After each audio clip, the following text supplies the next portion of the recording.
As Vice Chair of the Commission, I call this meeting of the Michigan Independent Citizens Redistricting Commission to order at 12:01 p.m. This Zoom webinar is being live streamed on YouTube at www.youtube.com/MICH SOS office/videos. For anyone in the public watching who would prefer to watch via a different platform than they are currently using, Vice Chair of the Commission, I call this meeting. Should I start over or just pick up where? Okay.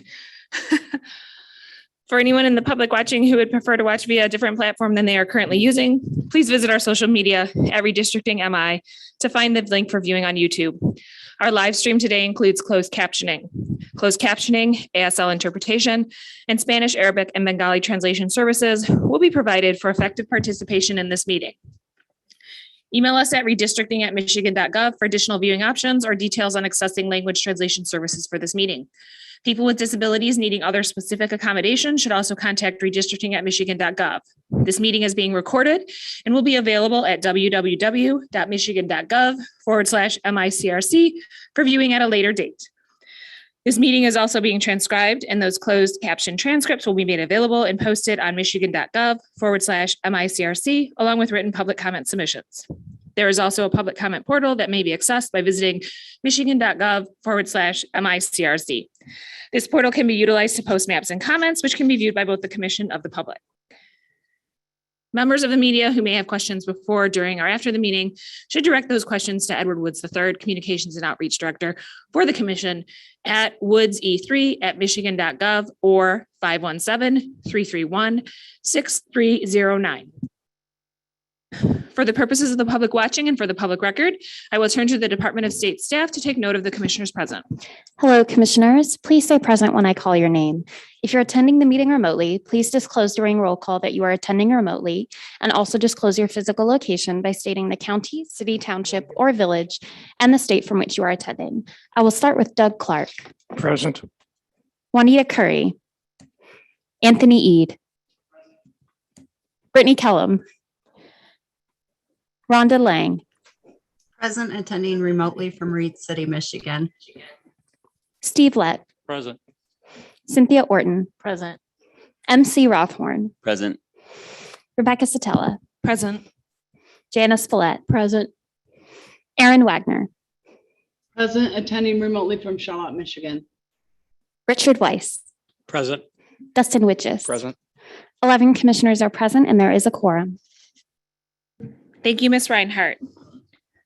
As a reminder to the public watching, you can view the agenda at www.michigan.gov/MICRC. I will now entertain a motion to approve the meeting agenda. So moved. Motion made by Commissioner Witches. Second. Motion seconded by Commissioner Rothorn. Is there any discussion or debate on the motion? Hearing none, it is moved and seconded that we adopt the meeting agenda. All in favor, please raise your hand and say aye. Aye. All opposed, please raise your hand and say nay. The ayes prevail and the motion is adopted. Without objection, we will now begin the public comment pertaining to agenda topics portion of our meeting. Apologies for the interruption, Madam Chair. For the record, Commissioner Curry has joined. Commissioner Curry, if you're able to unmute yourself, can you tell us where you are attending the meeting remotely from? Yes, this is Juanita Curry. I'm attending the meeting remotely from Detroit, Michigan. Thank you. Mm-hmm. Thank you very much. All right, so hearing no objections, we will now proceed with the public comment pertaining to agenda topics. Individuals who have signed up and indicated that they would like to provide in-person public commentary to the commission will now be allowed to do so. Please step to the nearest microphone when I call your number. You will have 2 minutes to address the commission. Please conclude your remarks when you hear the timer. First in line to provide public comment is number 1.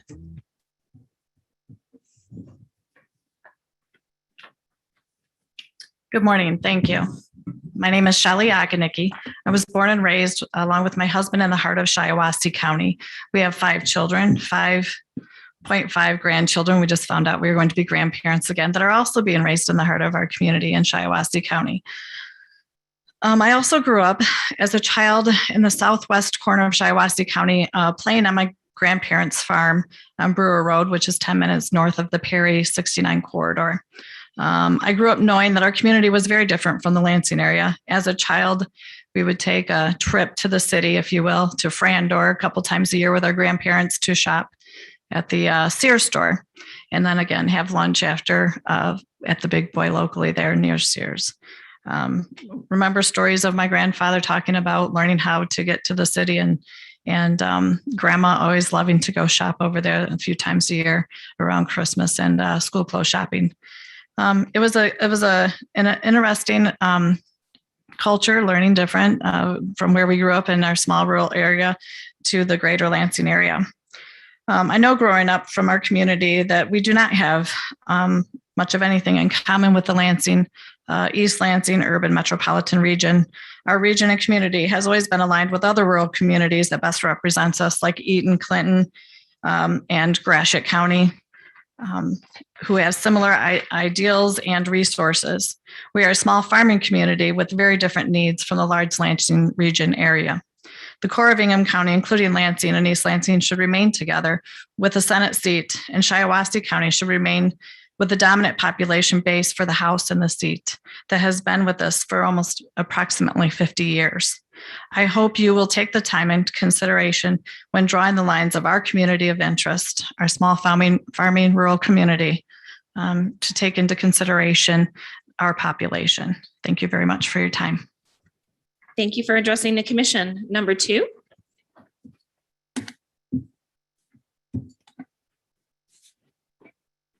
Thank you.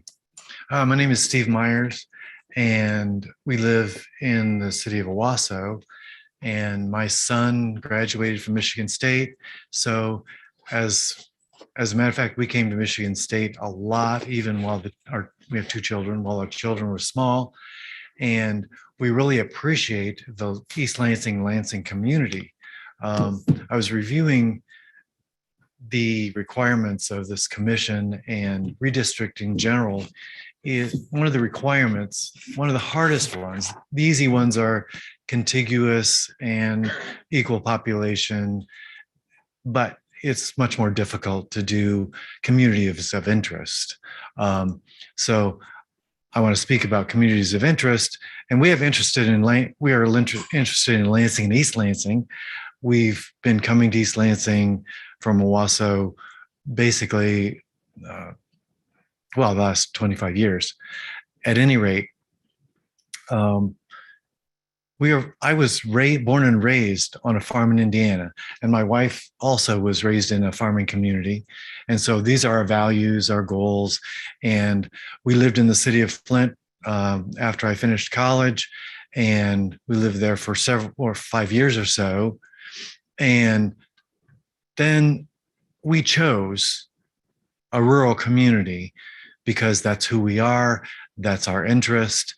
We like the independence, the people who feel agrarian and feel the ownership and responsibility for their everyday life. And so this is our community, this is our goals. And I really feel like with our knowledge of East Lansing and Lansing, we appreciate East Lansing, all the resources. We chose where we live because that's who we are. And my fear is that by redistricting, we will be overwhelmed because of the population density of the areas. Thank you. Thank you for addressing the commission. Number 3.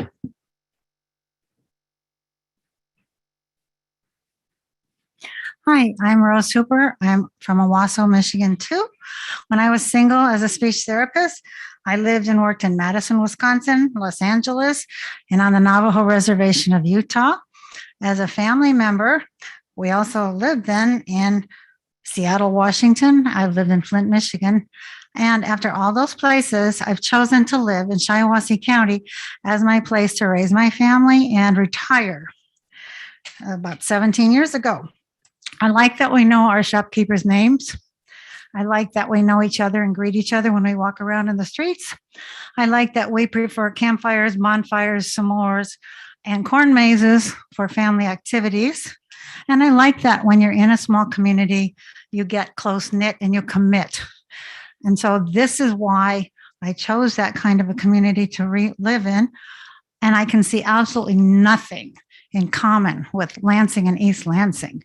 I was rather shocked to see that a tentative map was putting us with East Lansing, of all places, totally opposite of our interests, our desires, our community, and our way of life. So I'm asking the commission to fulfill the job description that you have and keep us in like-minded communities. Shelley mentioned several of them. It doesn't even matter to me which direction we go, as long as we stay rural, agrarian, and small town. Thank you. Thank you for addressing the commission. Number 5. Did I skip number 4? Okay, it's number 4, sorry. I thought I might have done that. It's okay. Good morning, and thank you for this opportunity to address the commission. As the commission continues its important work, please consider that it is more than just district lines which affect how competitive an area is.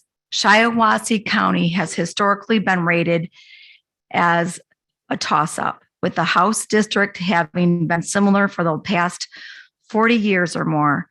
The county was also a national bellwether county in predicting presidential outcomes for decades. The present state Senate district of Shiawassee, Clinton, and Eaton was also considered competitive when drawn in 2011. Recent elections have seen more of a move toward Republicans, while the lines remain similar and the population has been static or in decline. The reason is not the lines, it's the parties. In order to be competitive in rural mid-Michigan, a Democratic candidate historically had to run as pro-life and pro-Second Amendment. Recent years have seen the party largely abandon such positions.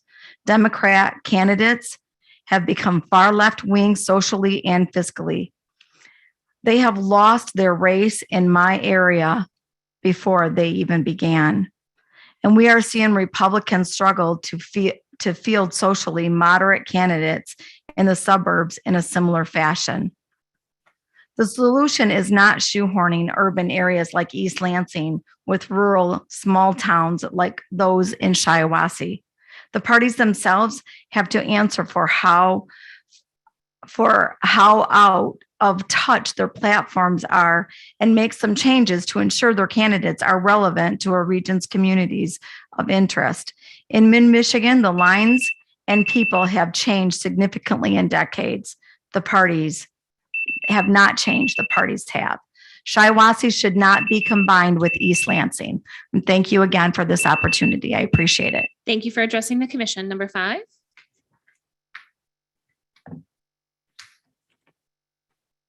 Good afternoon, commissioners. As you know, my name is Sarah Howard. I'm the attorney for the AFL-CIO's Fair Maps project. It's nice to be here with you again today.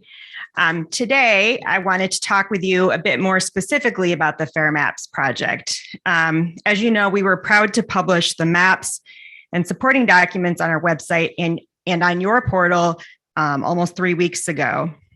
For your convenience, today we are presenting enough copies for all of you in hard copy of the Fair Maps project's full report, which has been updated with the 2020 census data. We definitely do not claim that ours is the only possible fair map you could come to. And it's by no means perfect, just like there is no perfect map. But we are not aware of any other individual or organization that's been as thorough or as transparent in the process of presenting a map to this commission as we have been, both checking the maps against constitutional criteria, publishing those maps to you, the commission, and to the general public. As you all know, this is a complicated and challenging process. I'm not sure there's a greater understatement to be made. And our mapping team encountered many of the same difficulties that you also have been coming across. We are aware of that. We hope that by showing you our example of what a fair and constitutional map could look like, that you might be able to use what we've done in the process that you're going through now. We want to see you succeed in coming to a fair and constitutional map. We think the process you are undergoing is incredibly important, and we thank you for your service.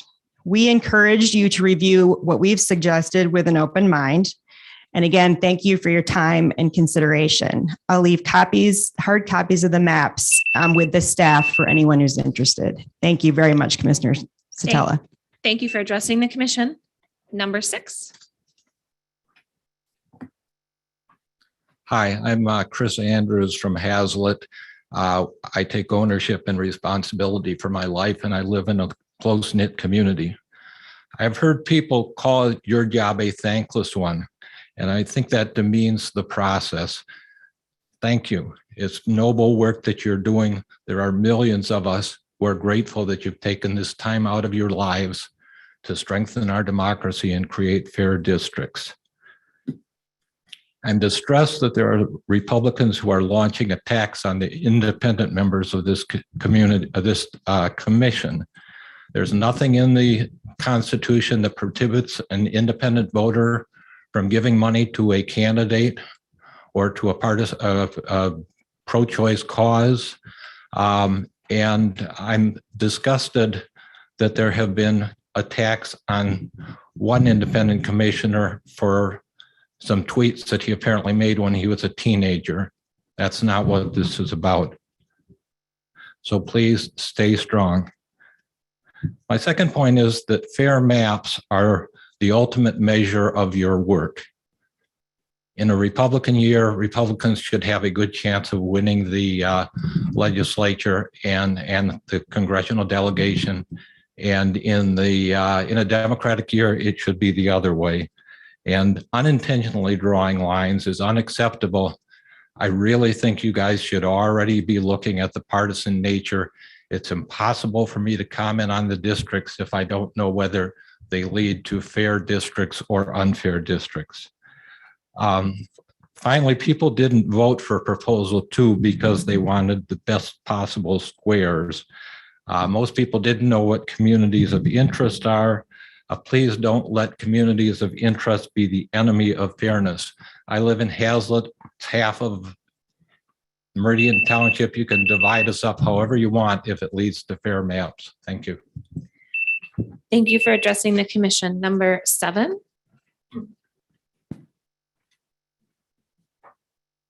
Hi, my name is Ellen Lambright. I'm a lifelong resident, except during college, of Eaton County. And I'm sorry I'm in my shorts and sandals. I was on a job when I heard about this, and I'm off to another job after this. So anyway, sorry about that.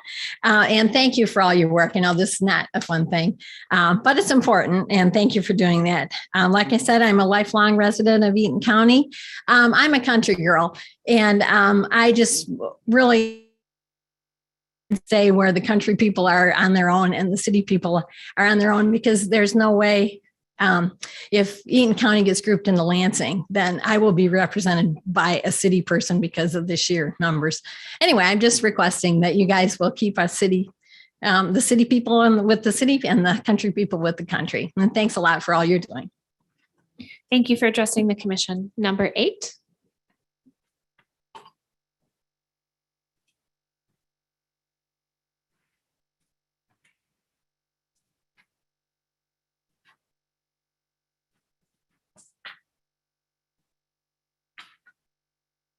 Hi, I'm Connie Cronick. I'm from Delta Township in Eaton County. And I also don't want to be grouped with Lansing, because I feel like I don't think I've heard of one mayor or just one mayor that's ever been Republican. It's always been Democrat. And I think that the numbers would be against anyone that I would vote for. And I just feel like it needs to be separate. I love Eaton County and I run around over there, but I need to have that separation. So I would appreciate that. So God bless you all for what you're doing. Thank you for addressing the commission. All right, that it concludes our in-person public commentary today. So at this point, we are going to move on to our remote public commentary. Individuals who have signed up and indicated that they would like to provide live remote public commentary to the commission will now be allowed to do so. I will call your name and our staff will unmute you. If you are on a computer, you'll be prompted by the Zoom app to unmute your microphone and speak. If you're on a phone, a voice will say that the host would like you to speak and prompt you to press *6 to unmute. I will call on you by your name or the last 4 digits of your phone number. Also, please note that if you experience technical or audio issues or we did not hear from you for 3 to 5 seconds, we will move on to the next person in line and then return to you after they are done speaking. If your audio still does not work, you can email redistricting@michigan.gov and we will help you troubleshoot so that you can participate during the next public comment period at a later hearing or meeting. You will have 2 minutes to address the commission. Please conclude your remarks when you hear the timer. First in line to provide public comment is Mr. James Gallant. Can you hear me now? Yes, sir. Oh, thank you. It's James Gallant, Marquette County Suicide Prevention Coalition. These are my opinions. And I'd first like to say that I sent an email to you folks, and I don't appreciate you holding out on not doing these public notices. Mr. Gallant, I'm sorry, you just cut out there. Can we start his time again? He kind of cut out. You just cut out for a moment there and we couldn't hear you. So they're going to restart your time. Go ahead. Okay, thank you. Okay, it's James Gallant, Marquette County Suicide Prevention Coalition. These are my opinions. And first of all, I'd like to say I sent an email to the commissioners outlining your violations of the Open Meetings Act and posting these meetings 18 hours before the meeting. They're supposed to be 3 days after you change the notice, the meeting schedule, and please address that. But also yesterday, or the last meeting, in the collaborative mapping process, your attorney said very specifically, members cannot make a motion during the collaborative mapping process under the policy. And that's exactly what's happening here. You're using a policy to override the rules of procedure and the Constitution, because under the under the Constitution, and the fundamental principles of parliamentary law, members have the floor for any legitimate reason. They have the purpose for all legitimate reasons. And then Commissioner Witches went right back and said, oh, okay, then I guess I'll just make this motion, make that motion. And you did, and you approved the motion. When your attorney, she didn't recommend to you. She instructed you that you cannot do that under the current policy. And you just went and did it anyway. That's the part about we can't really trust you folks. You folks can't be trusted. So let's please get the Attorney General opinion. Let's get the Commission for Legislative Appointment, which we're supposed to have here, because you've got to remember this. What comes first, your rules of procedure or Robert's Rules of Order? Because Robert's Rules of Order, we've been using for 100 years. And while the oldest members of this commission's parents were born, we were using Robert's Rules of Order. So your rules of procedure, you say, well, we just don't have to do this and that, and this. By not following the rules in the first place, that's illegitimate decisions.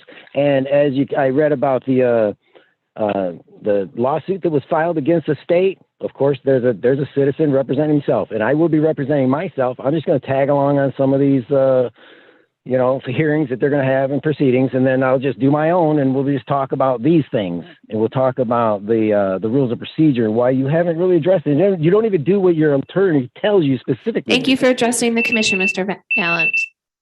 Next in line to address the commission is Mr. Vitale. Please wait for our staff to unmute you.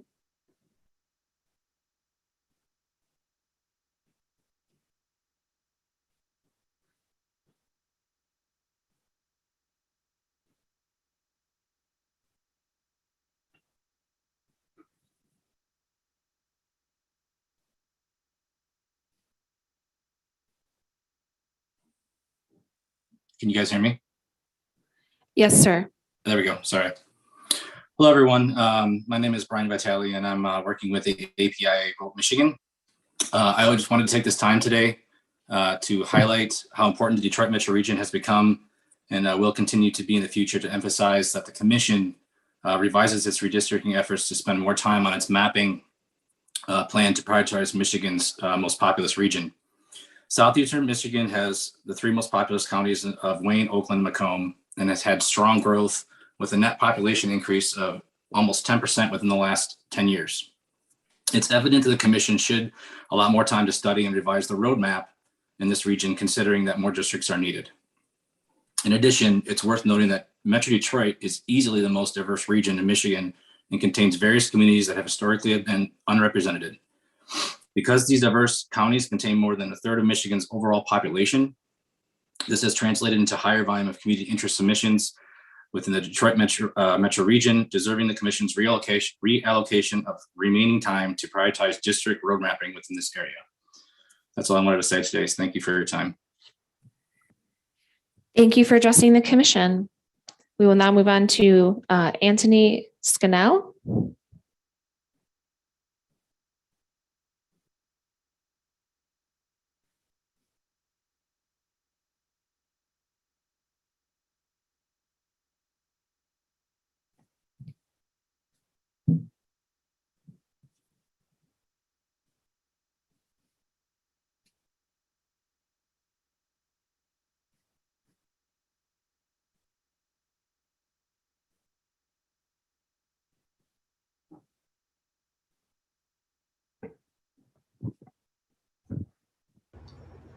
Sorry about that.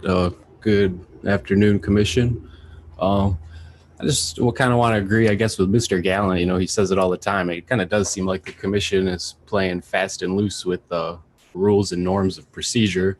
But you know, I understand it's difficult because this is a real collaborative process and a lot of input needs to, you know, be made at in a moment's notice. But just I'd hope that you guys can make sure to dot your I's and cross your T's as it comes to you know, motions, votes, and open meeting compliance. So anyway, thanks.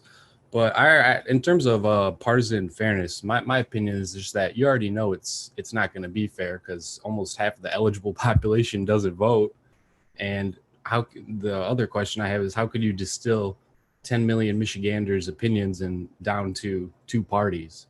I mean, the political competitiveness and partisan fairness are myths in this situation because we have 2 parties who have brought us 20 years of endless war, plunder of the public coffers, which has resulted in the sad state of our crumbling infrastructure, reduced public services.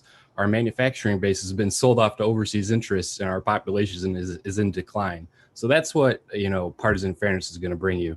I just think maybe there's too many Democrats and Republicans on the commission to begin with, but it's whatever, you know, vote for what you like. And lastly, I'd like to say, keep downriver together in all your maps. Thank you. Thank you for addressing the commission. Next in line is Mr. O'Keefe.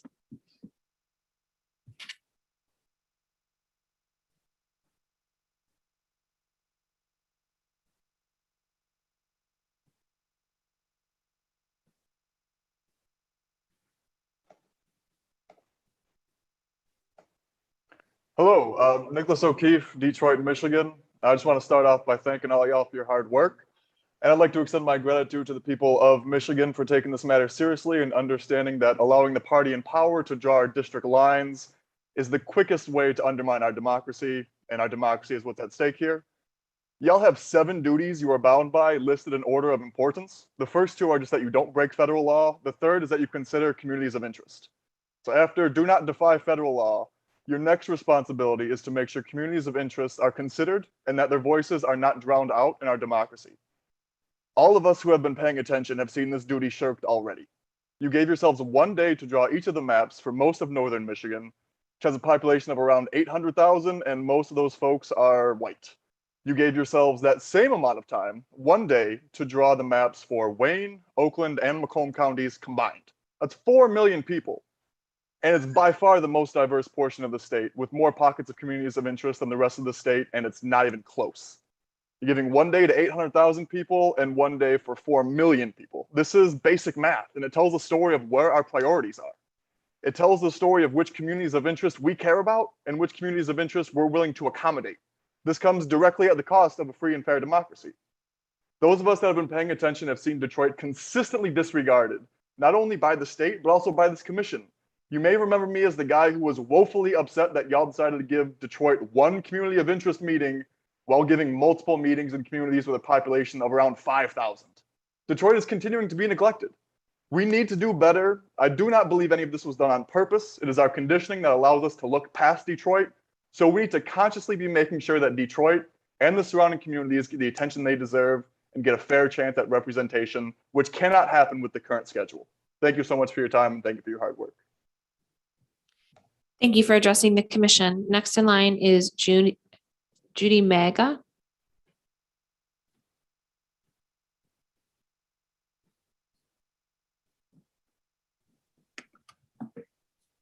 Hello, can you hear me?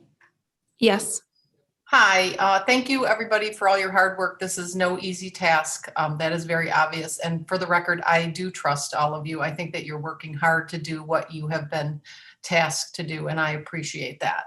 I live on Groseal, Michigan, which is in downriver, which you discussed last Wednesday and part of Thursday.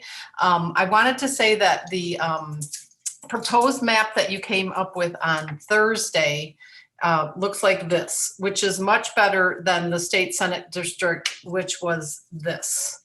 Groseal is down here. It extended all the way up to Detroit. It was obviously a partisan.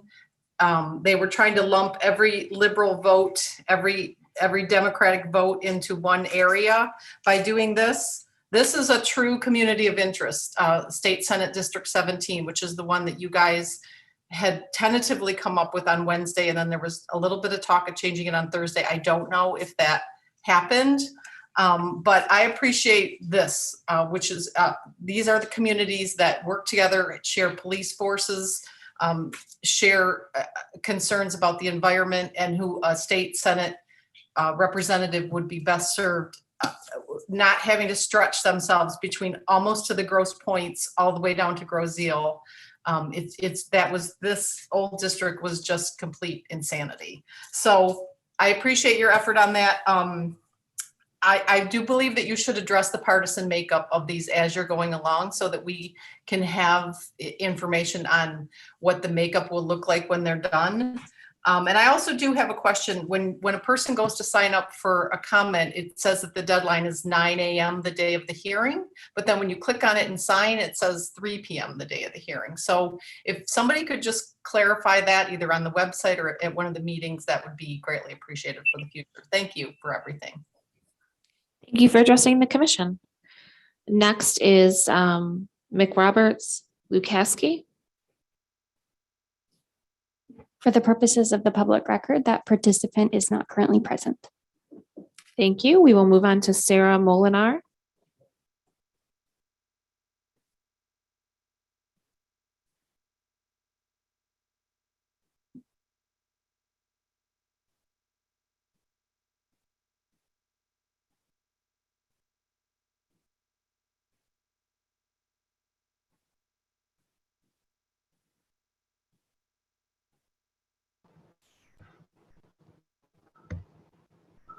Hello.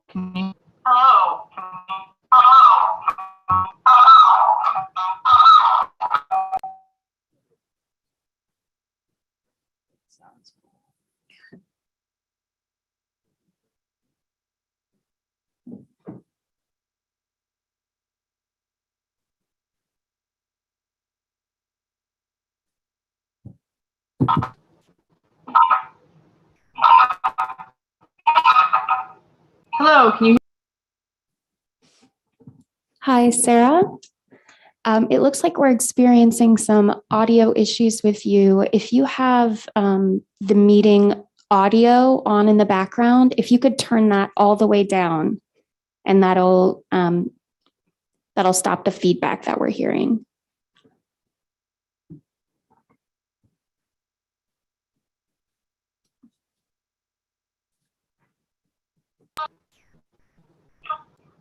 Can you hear me?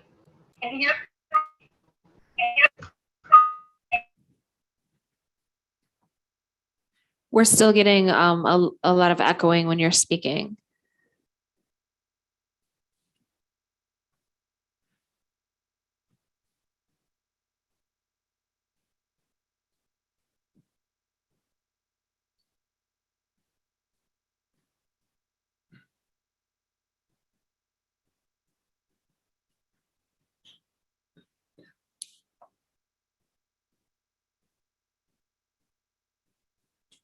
It appears Sarah is still experiencing some audio issues, so we can move on to the next participant and return to Sarah. Okay, let's move on to Jason Bear.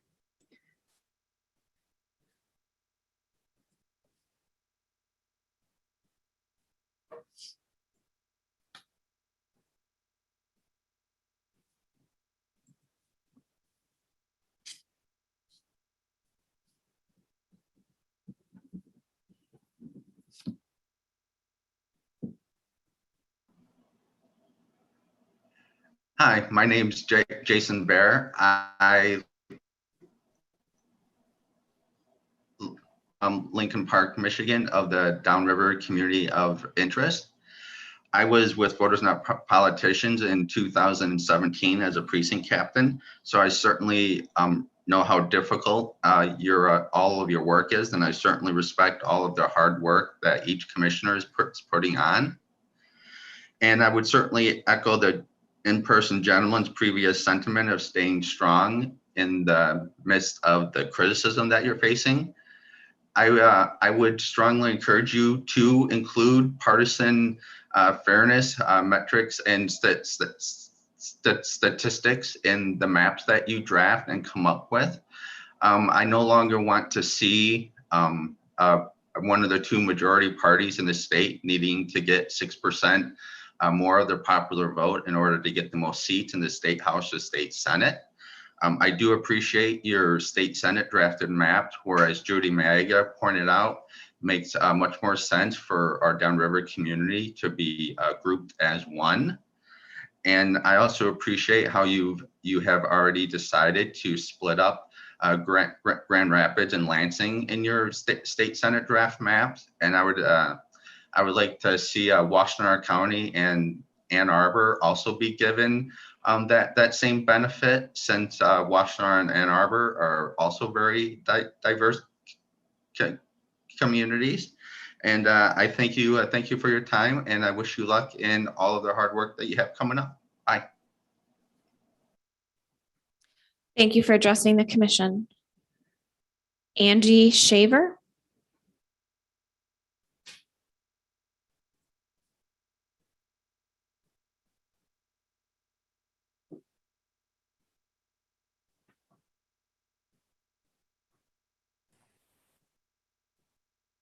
Hello, Commission. Can you hear me? Yes, sir. Okay, thank you very much for giving me just a couple of minutes of your time. My name is Andy Shaver. I am the lead pastor of Real Life Church in Charlotte, Michigan, in rural Eaton County. I have some concerns that the draft map for Senate Districts 30 and 32 are not arbitrary or capricious in respect to comments around communities of interest. The city of Lansing and rural Eaton County, which I've been a resident of for the last 43 years, my entire life. In fact, I'm 7th generation here. So I'm very deeply seated in this county. The city of Lansing and rural Eaton County don't share any community interests. As far as a representative district that would respect the fact that Eaton County becomes much more rural the farther west and south that you go. And so living in Chester Township, where I live, I really don't affiliate with downtown Lansing. And I do not want to be represented by someone in the city of Lansing. So Lansing and East Lansing, as far as my opinion, however, are both very much more urban in their composition, and keeping the core of Ingham County together with the communities of Lansing, East Lansing, Okemos, and Meridian Township is a far more honest and arbitrary community of interest. These communities share a health department, their school districts run continuously. Our community shares a health department, as well as a lot more of interest with Berry County. There could be other counties that we could be coupled with as well, but please maintain our rural interests in your decision. Thank you. Thank you for addressing the commission. We will now move on to Mayor Patricia Odette.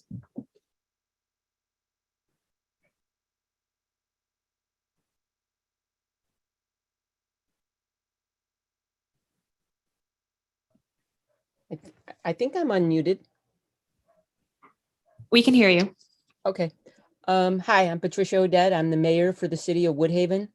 I just want to say that I totally support the proposed state district map. Keeping downriver communities together is what makes the most sense for us. And under this proposed district map, downriver will finally have a real opportunity to have our voice heard together as one. So I also appreciate the time you're putting in. I totally trust your commission. I can't thank you enough, and please consider keeping downriver together, because finally we can have one voice and be heard. And thank you, and God bless all of you. Thank you. Thank you for addressing the commission. We will now move on to Mr. Thirdgill. For the purposes of the public record, that participant is not present. All right, thank you. I did notice that Sarah Molinar, who was having the technical issues, did put in the chat that she is still having audio issues, and so that she would email her comment into us. So I just want to note that for the record. All right, at this point, the first opportunity for both in-person and remote public comment has concluded. Without objection, we will now hear from individuals seeking to provide a second 2-minute public comment.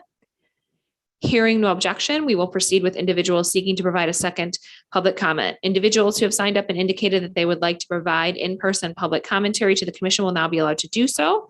I see you're already at the microphone, so you can go ahead. You will once again have 2 minutes to address the commission.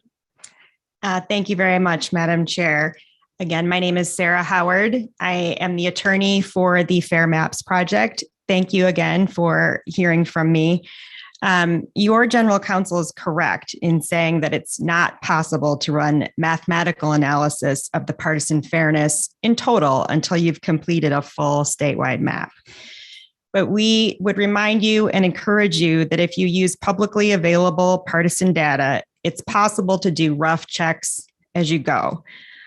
For example, you can ask yourself, how many districts have we drawn so far? What is the approximate historic popular vote? Are we very off base, or are we close to having partisan fairness? If we are off base, is there enough population left in the state to correct an accidental partisan gerrymander? Or do we need to make changes? Because of Michigan's political geography, it is very unlikely that blindfolded you could achieve partisan fairness. I know you've heard from many citizens in the state about a variety of things that you must consider. But ignoring partisan data, which are objective numbers, things that can be measured, is leading you down a path where you're going to end up with an accidental partisan gerrymander. We strongly believe that the only way to draw a fair and constitutional map in a timely manner is to have all of the data in front of you as you go, and to consider all of the 7 constitutional criteria as you proceed. We are very concerned that if you don't do that as you go along, you are going to find yourselves in an unintentional, accidental partisan gerrymander, and you won't have much time to make adjustments to fix it. We absolutely want this commission to be successful in drawing a fair and constitutional map. And we think it's very possible to do so in the time that you have remaining. Thank you very much. Thank you for addressing the commission. At this point, we will now move on to our second live remote public comment. Individuals who have signed up and indicated that they would like to provide live remote public commentary to the commission will now be allowed to do so. We're going to use the same process as the first round with 2 minutes to provide your comment. First in line to provide remote public commentary is Mr. James Gallant. Can you hear me now? Yes, sir. Oh, okay. James Gallant, Marquette County Suicide Prevention Coalition. These are my opinions. And I would like to say that, it looks like we're moving towards a consensus now. We heard at least one other person who said, hey, you know what, there's a few rules. Maybe you should follow those and ensure on that. One more person in the state signed up for that. There's a line going now. But there's a couple more people who signed up says, oh, yeah, they trust everything you're doing. They have absolutely no idea what the rules are. So, yeah, it's all a matter of perception here. And I do believe that you have violated the legal rights of the members under the current rules and Robert's Rules of Procedure by scheduling a final vote at the end of September, and you got these final votes coming. You go, oh, no, you promised, you said, you already agreed, you're going to vote on this day, when they're just going to get shoved down in somebody's throat. And what they're going to be is probably these Fair Maps Michigan project, which I don't think should be trusted at all, really, because they've already created the maps. And she just said that, no, you can't do it. You can't do a political fairness analysis at all. Yet they've already had them done for a long time and are still advocating for these these specific maps. And I don't know if they're changing them over time, if they're changing along with when they get the information or not, but I guess I haven't been following them. But I would ask this commission to specifically request of the Fair Maps project to issue a written report concerning the rules of procedure. What do they think? This lawyer takes the time out of her life to get up here and talk to you folks all about stuff and, you know, other stuff. How about the rules of procedure and what this means about the reviving of the already in the Constitution Michigan Commission on Legislative Apportionment, which the Supreme Court decision in the Voters Not Politicians cross complaint determined. This is not a new commission. This is a reiteration of the former Commission on Legislative Apportionment, and it should be considered as such. And the consolidated, the codified rules of procedure from 1980 should have been moved forward by Mike Brady. And Mike Brady was moving stuff. They're moving stuff forward without you asking for it. That's how the staff is directing this. This is not the business, is not being created by the commission. Thank you for addressing the committee. That concludes our public comment for this afternoon. However, I'd like to mention that all emailed and mailed public comment is provided to the commission before each meeting, and the commissioners also review the public comment portal on our www.michigan.gov/MICRC website on a regular basis. We appreciate everyone who provides public comment in whatever way they choose and invite you to keep sharing your thoughts, communities of interest, and maps. At this point, I'm going to hand the meeting over to our chair who has arrived, Brittany Kellum, so that she can continue with our agenda.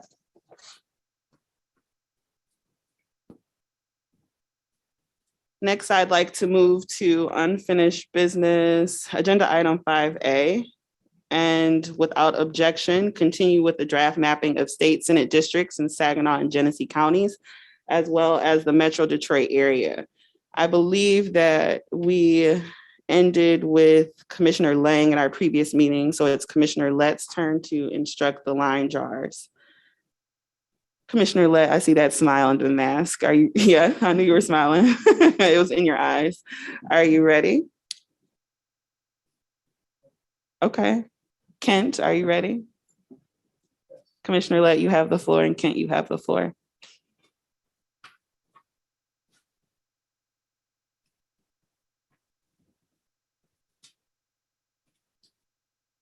I'm just going give me 1 second to change the colors of District 13 so we can see it. Please take your time. These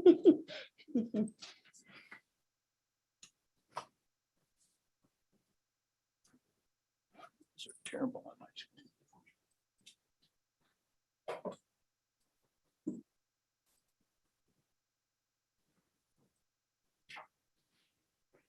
Why does this every time?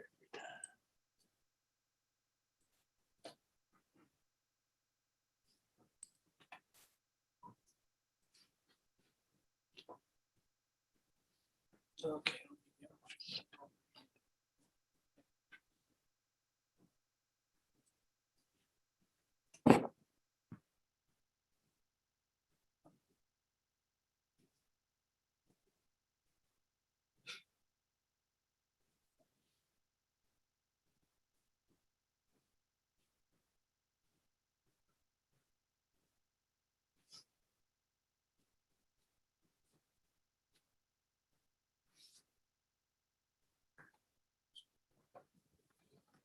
Commissioner Lett, I'm ready when you are.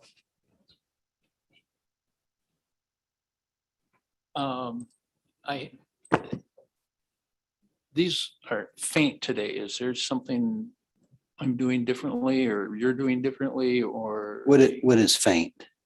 It's Let's see if it, muted. It's not crisp. well, let's see.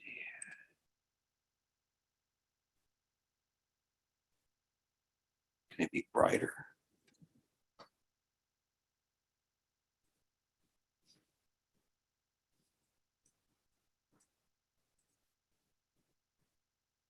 That's better. Is that better? Okay. Zoom out, please.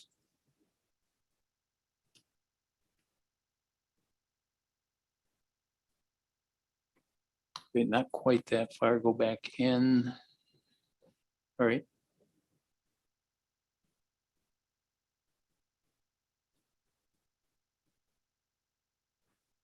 All right, I want to deal with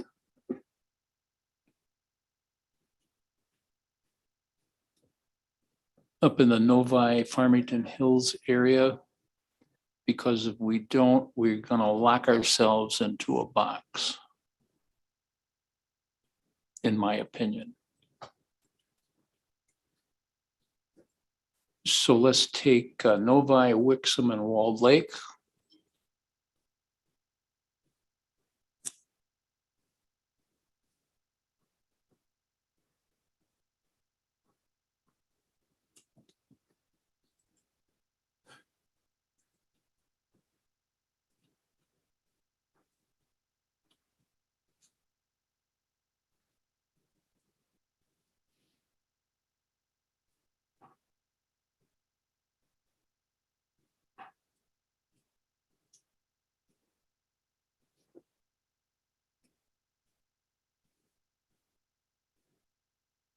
Let me undo what I just did.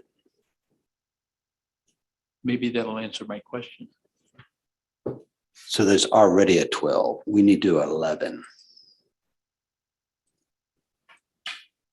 That answered my question. There you go.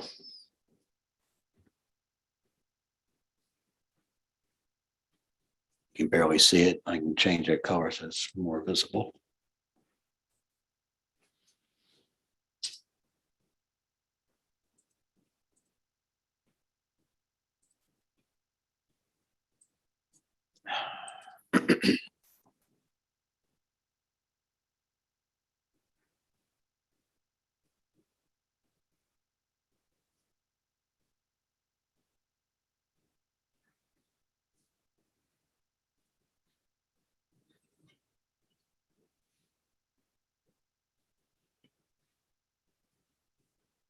Okay.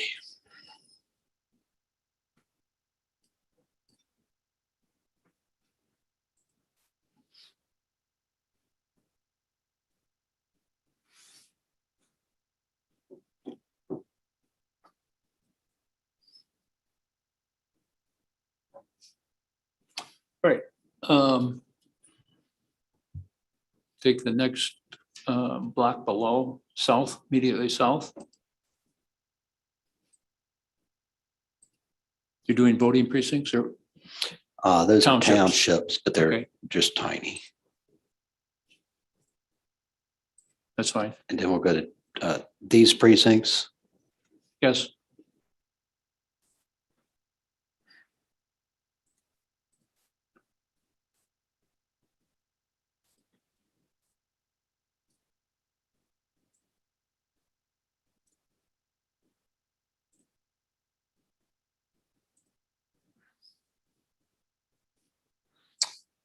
You're right at the halfway point.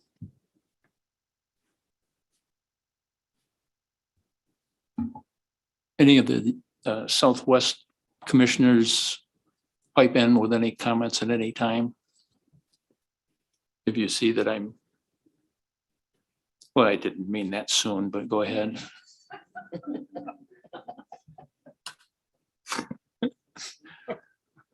Commissioner E. Are you looking for where to go next? I'm going to Farmington Hills unless there's some reason I shouldn't. No, I think you should. Dustin, Commissioner Dustin. I would also suggest that we potentially look at 12 to see about including Lyon and South Lyon and with Novi. Vice Chair Tatella. Yeah, I was gonna say the same thing. Like, the more I thought about it over the weekend, the more I was thinking about South Lyon and Novi and reading some of the public comments. I think it probably makes sense to put South Lyon into that district and maybe redraw 12 to include Westland and maybe even Inkster, rather than have South Lyon be in with that district. Okay, let's put Lyon and South Lyon, I'm hearing. Yeah, So let's South Lyon's kind of in the center anyway, so. take that out of 12 and put in 11, please.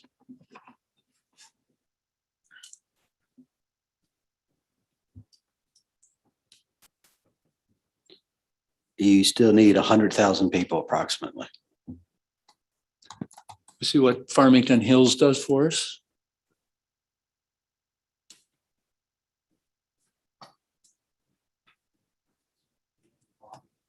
And the Farmington, Yes. together they're 95,000. So you are 2.2% low.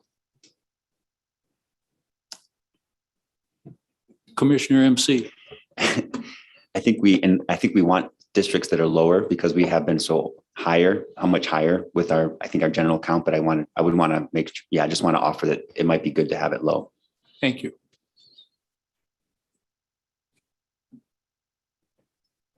What about including Salem? 7,000 people. Vice Chair Zatella, please. I would probably recommend keeping Salem with Plymouth Canton or possibly splitting it because at least part of Salem is in the Plymouth Canton School District. And some of it I do think goes to South Lyon schools. So maybe split the baby rather than put one or the other. Do we know where that takes place at? It would be the southeast portion of Salem as part of Plymouth Canton schools. That would be a problem. Taking the southeast portion. I think you could take that bottom precinct and leave it where it is, but maybe take the upper precincts. Does that make sense? Well, that's the northwest. Right, put the northwest with 11, keep the southeast with Plymouth Canton. Oh, I thought you were saying put the southeast in. Oh, no. Let's try the northwest.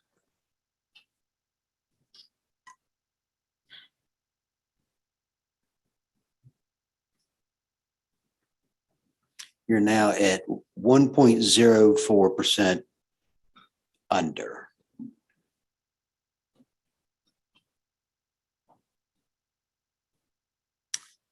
Take the next, that one. How many is that? 0.24% under.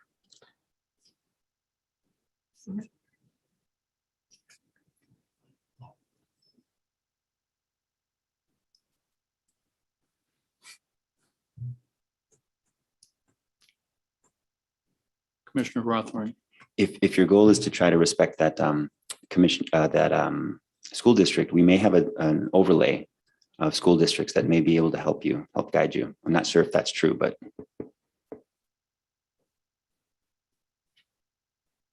I do have the shapefile of neighborhoods that was given to me. Do you want me to set it up there? I don't think we had the school districts. Then no. It's one of the other ones that I sent you, but we can talk about that in the break. Thank you, Commissioner Rothorn.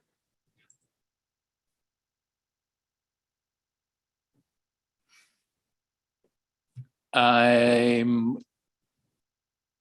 accepting of this at this point in time, subject to whatever we do with 12 in the future.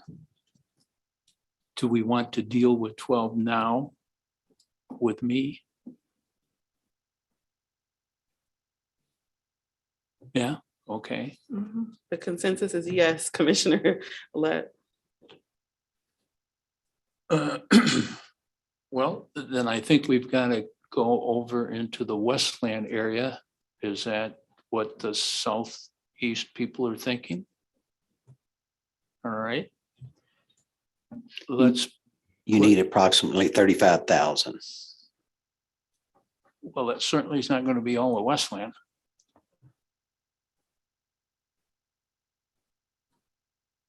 Let's take the voting. Are these voting precincts I'm seeing on the lines? Yes, sir. Let's take that. The voting precincts immediately north of Wayne. Yeah. Those? That contains just under 11,000. Okay.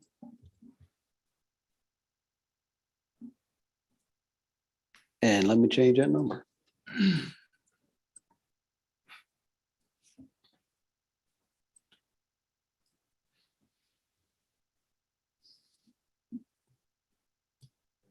You need 24,000 people. Are we wanting to consider Inkster down there? So Commissioner Let, I was actually going to ask you why not pull into Livonia, only because I'm thinking about Westland and Inkster kind of being together in with Garden City. Okay, let's But- go up to Livonia. And it's totally your choice. I'm just thinking if you chip too much into that area, then that won't be an option, but that's up It's to not you. totally my choice because I don't know this area, okay? Meaning that it's your turn. That's why you don't have to just listen So to me. I've asked for and will certainly give significant consideration to our Southeast Commissioner's intelligence on this. Mhm. Rebecca, good. I'm just wondering where Hannon Road is on this map, if there's a way that we can zoom in to see it, because Hannon Road is where the school district ends on the eastern border. What? It school runs, district? it runs north-south through Livonia and Westland. Oh, okay. And it might be that green line. I'm not sure. I just trying to see. I thought it was farther over than that. That's Schoolcraft right there, that road. That's 5 Mile. She's speaking of a road that runs north and south, not east and west. Okay.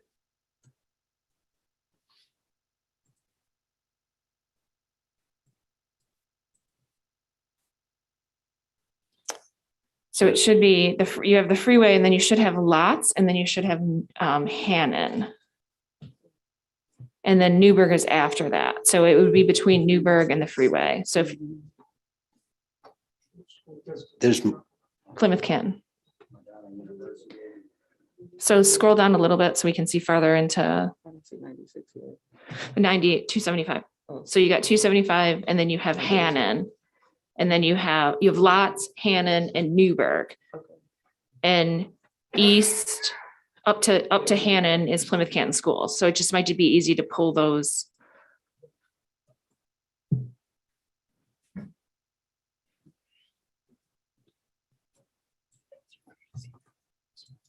Well, if you know where we need to go, tell me.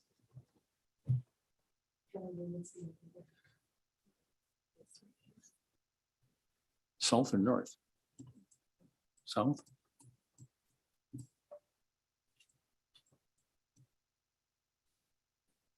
So yeah, it looks like the green line is Hannon. Okay, so that's not going to solve your problem. Sorry. Back up north. where now? Well, for the Southeast Commissioners, I'm looking in Livonia at the northwest quadrant, bringing in some of those precincts. Is that out of? This area in here? Yes. I don't think that's a bad choice. Yeah. Okay, let's take some of those precincts in, starting at Let's do precincts. 95 might be a little high. Just a shade. That area there is 21,000. Okay, let's take that area. And that'll put you slightly over or somewhat over. 0.66% over. I'm good with that on 12 for the changes if everybody else is. So 11 and 12 would be done as far as I'm concerned. Okay, and Commissioner Lett, whenever you're wrapping, just give your justifications. Commissioner Clark? After you went up to Livonia and did that, do you still want to keep that small section in the southern part of Westland that we put in? Or do you want to take that out and keep Westland whole down there? Well, I'm open for, what does everybody think? I mean, we can take that out and put more in up north. Well, my thought was, yeah, take that out so that it bumps up against the Wayne boundary, but I'm vaguely familiar with the area. Say it again, Commissioner Clark. What were you suggesting to take?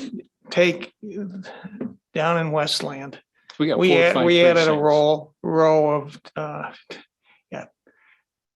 That row right there, there, take that that's- out and add more of Livonia? Is that what you're saying? I am, but I'd want some Yeah, advice from people. no, yeah, I more was, familiar with it. I think that's a good choice. Okay.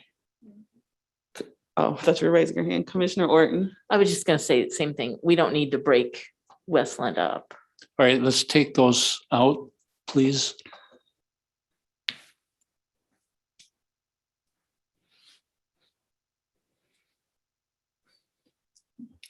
You're 3.46% low.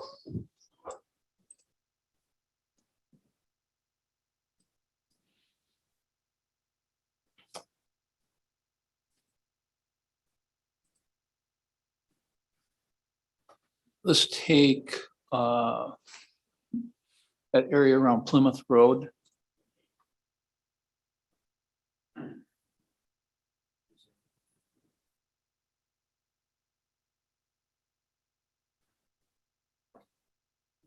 This precinct numbering naming convention kind of clutters the screen.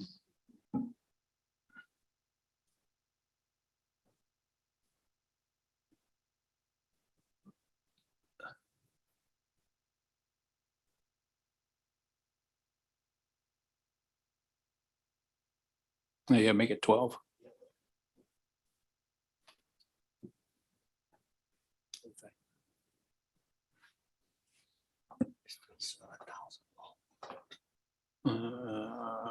Okay. Yeah, this way. Let's come down the east side there. That precinct? Well, no, but let's see what it does now that you've done it. It's 2,800 people. Okay. And it puts it at 1.55% low.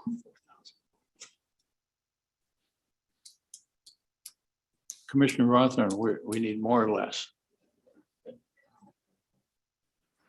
Well, Commissioner Rothner thinks we're good, so I'll stop.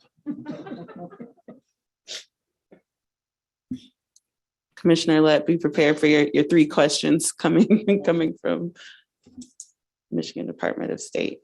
Ask away.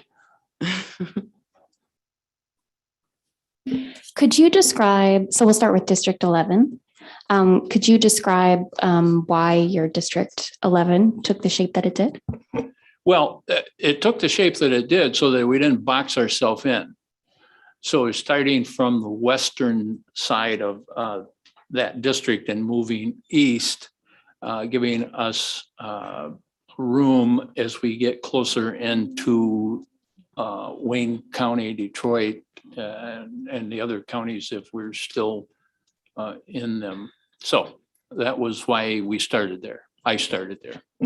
And 12, I'll do the same question we started when I restarted with 12 was because we made some changes to it with 11. So we had to make some changes with 12. Great. Thank you. How did you consider communities of interest when drawing these districts? And we can, again, start with 11 and then proceed to 12. Well, the communities of interest, as I understand it, is from the other commissioners, were that these are natural communities that would normally go together, have gone together, and continue to go together. In addition, there were several comments regarding school districts, which we tried to accommodate. And the same would be said of 12, whatever the comments, I don't recall what the comments were on 12 previously, but the same comments would apply to the changes I made in 12. Thank you. And Commissioner Satella, I know you provided some help to Commissioner Lett as he was drawing this. Do you have anything to add to that? Yeah, just we received a lot of public commentary over the weekend about South Lyon not being as much affiliated with kind of Canton, Plymouth area, more so with Novi. In the corridor that they have between South Lyon and Novi, they have like a bike trail and all of those things that join those communities together. So I thought it made sense to sort of honor those comments by putting South Lyon back with Novi. Thank you. And my final question for you right now, how did you take into account a reflection of the state's diverse populations? Well, the populations as I would know them down in this area, and I don't know them all that well.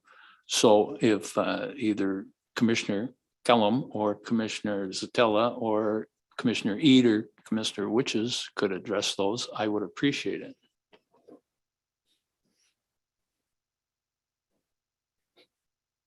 Or Commissioner Orton. Commissioner Orton, Commissioner Witches looks like he was thinking, so I was giving him time. Okay, so Commissioner Orton and then Commissioner Wagner. Well, I do know that there is a large Asian population in Novi and I believe Northville and somewhat Farmington Hills, so keeps them together. And then Commissioner Wagner. Thank you, Commissioner Orton. I was just going to reiterate what Cynthia just said. We did hear there's a significant Asian Pacific Islander community in Novi and Farmington Hills. So I think you did a great job there, Commissioner Lutt. Thank you, Commissioner Wagner. I'll also chime in and say we worked together with Commissioner Lett to make sure that we weren't cutting into areas where that population diversity would be affected if taken into another, if too much was taken into another district. Vice Chair Zatella, did you have something you wanted to add? Nope, I'm not going to add anything more. Well, actually, I do want to mention that Canton does have a very, very large Indian population. I think it's actually one of the highest in the state, but they wanted to stay together. So we're keeping them together. And again, we're taking into account the Plymouth, Salem, Canton School District, as well as the related areas around there that support those areas. Excellent. Thank you. For purposes of my final comments, and for the public, public should realize that we as a commission act as one. We confer with each other, and as I started out with my turn, I asked for input from all of the commissioners who had better information and knowledge in this area, and that all of that is taken into account with each commissioner as we draw these lines. Thank you. Well said, Commissioner Lett. No further questions. Thank you. Our next commissioner to take a turn would be Commissioner Orton. Okay, well, I guess so that we don't paint ourselves into a corner, I better take this Inkster, Westland, Garden City area. And I will need input, of course. She didn't even say anything, Commissioner Rothorn. Commissioner Rothorn. It's about an overlay because we're going to be approaching the Detroit city of Detroit. And Kent mentioned that he does have the overlay for the city neighborhoods. It might be useful as you draw to sort of understand where when you're getting into Detroit. There's no might, it will be, because it doesn't have any of the markers of any other place. Can you take care of that, Kent? The overlay? Thank you. I don't. Vice Chair Zatella, please. Yeah, I don't know that you're going to make it to Detroit based on the populations in those areas. So we'll see. I'm curious to see once you add all of in Livonia and Redford, if you're going to need to go in Detroit, you might need to, but like, I don't know if you're going to need to. Well, there's the neighborhoods. Okay, thank And they're you. over in Detroit, so there's a ways to go before we. Okay, so can you, starting there with Westland, Garden City, and Livonia, can you choose all of that? Commissioner Orton, you might not have to choose Livonia. We'll end up with an awkward shape, but I would kind of bend the corner and stay low and come up to Redford, but go ahead. What else could Livonia go with? I know that, but yeah, we'd have to go back and do some other things. Commissioner Orton, are you saying assign this area to 10? Yes, Okay. please.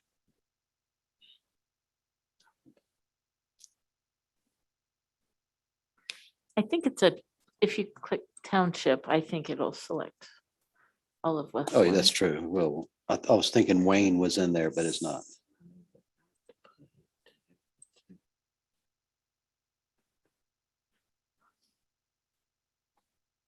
And you need 126,000 more people. Okay, can you, I'd like to see population of townships, I guess.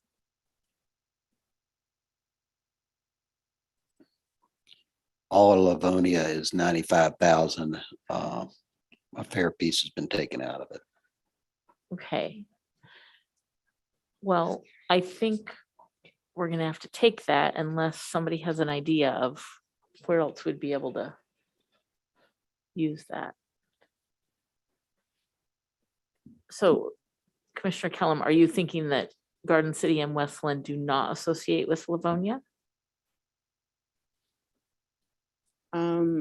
They do, but I just think there's more association, thinking of the Inkster area, and we're kind of, though Bruce isn't here, thinking of like the VRA standards and all that.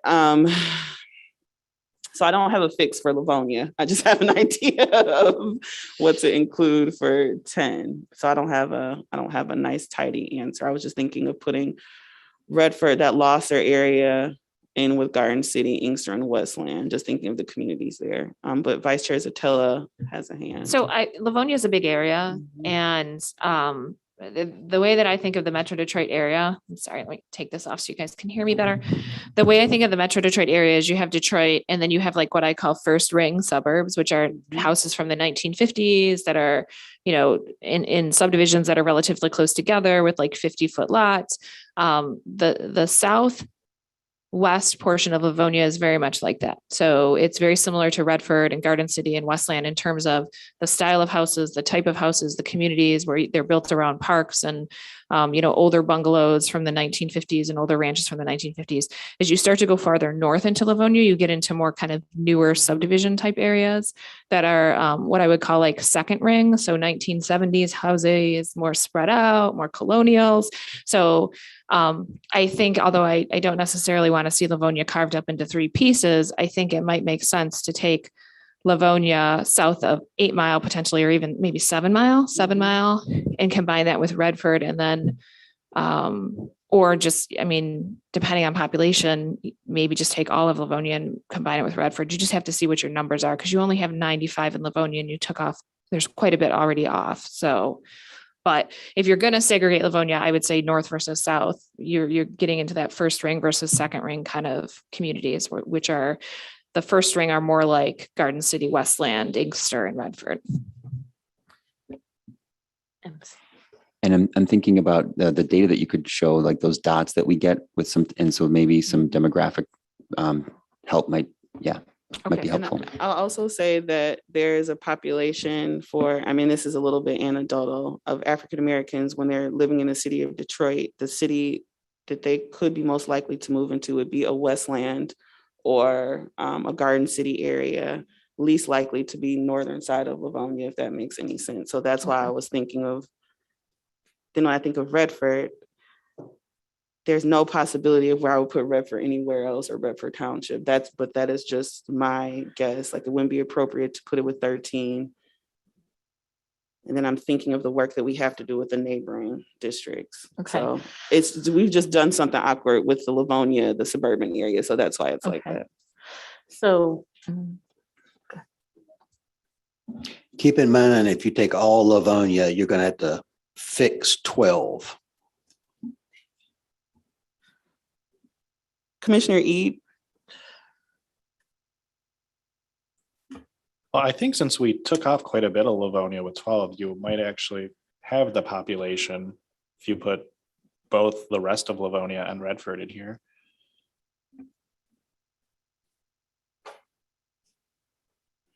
anyone else? I know, right? Commissioner Clark, and then Vice Chair Zatella, please. Yeah, I agree with what Rebecca said. You go north of 7 Mile, you got Bicentennial Park, and then you get the newer parts of Livonia build up, where it's south of 7 Mile or Bicentennial Park. It's the older districts. So would that be that line right there where the word Livonia is on that road? That's the freeway right there. The white one is the freeway. Yep, that's the Jeffries. And then you have 5 Mile. So you're talking about below there? I would start there and put in Redford and see what your population is at. Okay, Kent, would you start there? This area I have. Yeah, all that area. And then to the right, same area, but Redford. To the right. Yes.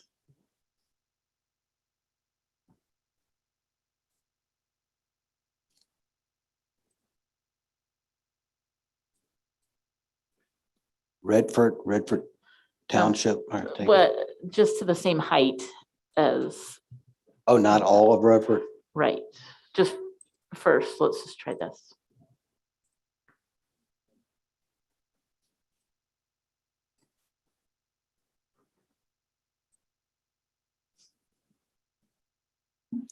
You still need about 85,000 people approximately. Could we have that neighborhood overlay again? Seems like it was about there that it started. Perfect. Okay, then how do you guys feel about the rest of Livonia and Redford that is not included in those neighborhood lines?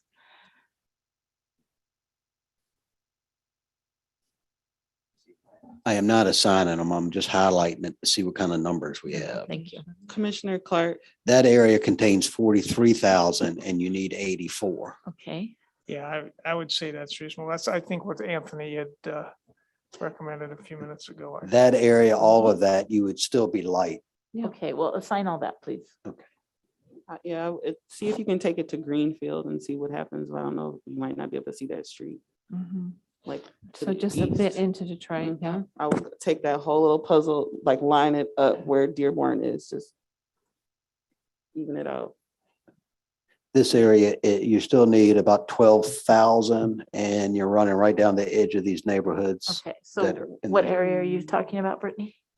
All those areas that are empty, I would just fill in because, I mean, it'll be too much. Yeah, but now this is a community that would not break up because if you take Brightmoor, this is a huge community. So that's why I was encouraging to take this on before you chipped into Livonia. But you're talking about just Brightmoor or? I would have taken Redford Township, Redford, Brightmoor, Eliza Howell. I would have taken all of that until Greenfield. And in support of that, the idea that the northern Livonia section could fit with 11. 11 is underpopulated. Yeah. And therefore, to keep the community together, as Brittany's suggesting, may work. Okay, so yeah, that's the area he's talking about, and down further. Well, that area is 24,000. Okay. Can you choose what you did, but fill in clear down to the straight line? I don't know what roads these are. Farther. Yeah, to square it off. And then I think even farther, That is 33,000 people.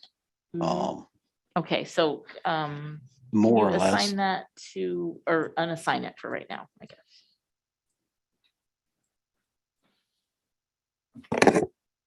Commissioner Clark. Yeah, where's that in relation to 7 Mile Road? Can we tell in Livonia? Because I, in my mind, that's still should be the cutoff. 7 Mile is that line that's, well, you can't see it right there. Yeah, can we expand that so we can see the names of the roads? That's the main highway. That's Linden. Yeah, 7 Mile would be. Go a little north of there. Yeah, please. that's north of there. That's 2 miles north. yeah. 5 is north of There's Linden. 5 Mile. Yep, 5 miles right there. Yep. 6 miles there, 7 miles above. So is that a good place to choose for now, or should it be north of there? I don't know where we're at population wise. Too many or too less. The unassigned area has 33,000 people. Keep in mind, it has to go somewhere. Yeah. Yeah, Okay. I know, that's the problem. And how much do we need in 11? Oh, 11 is at we don't need 0.24. much in 11. 10% of a district is about 26,500. But we So need you're some probably at closer 12. to.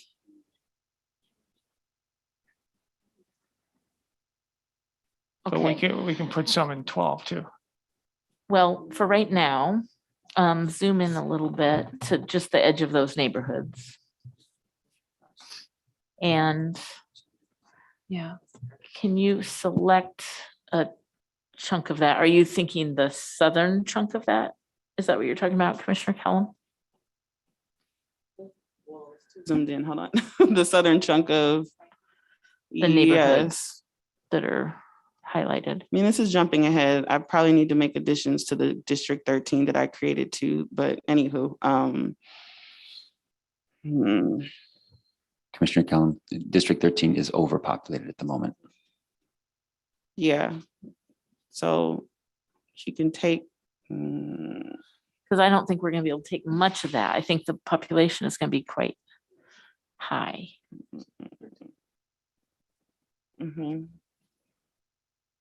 So you can take some off of 13. There, that little tail to the right, not that east, right there. Yeah. That won't work. No. For 10, we won't be able to get there. Okay. Sorry.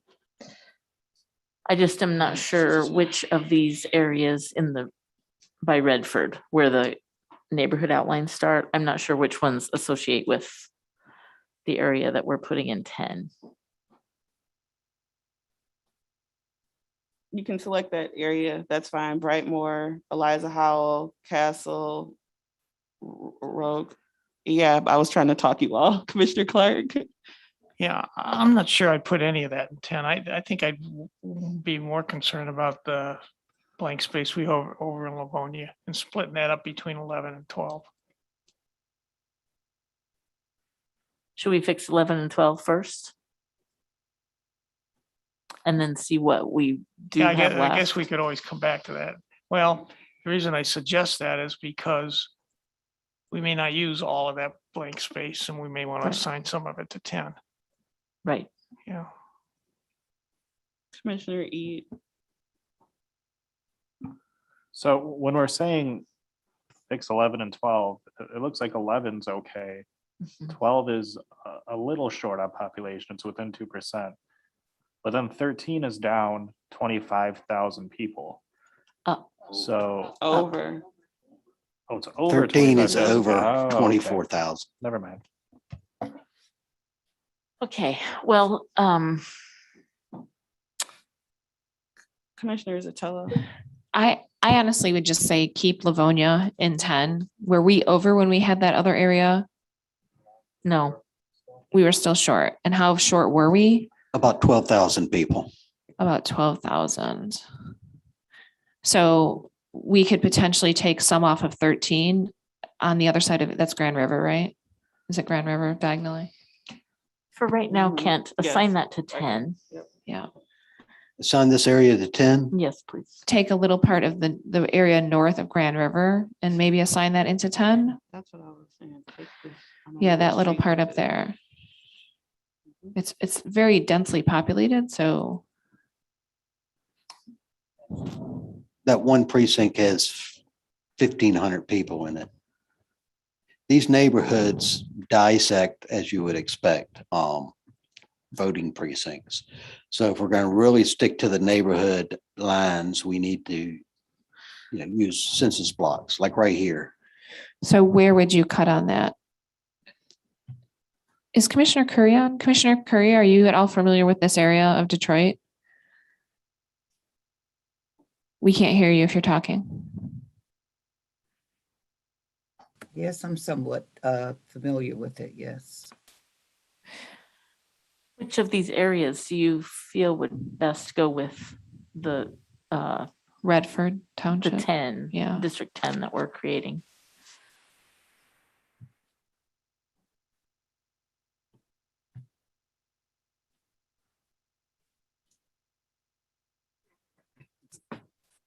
Can you take any of the upper part of Dearborn Heights and kind of mix it with Redford?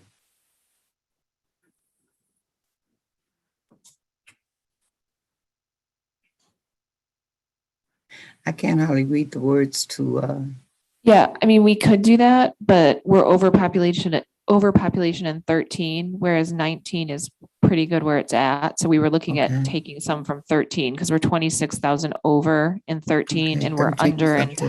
10. So what about those first three? Can you choose those? Sorry, you can't see where I'm pointing. Yes, that one. 5.7, this area here or this Um, area? The three, yeah. Well, Mhm. I'm gonna Take select 5 an points area. You out. tell me I if I you think like it. 5 point would go good with Yes, I was Redford. gonna say unselect 5 points. Select Add it. it to Well, 10. deselect. Add it to 10. selectively. Yeah, Right. add to 10, however you want Okay, to say now it. this is So- precincts. But So do the whole neighborhood. So, we have to do it by yeah. Oh, blocks. So we go in here. I'm gonna zoom in now and get the census blocks. Assign this to 10. Mhm. And then get the Yes. area all up in here by census blocks. yes, please.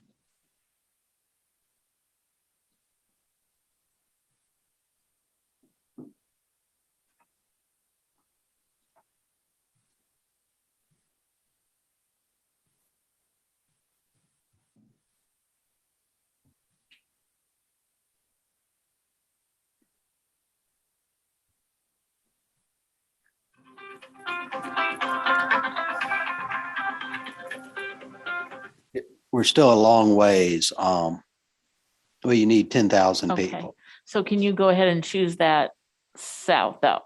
This area? Yeah, the whole clear down to where it's Okay. District 10 again.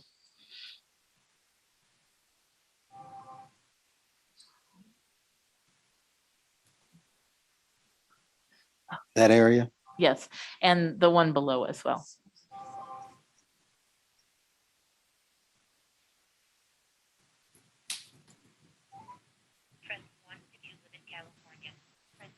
I think I need to remove that. put Yeah, it I was back. wondering how precise these neighborhood boundaries are because it looks like that crosses a precinct.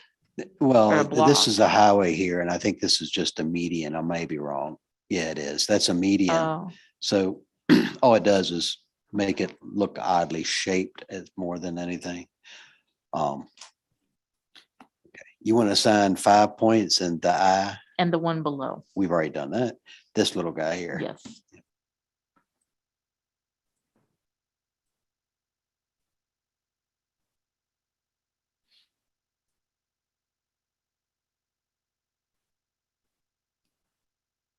You're now at 2.23% low.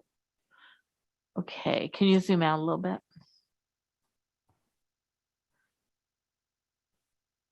And we need to be low a little bit to even out. So I'm good with leaving it here unless somebody sees something else. Looks pretty decent. Okay.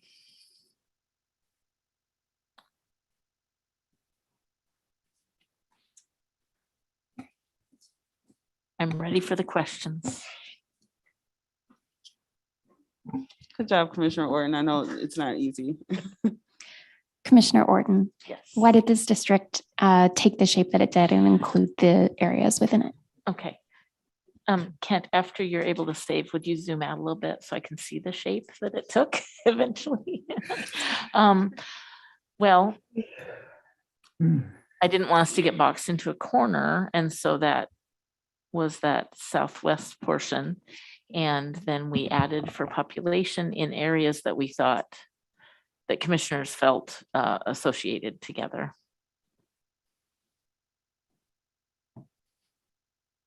How did this district take COIs into account? Well, I don't remember a lot of COIs talking about these areas, except that Westland, Garden City, and I think Inkster associate together. Anyone else? Yeah, they Have do a any? lot of business together. They Yeah, have a lot of businesses on that path. We had talked about also south of 7 Mile in Livonia Oh, right. being associated with Garden City and Westland. Excellent, thank you. Thank you, Commissioner Orton. The next commissioner to map is Rothorn. Okay. Commissioner Rothorn, are you ready? May I ask a question before he comes on? Absolutely, Commissioner Curry.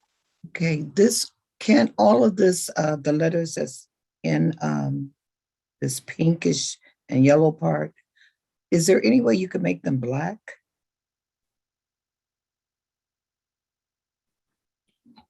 Yes, but I think you'll have a hard time seeing what's under it, but I can't can see do it. them now. That's the problem. All right. well, He's let's trying see. to change it. The other thing Okay. is, Commissioner Curry, they're not zoomed in, so they're not enlarged. So they're just all on top of each other, and they look the same to us too. But he hasn't zeroed in on an area to make the name more clear. Well, I'm really mentioning the ones that I can see, but I can't make out what letters they are. So it just seemed like a strange color for that part of the map. That looks a little better.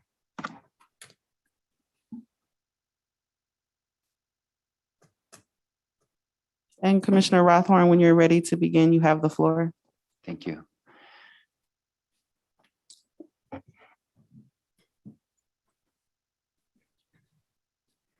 So Kent, what I'm going to try to do is I'm going to try to split Detroit from Woodward. So also where number 13, I'm going to try to take some population from it and build a district. So I guess it would be, what number would be? 9. Number 9. Okay. So yeah, so I'd like to start on the western edge here, but what I'd like to do is fill in 13. Yeah, that Oak Grove, right, sort of like south of so I'd like to square it off. Yep, starting, so that's 13. And we're just gonna, I think that's McNichols. Yeah, it is. Okay, Also known as 6 Mile. So Across here. Correct. So that dark black line, is so everything north of McNichols, north of that 6 Mile, Kent, we're going to assign to 13, and then south of McNichols, we're going to assign to 9 at this point. And we're going to go up to Highland Park. So what I want to try to, yes, take big blocks. You got it. Yep. Thank you, Commissioner Rothorn. Commissioner Clark. Yeah, just point of reference. If you're going to go east-west from Woodward's goes right through Highland Park.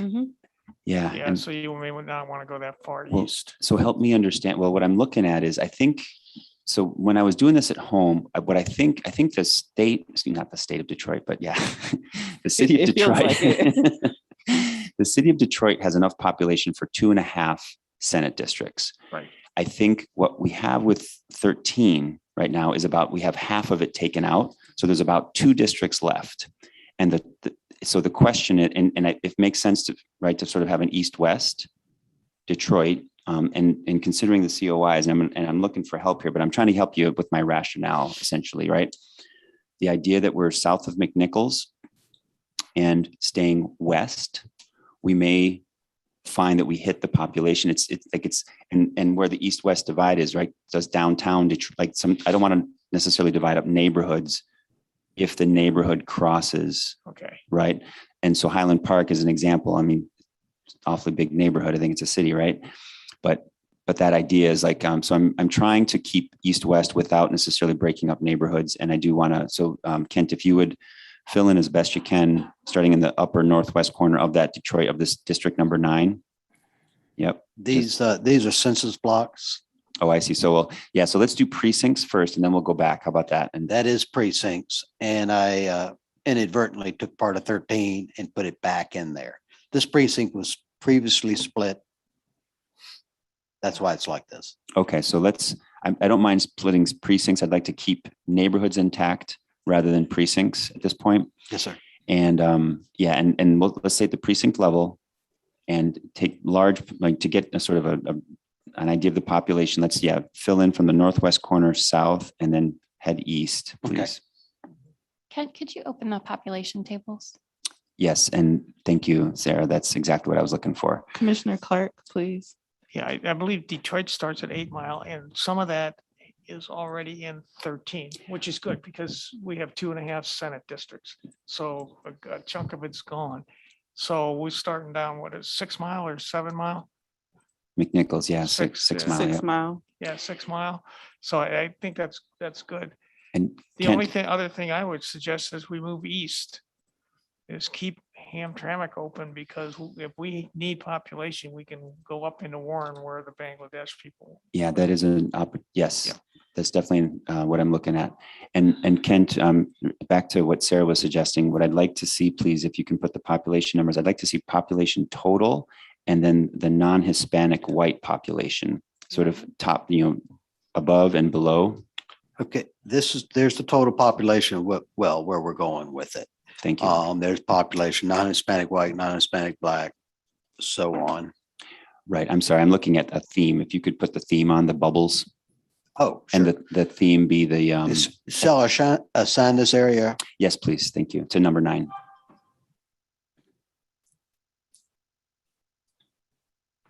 And we have holes throughout that needs to be cleaned up. That will fill in when we're at the census block level, but, and maybe it's time for the census block level after we get the theme on, please. So yeah, what I'm looking at is a population total at the top and then non-Hispanic white at the bottom.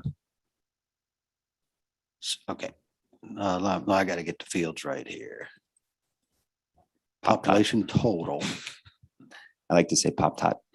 Pop tot. And non-Hispanic, NH, non-Native American. Should be non-Hispanic. White alone. I think that's it. Yes. Or is it non-Hispanic white combined with everything or anything? Okay. Well, what I'm looking at is to see the diversity. I'm guessing that if I see the difference between the non-Hispanic white and the total, then I can assume that there's more diversity or just yeah. Let me make sure I might have them flip-flop. Yeah, they must be other way around.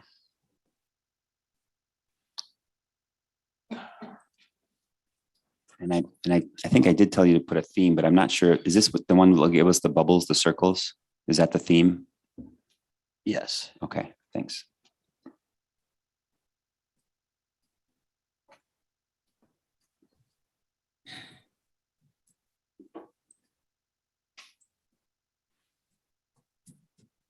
There you go. That's what we want, I believe. Great. So at this point, let's go to the block level and fill in also at the top, from the northwest corner of District 9 and fill in again, moving south and then east toward Woodward, please. Okay. What did the census? Yes, thank you.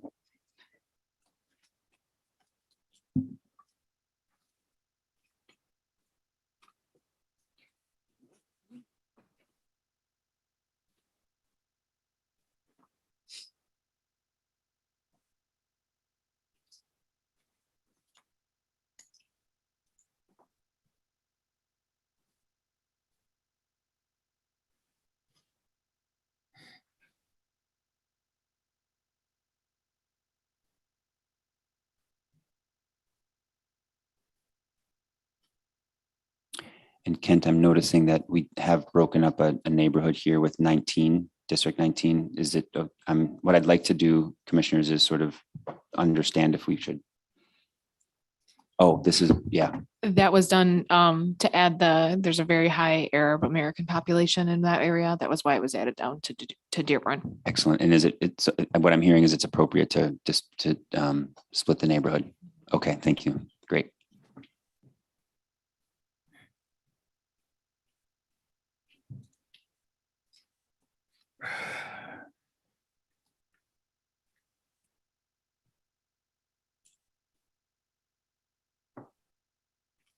And Kent, it'd be just useful for me just to, after you assign that, please, I'd like to try to see those bubbles and see if we can sort of.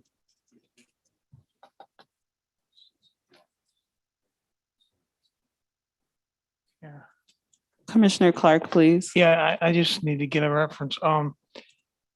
Rebecca indicated that that one Detroit neighborhood was kept there because it had high American or Arab American population. Is that the one that was just below Warren and Pearl Streets? Off Southfield Freeway? Yeah, okay, perfect, thanks.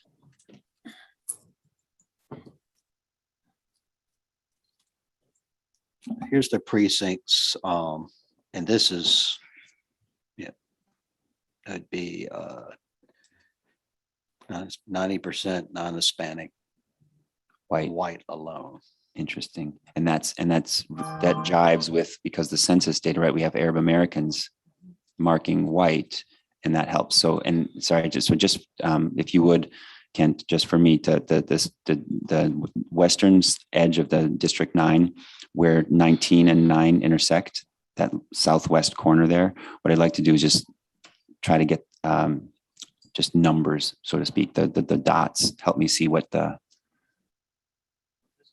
Down in here, it doesn't appear to be like this precinct here, which runs up there. It's 22% non-Hispanic white alone. Right. Okay. So I guess we just have to trust it. Okay. Thank you. So let's go further. So we're going to head east in District 9, and we still need, it looks like about 82,000. Okay. So let's, as we go east, let's make sure that we're filling in the southern part. So yep, Midwest. Yep. So let's go. I guess what I'm suggesting, Kent, is if you head as furthest south, to make sure that we don't neglect areas.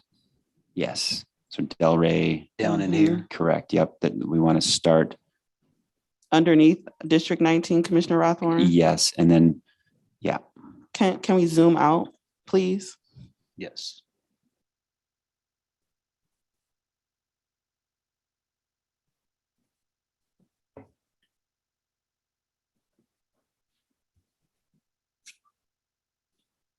And Commissioner Curry, I know this is your neighborhood, so I'm. Delray is not my neighborhood, but it's really not that many people in Delray at all. There's no Right. one there hardly.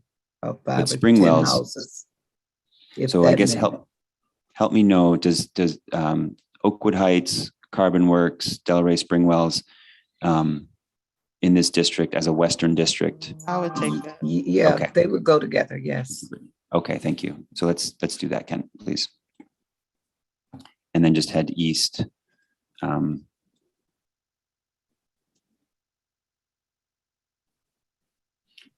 You might not. Is that what you had in mind? It is, thank you. Kent, these letters on the map that you're showing us, Yeah, I do. it's driving me crazy. I can't hardly see it. It's making me have a headache. Because they're so understand. light. They're so light. I I can't hardly read them. I understand. That's the way the application is set right now. It does a white outline Yeah, of that's the crazy. letters. Yeah. I was playing with it for a couple hours this morning and could not get rid of it. I just wanted Yeah. plain text. We'll see what we Yeah. can do in the next 24 hours. I'm sorry. Okay, Thank you thank for you. trying. Thank you for trying, Kent. Yes, thank you. And what I'd like to do here at this point, Kent, is let's see, Oh, I'm sorry. District 13 is still over, but it's better. We're within range. We're at about 3% over. So I like District 13 at where it's at in general. So what I'd like to do is, continue heading east with District 9. Along this line? Yes, please.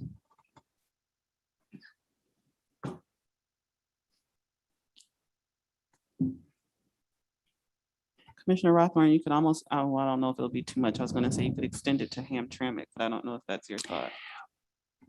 Yeah, this is where it gets, yeah.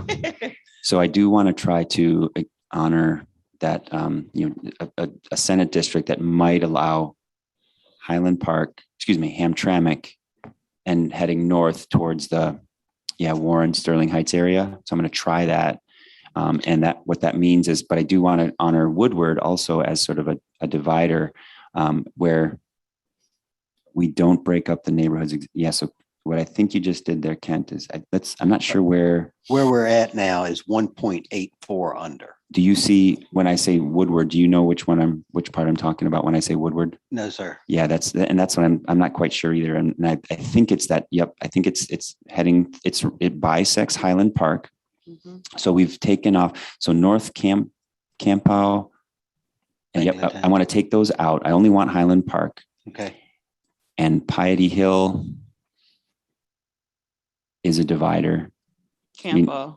I don't want to have you out here like that. Campo. Campo, Banglatown. Campo is Banglatown. Thank you. So this is one neighborhood right through here. That's what it looks. I mean, that's what it's. No, it shouldn't be.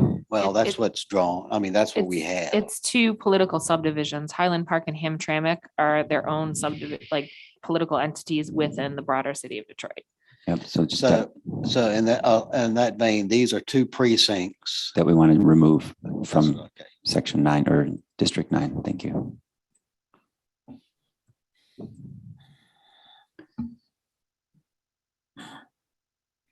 And I do see, so yep, so yes, your cursor is along that.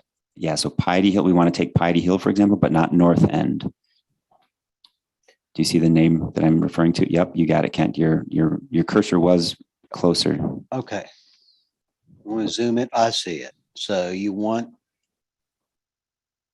Piety Hill?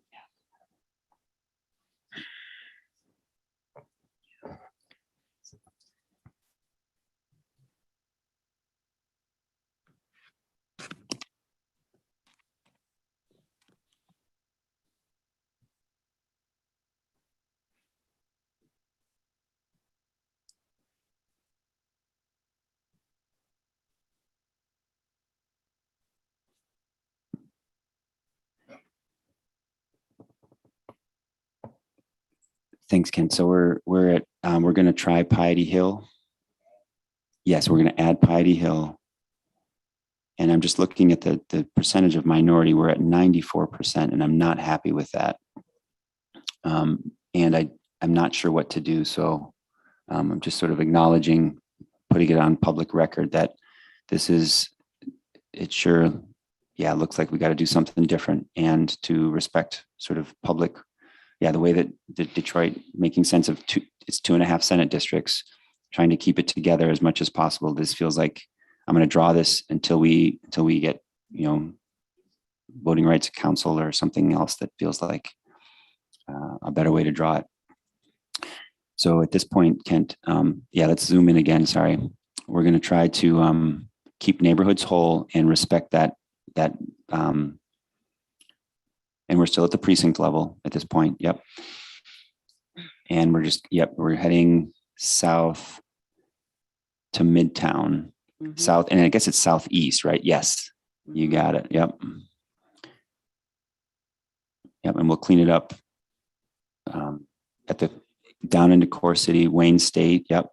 Commissioner Rothorn, you don't need a disclaimer. Keep going. Okay. Commissioner Ede. So I would say the further, I really like what you did so far, by the way, but I would say I would kind of caution against going further south. I think once you get into the New Center, Woodbridge area, those are, places that are much more associated with the Wayne State University and the medical center and Midtown as a whole, which I would say associates more with downtown than where this district starts. Got it. So what I'm hearing you say is I could put, since we're about 4,000 under, but I do. So yeah. So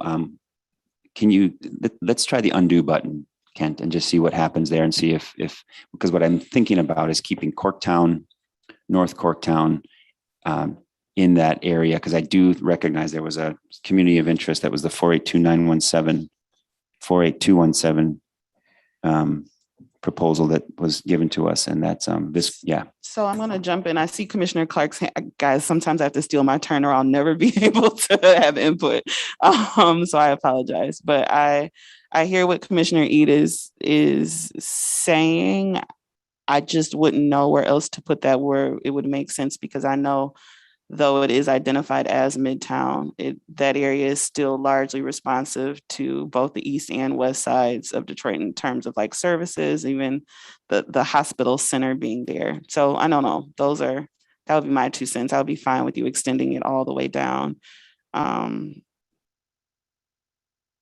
Because I can't see it reasonably going somewhere else. Commissioner Clark? Yeah, I want to comment on what Anthony said. The medical center you're talking about is where the VA hospital is. Yeah. Yep. And they use people from Wayne State as interns, so Wayne State Medical. So I see the two as being, even though they're on other sides of Woodward, I see the two being associated. Yes, my grandmother swears by those hospitals. So that's the only place she goes, all the way from 8 Mile and Woodward. That is where we take her in the ambulance. Correct. So but I can see where it's used on the east side as well, the hospital. But I think it's really associated with Wayne State a lot.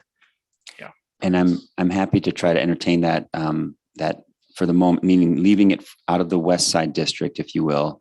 So Kent, thank you for that undo. And I think let's start at the southern portion of this District 9. Yep. So Corktown, so west. So we're not going to take in the downtown, where what says downtown Detroit. And I'm looking for guidance here because I think that's right. It's either the western side or the eastern side. And I think what Anthony was suggesting, and right, I got other commissioners to sort of, it sounds like they were corroborating it. We could associate downtown Detroit, Midtown, Wayne State with the eastern side, which is also where we're going to put Bunglatown at this point. But I want to recognize that we did reduce our minority percentage just a tinge when we had it in there. And now we're right.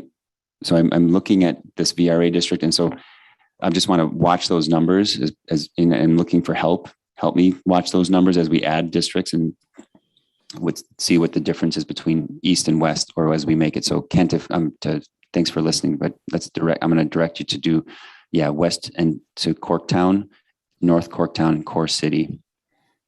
And Commissioner Eid. Yeah, no, I mean, I agree 100% with what you just said, MC. I don't really know what to do about the very large minority population we have in this district, but I also. That's okay, Ken, keep going. Yeah, I don't really know a way to get around it unless we start drawing these districts into the suburbs, which, might be an option, but, we might want to wait until I just want to, get something done like how you're doing. And, wait till we have our VRA council critique it, I guess. I mean, I don't know either. And Commissioner Rothorn, I was just going to quickly say, I think this would be the last district that feels more like expansive. Like the next one I do agree should go, start in Detroit, but go up the northern, like take shape in a northern direction. That's gotcha. What I'm thinking. I also know that we will have the benefit of Mr. Adelson when he returns and we can ask him tons of questions, but I would hate for us to feel disempowered in this area and not try anything. Yeah, I've got a thought. I think we do have some information to work off. Commissioner Clark and then General Counsel. Yeah, I mean, I really like the approach. The only problem I see with it is the high percentage of minority population. Yes. Mm-hmm. And the only way to resolve that is to go into the suburbs. Yep, but that's not what the people want. The people want their neighborhoods to stay together and be part of Detroit. That's what I heard in the two town halls or public hearings that we had in Detroit. So I'll also say this, there's a spirit of community, but then what I also heard, and then being a part of the city of Detroit, is a need for access as well. So I am less afraid of us pushing, as you can see with 13, what I drew, pushing into suburbs to accommodate both, the VRA, the concerns I heard for access, the concerns I heard for communities. And there was a fourth thing that I was going to say. I don't remember, but General Counsel, you have the floor. Thank you, Madam Chair. Yes, the districts do not appear to be able to be unpacked unless you go in the suburbs. And go outside of the city limits, is how I should say it. And while I certainly acknowledge and respect the public comment received, the Voting Rights Act law.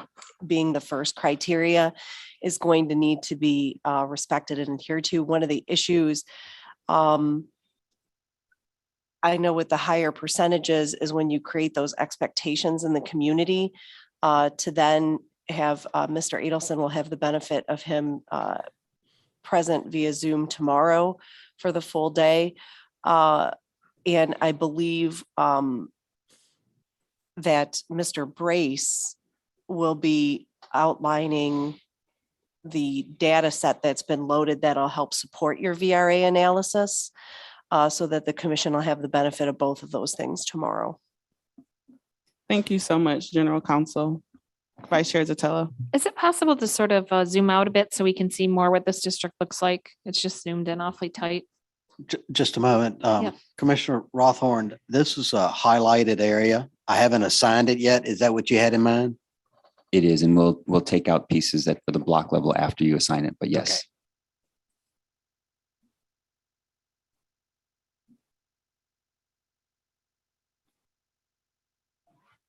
Okay.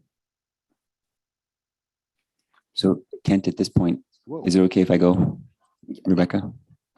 So Kent, I'm thinking about these bellwether elections, and I'm wondering if they can help us at this point as a layer, or if I'm not sure what it looks like, but if you can, is that possible at this point to help us see how we might look at the election results? And can we turn that on with our software yet? Or is that, we need to do another update? Oh, you've got it there. I see. The state has to install it. Okay, so what we've got for District 9 here. Yeah, this is where anyone that can help me read. So I think what do you need to be read? So what I'm sorry, it's sort of this idea that we want to, I think what we're looking for is looking for crossover and influence, if I remember correctly. So yeah, I'm just not sure how to read these numbers to help predict, whether if we include, Highland Park or not include Highland Park, I'm not sure either. So I remember from Dr. Hanley's mini lecture is she did present numbers like this, but it was against the racial numbers as well. So I don't think there's a way that you can just extrapolate what to do by looking at just this data set alone. Okay, so at this point, I'm going to wait until tomorrow and just draw an idea close to population, looking at demographics, and we'll get into this hopefully tomorrow and try to understand it better. So yeah, because she had the whole table. Remember, it was these percentages, but also what percentage of Black vote, what percentage of white vote. Right. Yep. Okay. So Kent, at this point, if you would just in the southern corner, Detroit downtown area, if you would take out that. So we're going to go at the block level and basically assign it to the next district. We don't have to unassign it. We could skip a step here. Yeah, because you had to go in and lasso them again. So yeah, I could just flag it with number 8. Yes, that's and then we can go from there. If that's what I everybody's suggest. I mean, if that's the idea behind it. Yeah.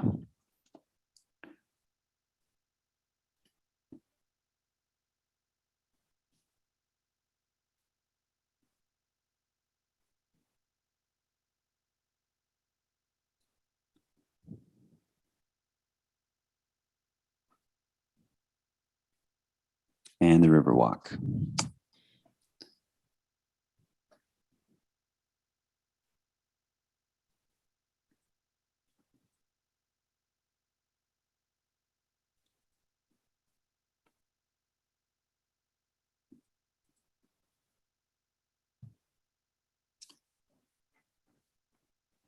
Can you zoom out so we can see what that southwestern? Yeah, thank you. That's right. Okay, great. That looks good. Temporarily assign that to 8, and district number 9 is still over 4,000, but it's not too bad. And let's just go further north, please. In district 9, we're going to have to stay zoomed in pretty good. Yeah. So it's a matter of, do you want to add this into here or take this out? Let's take out the Wayne State portion for the moment. Okay. From the western Yes.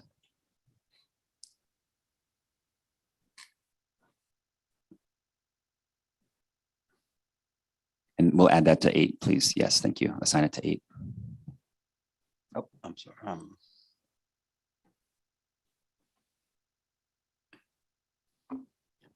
In this area here, So Elijah McCoy, so we do have, we're over still in number in District 9. So if I take that out, is it, yeah, what's part of me wants to keep Elijah What's the McCoy. population? What's the population of Elijah McCoy? I think that's going to be hard to get. we're getting there right now. Oh, great. That area right there is 350 people. And I'm tempted to assign Elijah McCoy, the whole neighborhood and the one further north, which is the park community. I can't quite read it, but west. Yeah, but so keep New Center, Virginia Park Community. Virginia Park Community. Yep, Virginia Park Community and Elijah McCoy. I'm tempted to keep that into 9 and allow, and frankly, Piety Hill. I want Piety Hill also on the western side.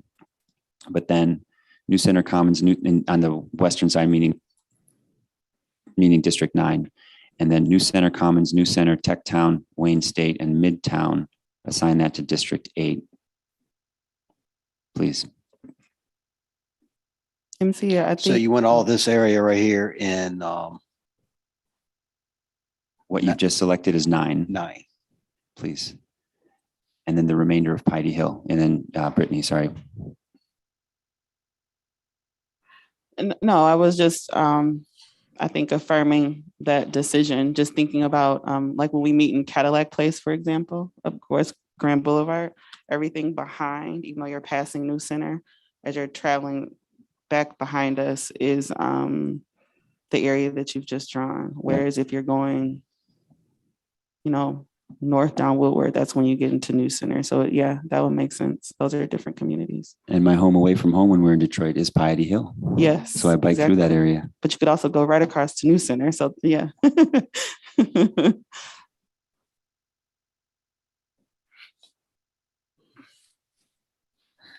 Just trying to clean up some of these little pieces that are going to be left over. Thank you. I appreciate that. And we're Because probably it's going to be like this all over the city. Yeah. And I recognize that there's a lot of, and so what I'm hoping to do, Kent, is just ask you, sort of delegate you to clean up the discontinuities after this. But yeah, let's fill in Piety Hill. And the thing about it is in some of these areas, it's going to be, what about Virginia Park? Let's add Virginia Park to district. To the Western District, to the 9th. Yes. Now, this neighborhood split census blocks. Yeah, so let's So do you want, basically one side of the neighborhood is over there. Do you want? Yeah, what do I want? Do you want it with New Center Commons or with over here? I think we're going to leave it here until we get some public comment or something else that helps me decide. At this point, it feels like a good district. And now we're up into Gateway is split. Gateway is split, sorry. Oh, the Gateway neighborhood. Right, so let's add Gateway let's fill in Gateway as to the 9th, please, and then we'll call it good. The 9th district good.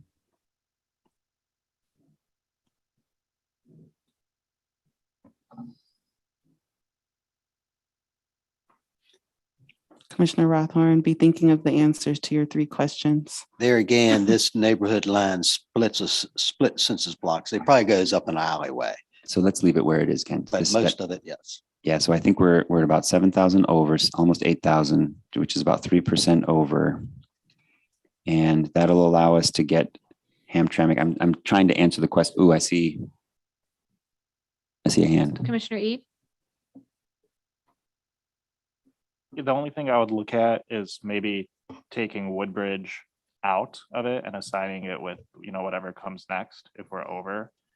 Because I think it's still in 9. To me, this area isn't really about east side or west side, because I think generally there's a sense that, okay, you have an east side of Woodward and a west side of Woodward. It's a common joke that's passed around Detroit all the time. Oh, are you east side or are you west side?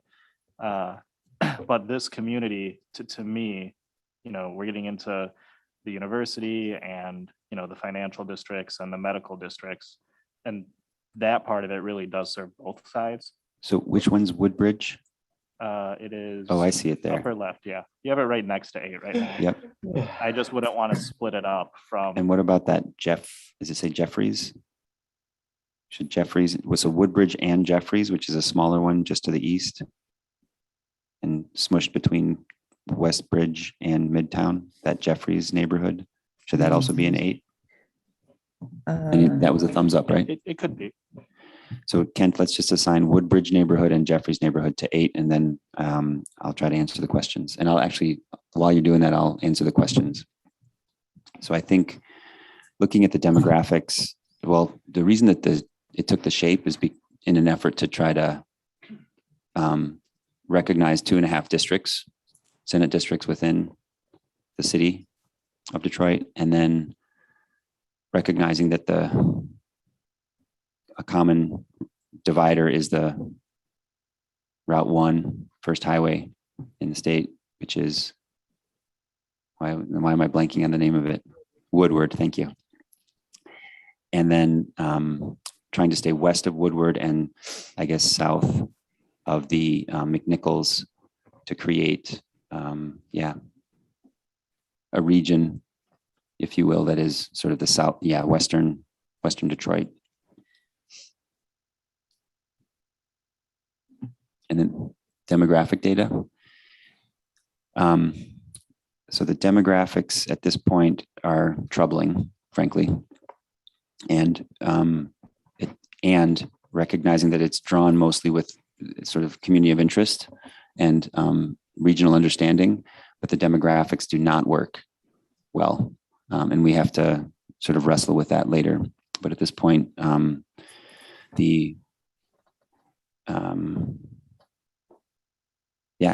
it's where it's at. And the third question is, no? That's all I have. Okay, great. Thanks. I think we're still taking out Woodbridge and assigning it to 8, correct, Kent? Yes. All of Woodbridge, please. Okay, Woodbridge is an odd shape, so you're gonna have to tell me what is Woodbridge and what isn't. So I guess the neighborhood of Woodbridge as defined by those dark purple areas, those census blocks that are, yes, you got it. The polygon is the perfect thing, isn't it? I love it. But that's how see how these census blocks are broke? I do, yeah. So I think they're broke. Let's just see what we got here.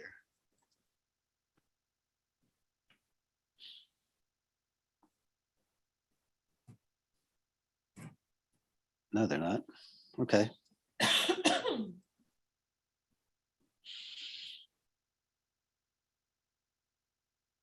Yep, so just to continue along that line there. Yeah, fantastic. Assign that to 8 and Shazam.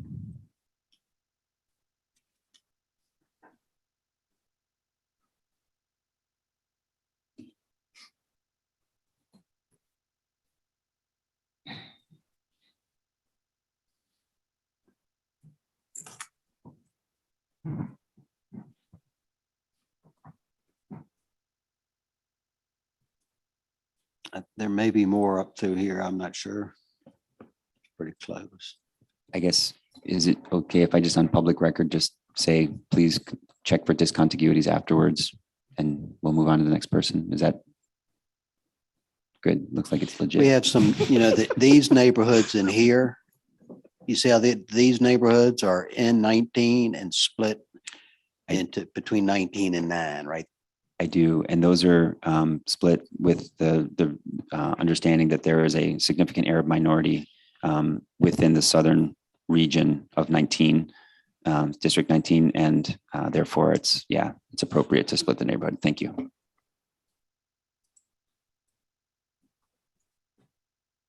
Yeah, sorry. Thank you for correcting me. It's the northern region of 19.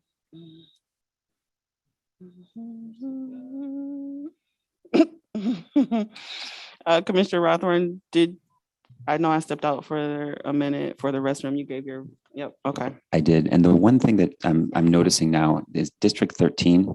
I think Palmer, that little corner north of Highland Park, that may, oh no, that's after. Never mind. That's, I see it. I just wanted, yeah, the State Fair, Penrise, and Dale Farm. Penrace, is that right? Where Is it Just looking- Pengrace? Are you? That's But it's- Penrose right there. Penrose, yeah. Penrose. Those three neighborhoods are east of Woodward. And so I just wanted to recognize that could be, we could shave off some more of 13 if we wanted to there.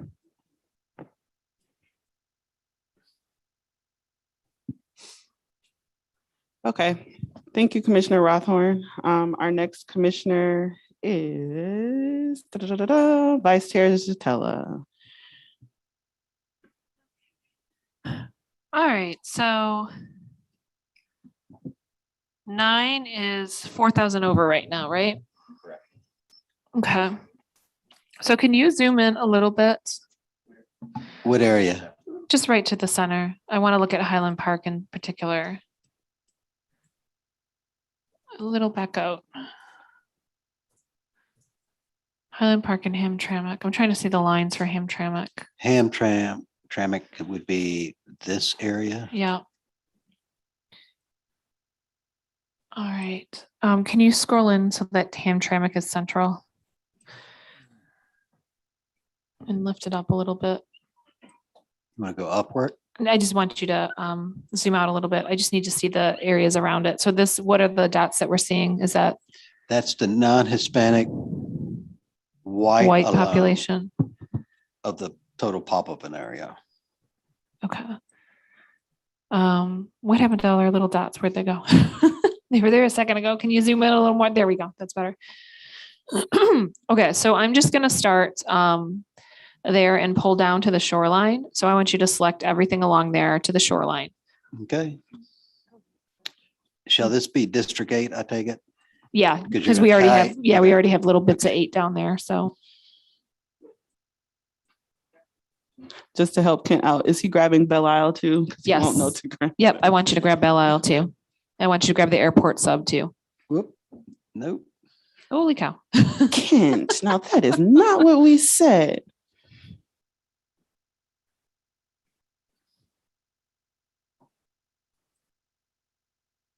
So if you could grab the airport sub, now stop, back up a little bit. Sorry. You want all this area? I don't want you to grab past the diagonal line there. See where it says Gratiot Township? I want you to Stay leave out of that. there. Yep. Okay, I can do that.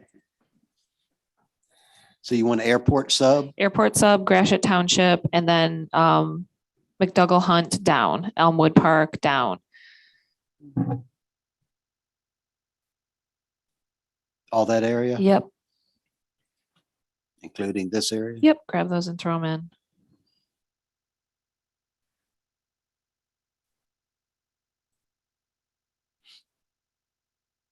See, this is where we split Gateway.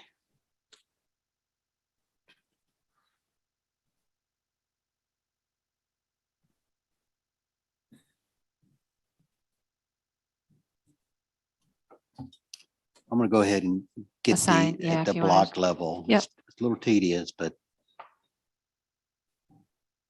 it gets it done.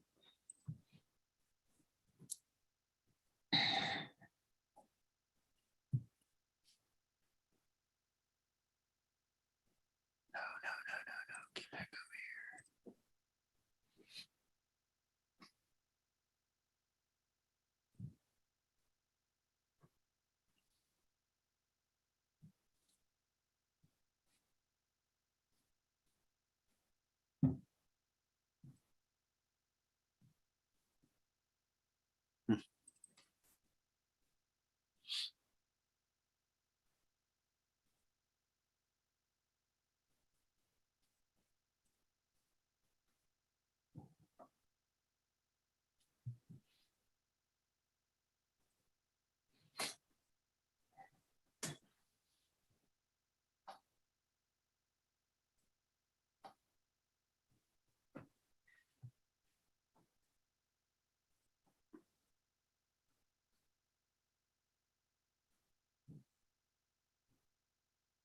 You can take Lafayette Park too.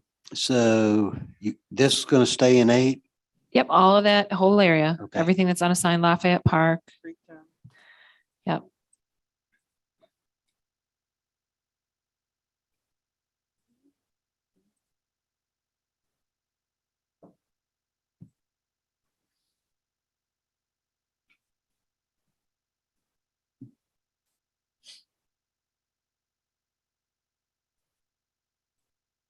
Commissioner Clark.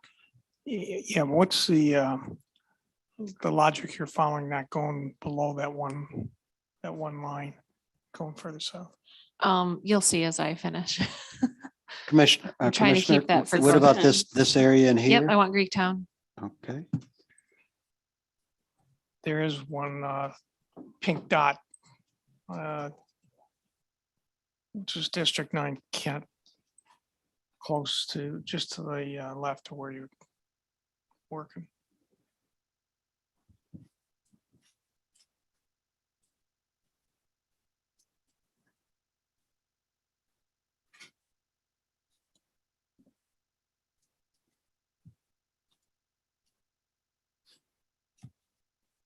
All right, so if you could, yep.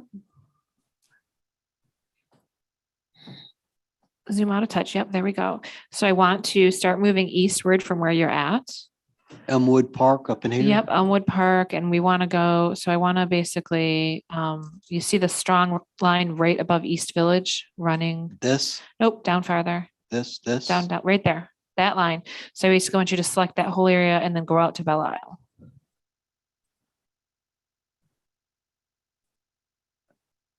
Yep, that whole thing.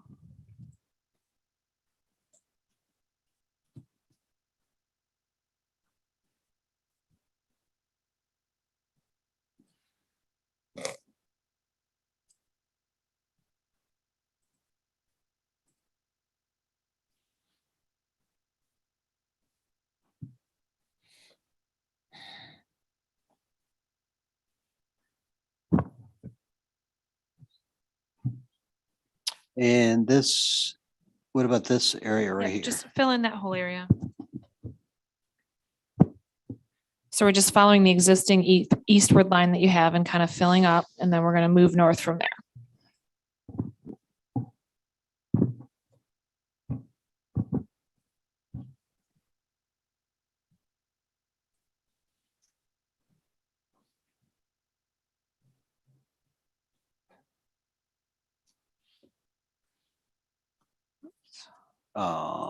So from here, you want to go up in this area?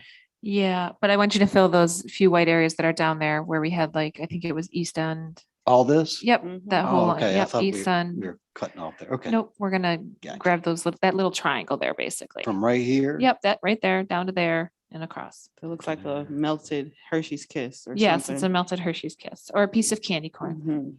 Yep, candy corn, yep.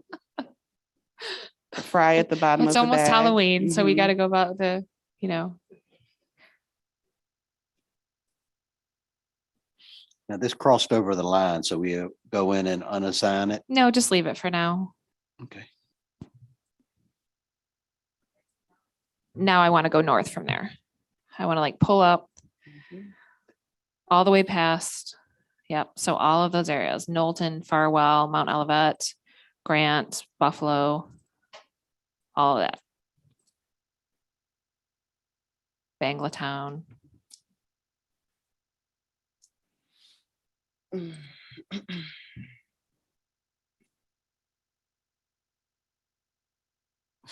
Oops. Oh, I see what happened. Aggravating me. Jeez, always.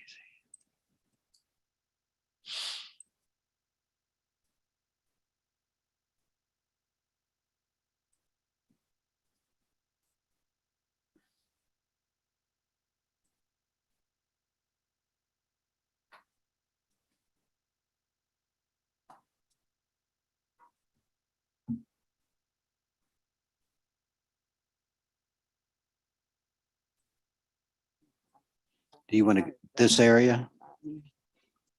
Yeah, but you accidentally grabbed part of Highland Park. So can you put that back Oh, to 9? yes, I did, didn't I? Don't want to do that.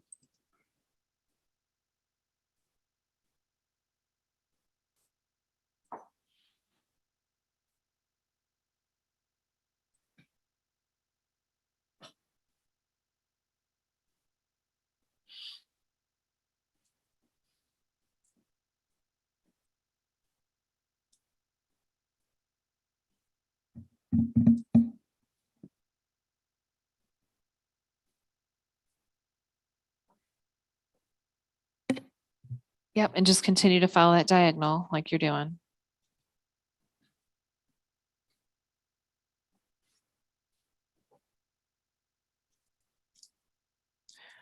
And then, yep, that whatever that little guy that's sitting there missing, Franklin. All right, so now let's look to our northern boundary. And we're gonna start going up into Warren. Yep.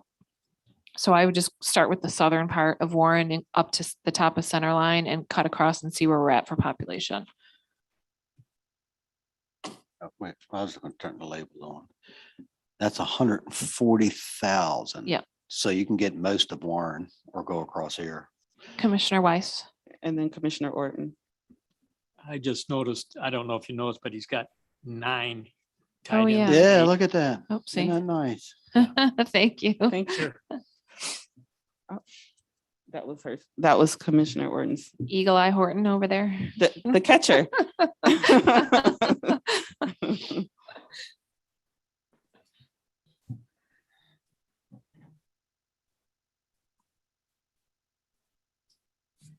And so just so everybody knows what I'm thinking here, my thought process here is I'm trying to pull the Bangladeshi community in Warren in with Hamtramck. So that's the whole point of this district is we're pulling down to the shoreline and then we're going to go up and try to bring in the rest of the Bangladeshi community. So how far up we want to go? Go up to the top line of center line. You see how center line's kind of Yes. sitting there? Go up to there and let's see where we're at population wise. That may put us over, but we'll see where we're at because we can take back off.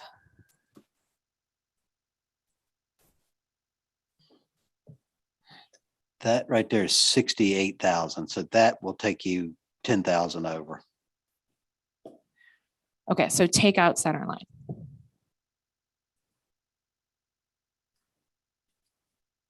And I think it's got one more little divot down. Nope, That it puts in 56,000. I'm under 56,000? No. You'll be like 1,000 under. Oh, okay. Yeah, go ahead and do that. So now you're, well, no, evidently I looked at it wrong. That's 19,000. Okay, so scroll back in a little bit. So I want to rebalance this a little bit. So I want to go west of center line and go up, but I want to take off those townships that are all the way on the east right now, those two. So those? So, right. No, my east. So see where we have center line and we come up and then you have over, so go little, yep, those two corners right there, take those off. Is that part of East Point? No, I was saying you're talking about the area that's close to East Point. I was shaking my head like, yes, take that. Okay, and now I want you to go on the other side of center line and we're going to go north of there. This area? Yep. Where's center line? This is center line? Yeah. That's what I was trying to do because I remember looking at it before. That'll add in 17,000. And how far are we under with that? Like 25? 5,360, 2.02%. Okay.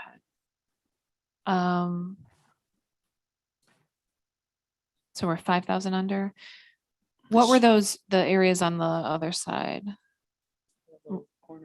Yeah, just curious. Center line has 8,500. Yeah, center line's going to give us too much, so.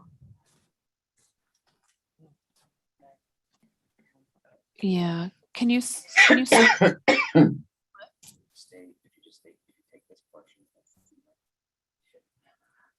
yeah, so let's grab center line and we're going to take off on the east side. So add center line and then we're going to take off a couple of districts on the eastern border. Nope, no, keep what you had.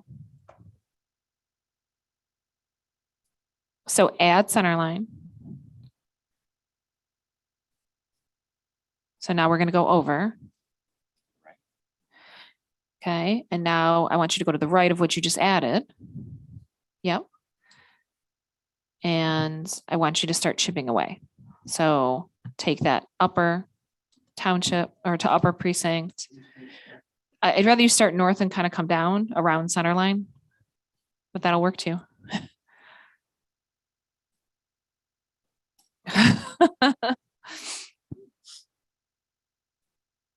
Why don't we, we're supposed to take a break at 2:30 anyway, so why don't we just stop for a second if you want to do that, or we can. Are you sure? I was gonna let you. 'Cause I Okay, knew you so weren't how gonna much am finish. I off? I'm off. 3,192 high. Okay, so I want you to take off that one little cube, that's 1,164, and then we're just gonna stop. Yep, there's one that's 4109 up there. Need 2,000 over. So 2,000 over. So let's just leave it right there for now. I mean, that's 0.76%. Yeah, well, we're gonna leave it right there. Okay, Commissioner Clark, you'll be our final comment before we take off for recess. Go ahead. I can comment when we come back from recess. Are you sure? You Yeah, have the because we may floor? get into discussion on what I'm going to bring up. Okay. Yeah. All right, at this time, commissioners, if there's no objection, we'll now recess for 15 minutes. Hearing and seeing no objection, we will stand in recess until, what do we think? 2:50? Let's just do 2:50. Okay, all right. 2:50.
I call this meeting of the Michigan Independent Citizens Redistricting Commission back to order at 2:50 p.m. Will Michigan Department of State staff please take the roll? Absolutely, Madam Chair. Commissioners, please say present when I call your name. If you're attending the meeting remotely, please say you're attending remotely when I call on you and disclose your physical location. I'll start with Doug Clark. Present. Juanita Curry. Present, attending remotely from Detroit, Michigan. Thank you, Commissioner Curry. Anthony Eid. Present. Brittany Kellum. Present. Rhonda Lang. Present, attending remotely from Reed City, Michigan. Steve Lett. Present. Cynthia Orton. Present. MC Rothhorn. Present. Rebecca Satella. Present. Janice Follett. Present. Aaron Wagner.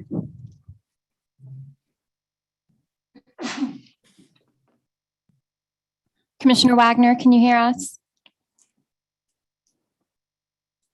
I can see that she's physically present, but maybe having audio issues, so I'll move on and come back.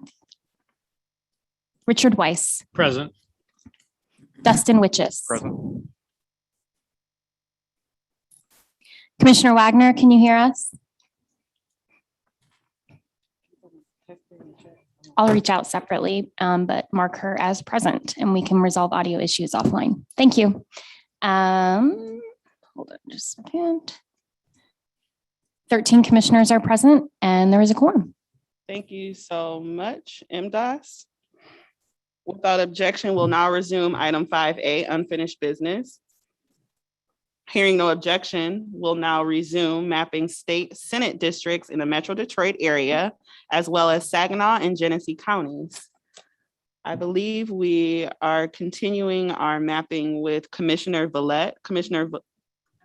Oh, I'm sorry. We were finishing with Vice Chair Zatella, and then we were going to move on. So Vice Chair Zatella, you have the floor. So I just want to know that northern boundary in Warren that we have drawn right now. Can you tell me what mile road that is? Should be close to 14. East 12 Mile Road. That's East 12 Mile Road. Okay. This So is Van Dyke Avenue. yep, we're gonna go, we're gonna revise this district a little bit because I want to go up to 14 Mile. And if I need to, I can take stuff off from the other side. So we're gonna try to go up to 14. Yep. Yep.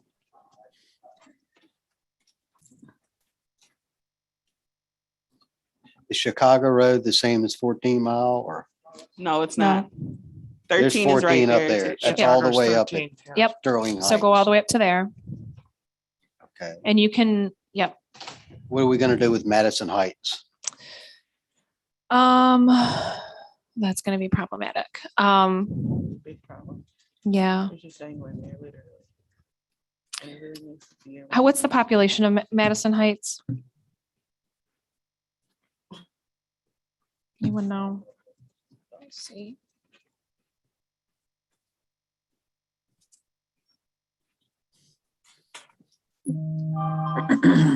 Seeing about 28,000, is that 28,000? 28,000.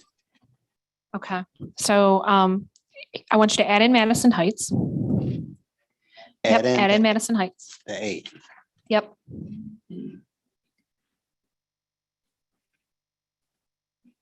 Okay.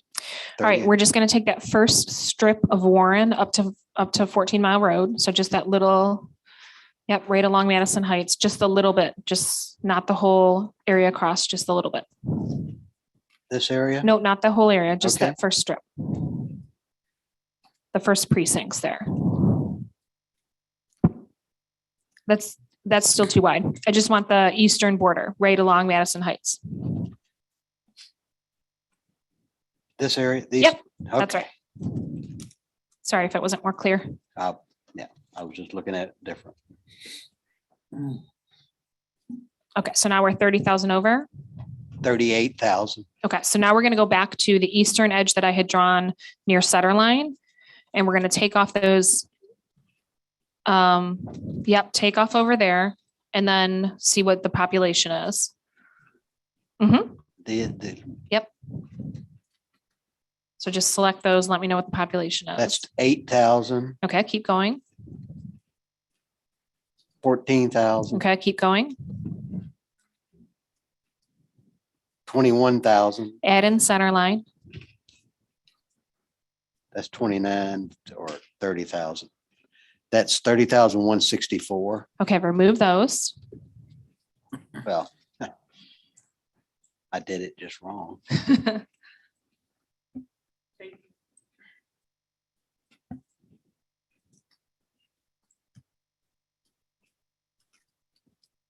Thank you.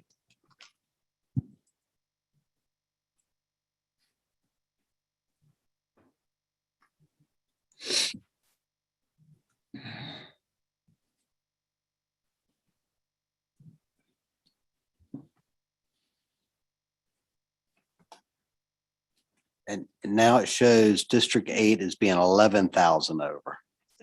Continue taking away those precincts under center line. Just keep going over until we get to where we need to be.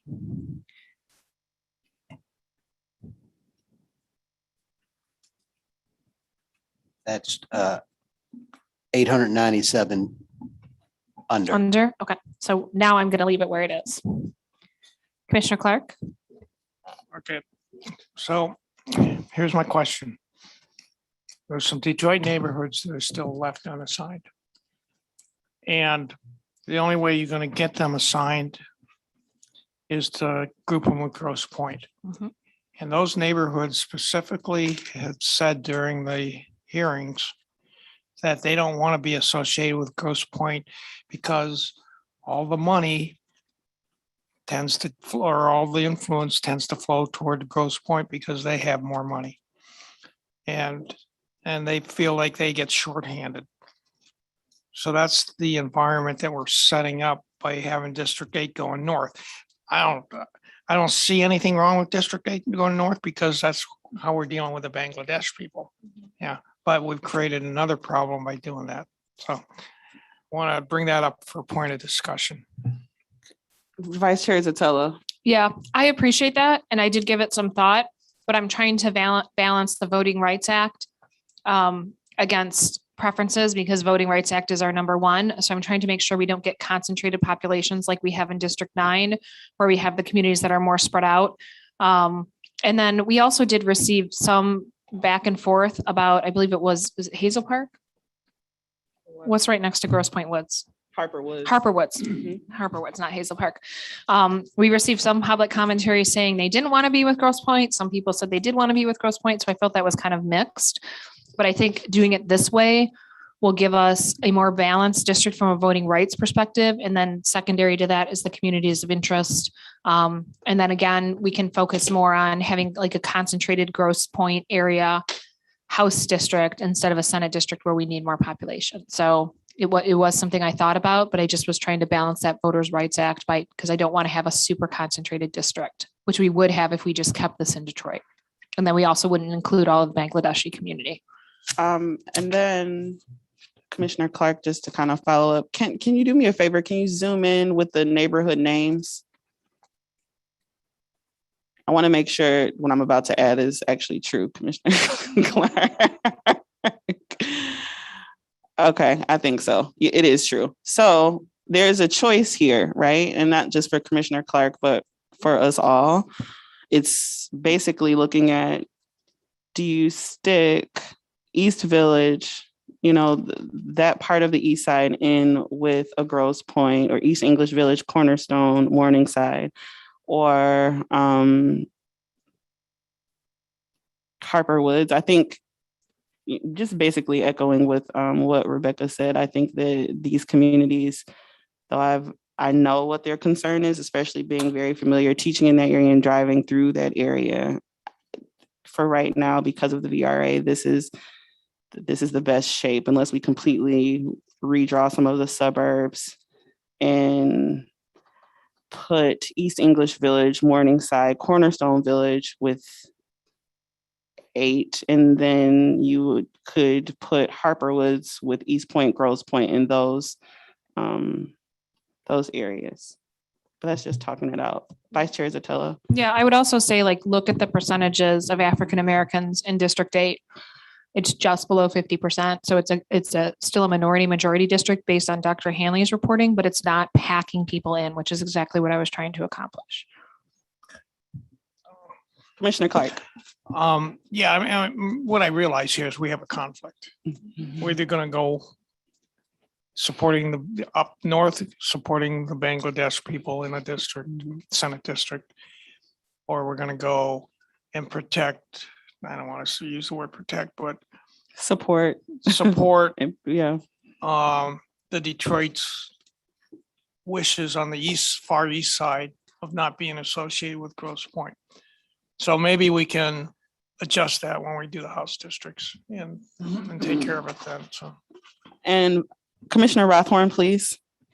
And it, I mean, I know it's a narrow section there, but we can just sort of draw the gross points and keep the shoreline, if you will, sort of draw a St. Clair shoreline district that has been offered as a community of interest. And then Harper Woods and sort of the inner Detroit neighborhoods up with East Point and up to Centerline. So we can even, that little section, again, I'm not advocating for it. I'm just offering that it doesn't even have to be one district, right? That we draw with the remaining folks. There's ways to there's different communities of interest that we can take into consideration. And I think looking at the VRA is probably our most, guiding, it's going to guide us the best.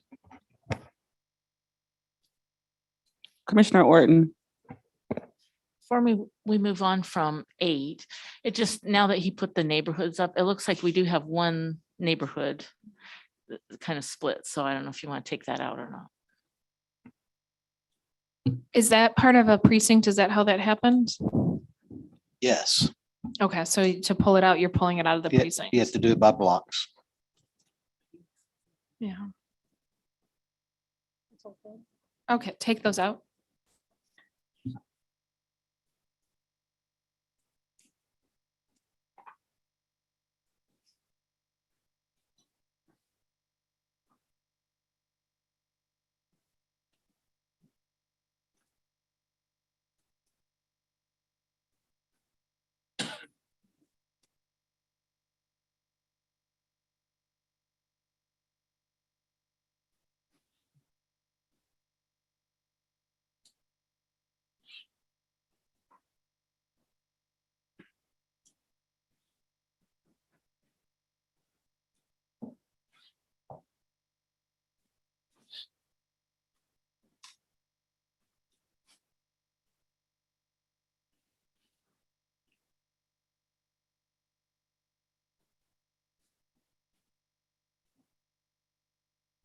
All right, I think that's good.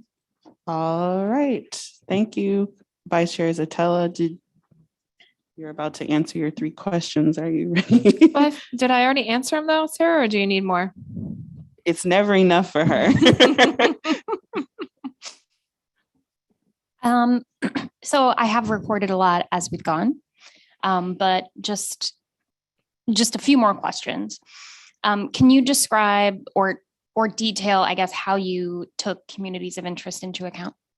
Sure. So I was trying to strike a balance between the Voting Rights Act and not packing the African-American population in too tightly, while at the same time trying to include the requests of the community's interest from the Bangladeshi community about tying Hamtramck and those portions of Warren that are very, very high in the Bangladeshi community together to balance out those 2 different interests while maintaining a district that complies with the Voting Rights Act. Thank you. That's all I have. Thank you, Michigan Department of State, and thank you, Vice Chair Zatella. Our next commissioner is Commissioner Villette.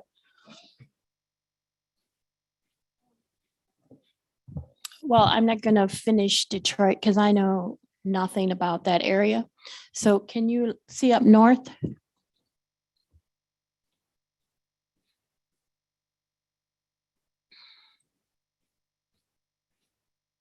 How far? Where are we going? Well, till there's someplace that needs to be drawn. Okay.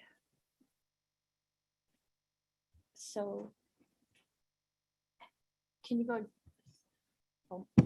go south? This is map. This is not.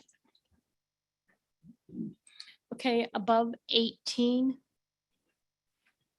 in Oakland County. Can you back out a little?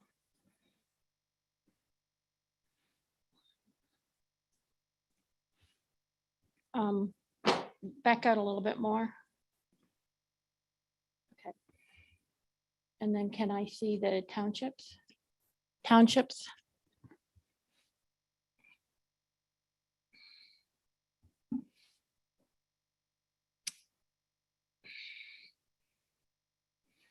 Okay, I'm gonna take Orion Township, Independence, Clarkston, and then 18 is short, right? Because they removed commerce. 18's 41,000 short. Did you want to put that area into 18? Yes, let's do that. I'm sorry, I started a new district. No, go ahead and put it in 18. I did want you to start a new one, so it was my error. But put it in 18. Put 'cause it it's in short. 18. Yes.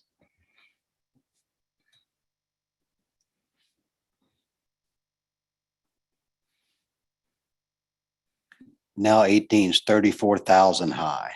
Hi, great.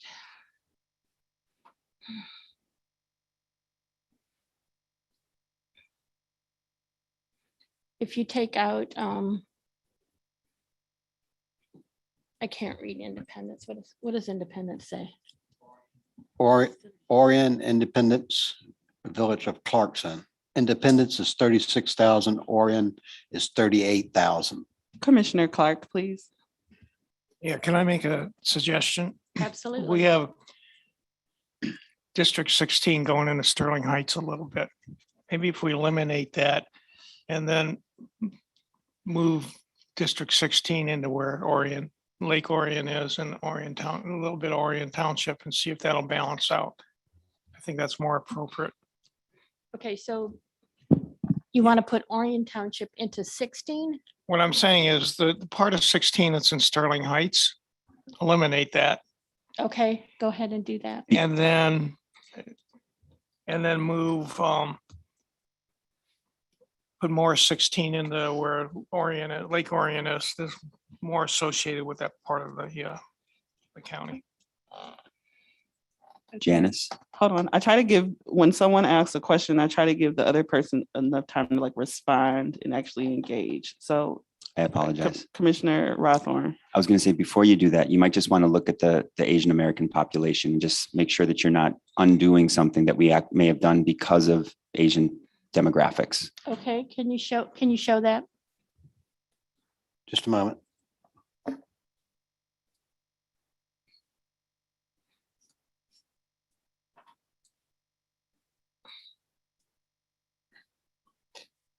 Yes, this area of Sterling Heights appears to have a fair number of Asian, 10%, 14. It gives you an idea of what.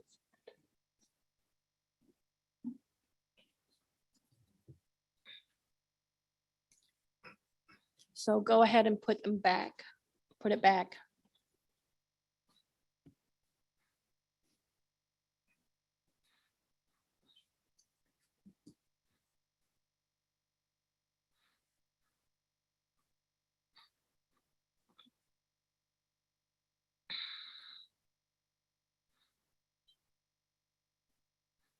So 16 is good. All right.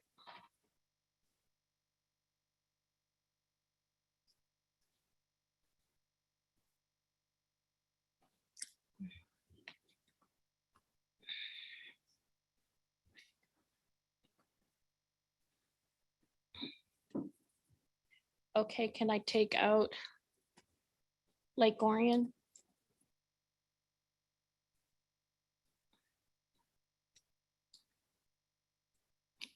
Orion Township, or yeah, and put in Springfield?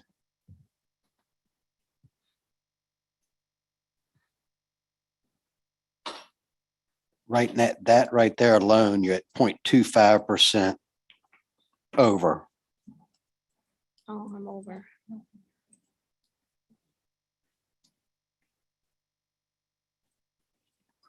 Put in Springfield.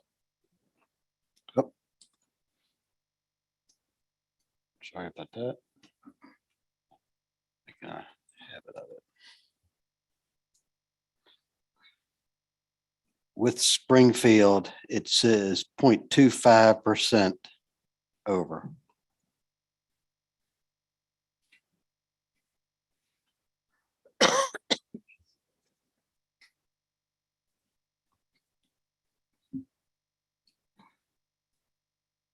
Well, I'm reading 4.2% over, Kent, on 18. Yep, I'm sorry, looking at the wrong district. should we leave it? We need 11,000.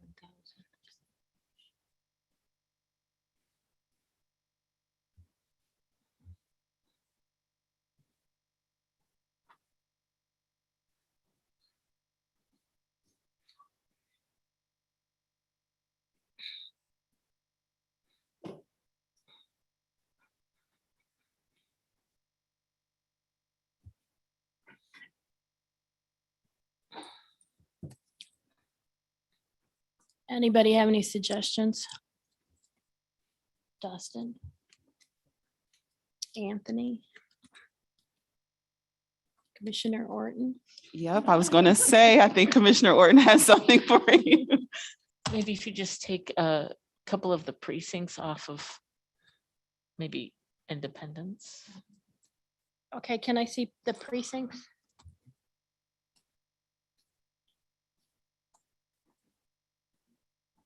The gold lines are the precincts.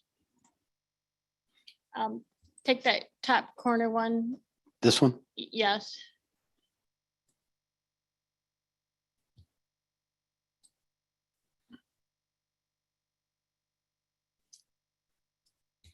You're 3% over now. And then take the next one. This one? The Or 2461. Now you're less than 2% over.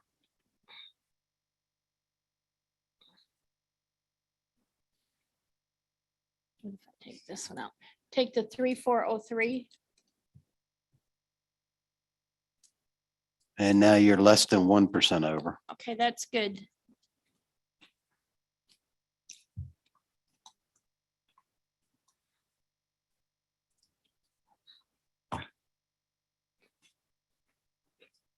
Commissioner Clark, please. Yeah, Kent, could you make that township that we just adjusted bigger so I can take a look at it?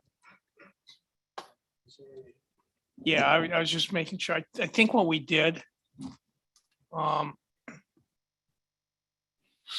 which I think is good, is we took things that are east of I-75 going north and avoided this village of Clarkston and where the schools are and everything. We're more out in the farmland area, which I think is appropriate for that area. So I think we did the right thing. Okay, thanks. Thank you, Commissioner Clark. Commissioner E, please. Could you put the African-American population dots up there real quick? I just want to see something.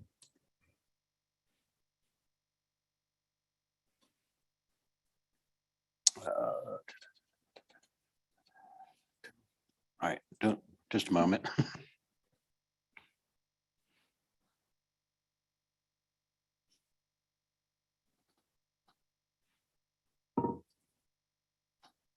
So the secondary number is the African-American population.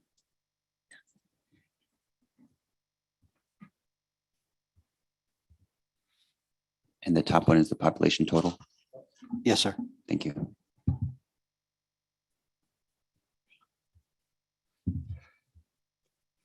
Well, like this doesn't really solve the question I was wondering, but my only concern with this area is Pontiac being a majority Black city, but the minority population in this district being, I think if I'm reading that correctly, it's 28%. So that's just something to be aware of later if we come back to this. Commissioner Orton. I've seen a lot of public comment about that recently. However, I think the areas all the way around it are not majority Black, so I don't know how to solve that problem. Mhm. Yeah, Commissioner- no, I agree. Just Excuse me, Chairperson. Yes. That, the black number you're seeing there is black alone. If you add in, it'd probably be a higher, like any combination. And this is where I'm wondering, Kent, one of the things I found useful was a population total and then the non-Hispanic white, which is sort of like, then we have people of color, if you will, or like the sort of, and we can get in quick reference, if you will, like if the population total is, and the non-Hispanic white total is pretty close, then we know there's very low people of color, and we might be able to predict crossover votes or things like that, yeah, demographics I think are hard to read, but that's one of the reasons I like that non-Hispanic white. That's a good idea. Commissioner Clark. Yeah, I think we had this discussion the other day when we created District 18. Pontiac, the comment was Pontiac's an island sitting out there, and it's surrounded by non-African American and non-Asian people, and there's not a whole lot we can do with it at this point. So I think what we've done is appropriate with it.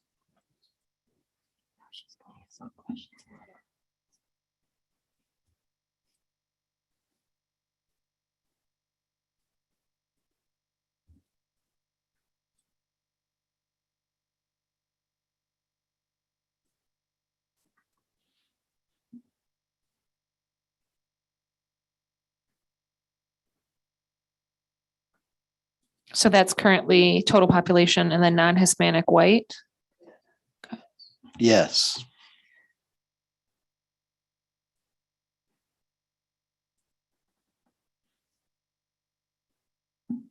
Okay, any other comments?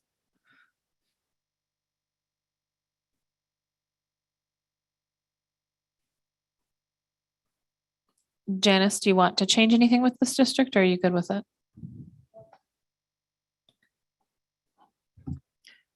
I really don't know what I would change. I thought that commerce should have been included in this, but then that would like throw District 14 off. I also read the comments of the people in Pontiac say that they did not belong with Milford and Highland and White Lake. And I kind of agree with that. But like we talked about, Pontiac, I don't know what you would put Pontiac with.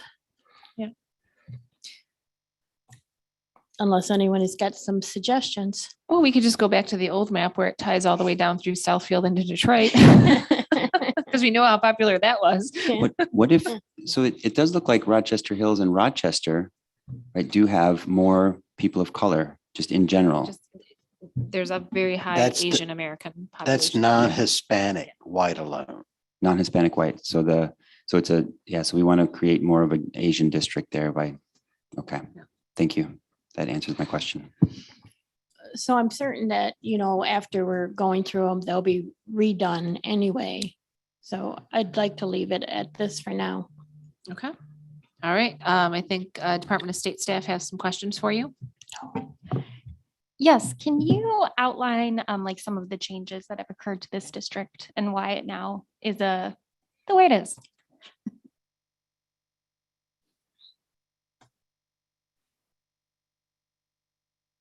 Well, when it was originally done, it included commerce, but that was taken out for another district. So it needed some more population. And some of those areas like Springfield and Independence, they're a little more rural. And I thought they went more with, White Lake and Springfield. So that's why I put them together. Thank you. That's all I have. All right, we will move on to Commissioner Wagner at this point. Who, Can you pan out a little bit so I can see the east side, please? Commissioner Wagner, before we begin, can you disclose where you are attending remotely from? I am attending remotely from Charlotte, Michigan. Thank you. If you could zoom in on the points there on the east side, lower east side. And those of you that live in this area, I know nothing about it. But we did hear a lot of keeping the points and Harper Woods together. And we also heard argument to keep the east side of Detroit together. I don't know how well that fits with those of you that actually live in this area. But if you could highlight all the points in Harper Woods for me, please.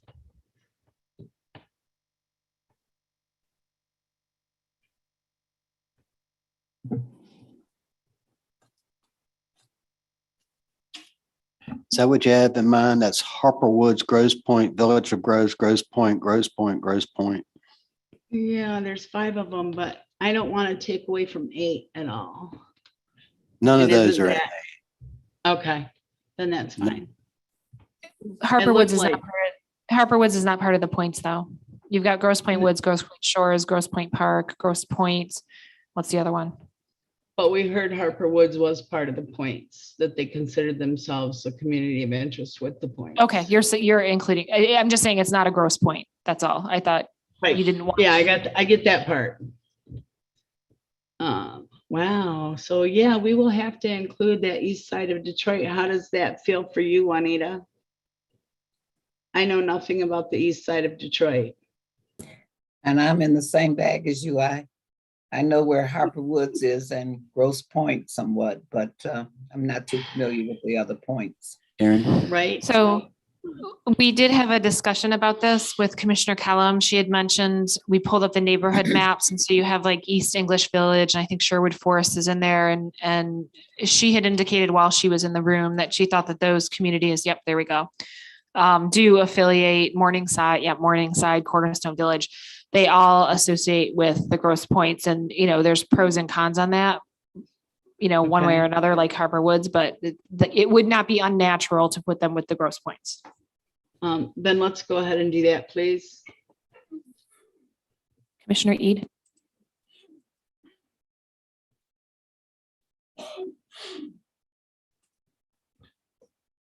I agree that it wouldn't be unnatural, but I'm just wondering if maybe we can get a little bit more creative about it. I like what Commissioner Rothorn had said earlier about trying to turn this into 2 different districts, one with the Grosse Points, and that kind of moves up towards St. Clair Shores, and then another with this more industrial area on the east side of Detroit that's being painted right now. So that's just my idea. Is this the area you want to add it to 7? I believe so, yes. Commissioner Rothorn. Aaron, to help with this, this is from that big map guy that was offering comment at in Ann Arbor. Do you remember that? And I think what he was suggesting is that just that one township wide, so the point and then up and around St. Clair Shores could justify the St. Clair Shores district, a community of interest. He did not include Harper Woods in that, and his rationale was because there was sort of light industry. But I don't, like you've already said, like what's been said, this is not a wrong district. It's just that that's where the comment was coming from that particular person. Commissioner Wagner, Commissioner Witches has his hand up. Okay. This is one particular area of the state that I've been looking at over the weekend, and I would tend to agree with MC here. If we were to take, well, I think the way I was doing, I had East Point in it, but if you take all of the townships that go all the way around the border of Lake St. Clair to the little piece that we didn't draw on the thumb, in my mind, you have something that is a community of interest around the St. Clair Lakeshore that would work in this particular case. And it would also keep all the 5 points together as well. How does, can you pan out? Can you pan back in for me, please? What about Cornerstone Village? Is that more of a Grosse Point area, being that it's so No, close? it's not. Okay. Cornerstone Village, East English Village, and Morningside communities are predominantly Black, African American, or Black communities. And that's also where I was wondering how to go with that, because I think if we do that and take the points and St. Clair Shores, aren't they predominantly white communities? Yes. Mm-hmm. Can you take out all the Morningside, Cornerstone, Roaring, all those areas right there in that? Sorry, I know that's tedious when you're at that level.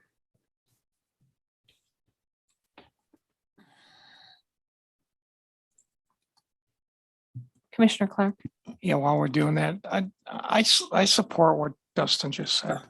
To maybe at least I think it's worth a look at to see how the population falls out. And just run that all the way up past Mount Clemens and then around Anchor Bay, that one area from the thumb that we didn't connect in there, and see what that would look like from a shoreline district. If it does, if it's not looking good, once we do it, we can always back off real quick. Well, I'm just seeing the predominantly 71% white right now. If you can go northward, Kent, please. And let's grab St. Clair Shores.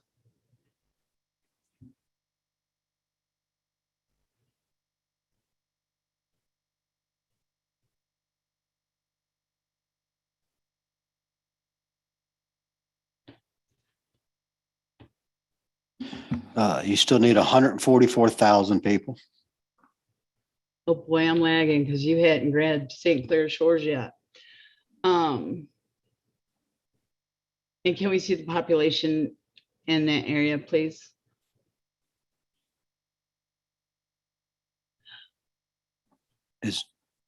Can you see the population, the blue numbers? I could until you panned out a little bit. I can't see it now. Thank you.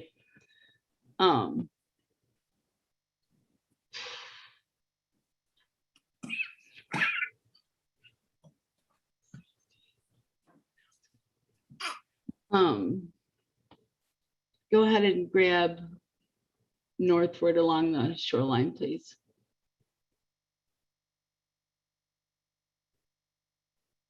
Continue along the shoreline. I suppose so, yes.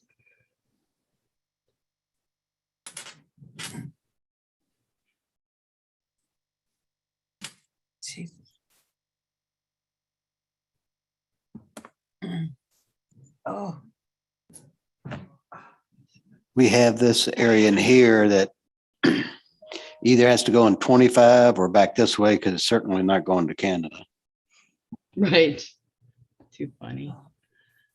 You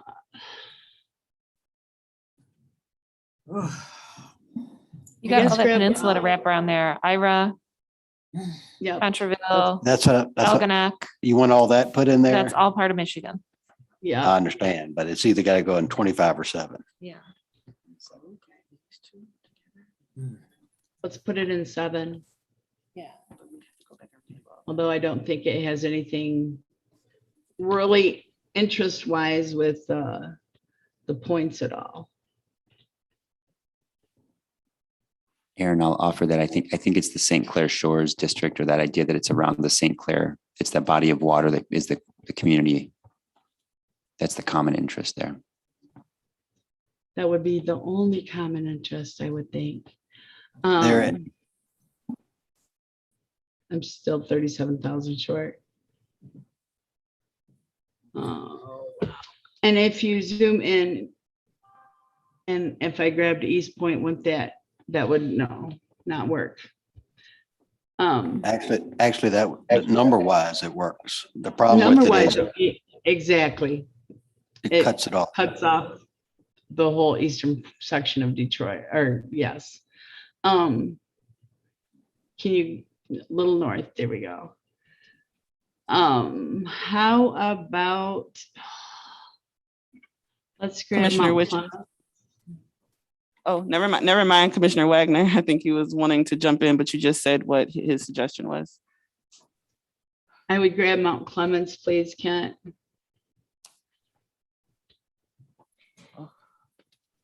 And those precincts that are to the east of that and south.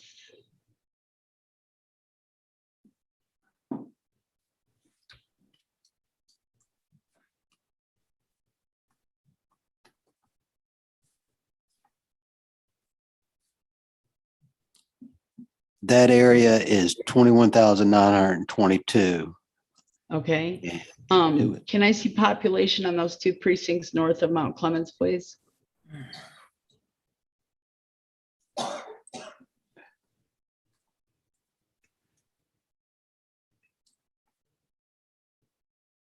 That is 4,468. Okay, what I see right now is a negative 3,478. Am I lagging? Yes, ma'am. Can you go ahead and add those precincts to it, please? And you're 0.37% high, or 990. I feel like we're playing blackjack, and you hold or you hit me again. So let's hold there, please. Double down, Commissioner Wagner, double down. That's funny. I don't even gamble. Commissioner Ede has his hand up for you, Commissioner Wagner. Go ahead, Commissioner Ede. I just have one comment. I think what you drew in 7 really does respect the community of interest there, but I'm looking at the demographics and also thinking about VRA concerns. Because this district is, it says it's 81% white. And I think if we draw in a district 9 now, or whatever number's next, we have 9 used up, but whatever number we choose, if we add in the east side of Detroit and go up to Warren and Sterling Heights, which we could do, but I don't know how the demographics of that would shake out. That was my concern, was the African-American population in East Detroit, and that this would be a predominantly white community of interest, but it also speaks to keeping all the points together. So can we clone this and see how it looks if we add in East Detroit? I think I'm going to get a lot of comment about that, because East Detroit did not want to be with the points last I knew. Yes, we can save it, make a copy of it, and edit away. Thank you for being patient, Commissioner Clark. I just wanted to let her finish, Commissioner Clark. Yeah, I mean, if I were to add in East Detroit, which I think is reasonable to take care of Anthony's concern, we'd have to delete something. I would delete Mount Clemens out of it. Mount Clemens is on the east or the west side of I-94, a little bit away from the bay, and it's a little industrialized over there as well. So that's what I would tend to do if we decided to add in the eastern part of Detroit. Yeah, I figured we'd cross that bridge when we actually got there. Yeah, in the Mount Clemens area, if you get to the east side of I-75 or I-94, then you're at Selfridge Air Base. A lot of that space is empty space at Selfridge Air Base and marinas up there.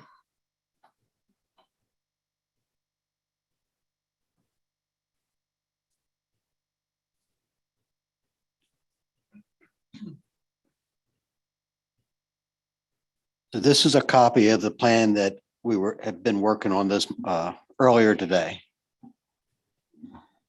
So did I hear you say you wanted to take this area up through here and make a district and see what the numbers are?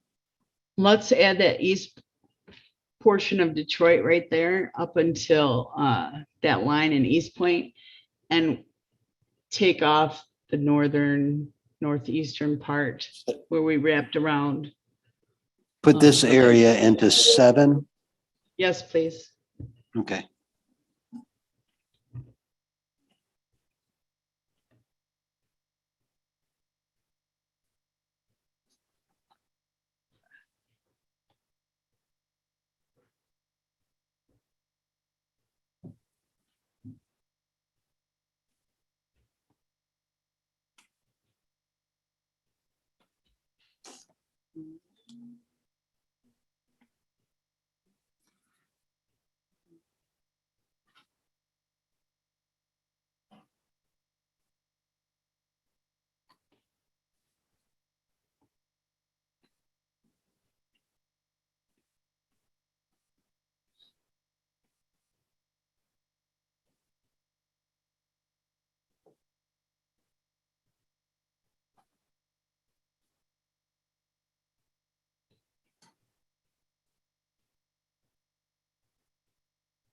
I think I'm going to go unassign that area first. So we have an idea how many we need to add.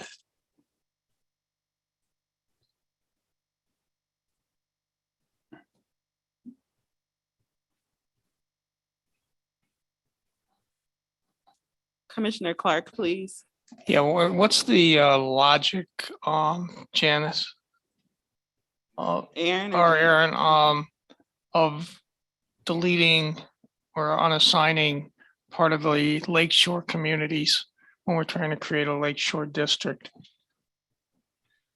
I'm working off of the demographics right now, Commissioner Clark. Okay.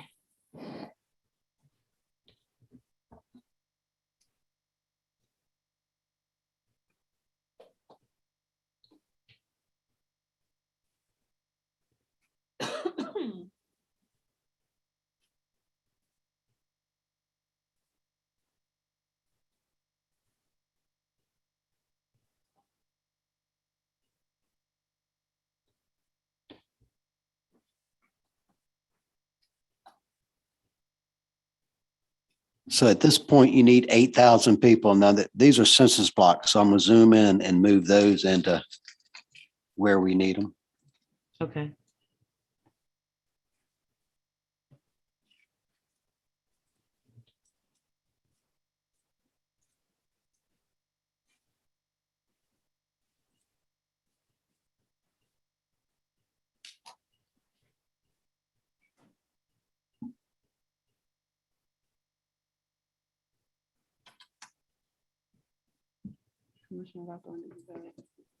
Commissioner Rothorn, please.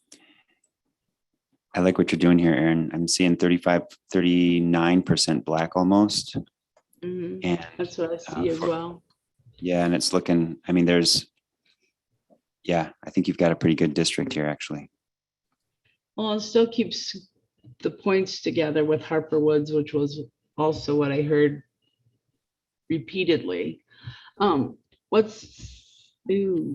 Okay, we're at 34,000 in East Point. Can you zoom in on precincts so we can see where we're at that point? Please, Kent. Zoom into East Point. To precincts, please. Yes, that's precincts right here is in gold. Yes, I'd like to see that population. So it's 2,100, 3,100, 22, 18. So Can you probably grab these, those? Yes, please. And include those in there as well. those precincts total out to 8,975. 8,975. It'll be like 600 or so. Or can you go ahead and add those, please? We're 592 high, 0.22%. Okay, we've got the African-American, the dots, the heat map. Can you overlay that on this area, please? Yes, ma'am. Thank you.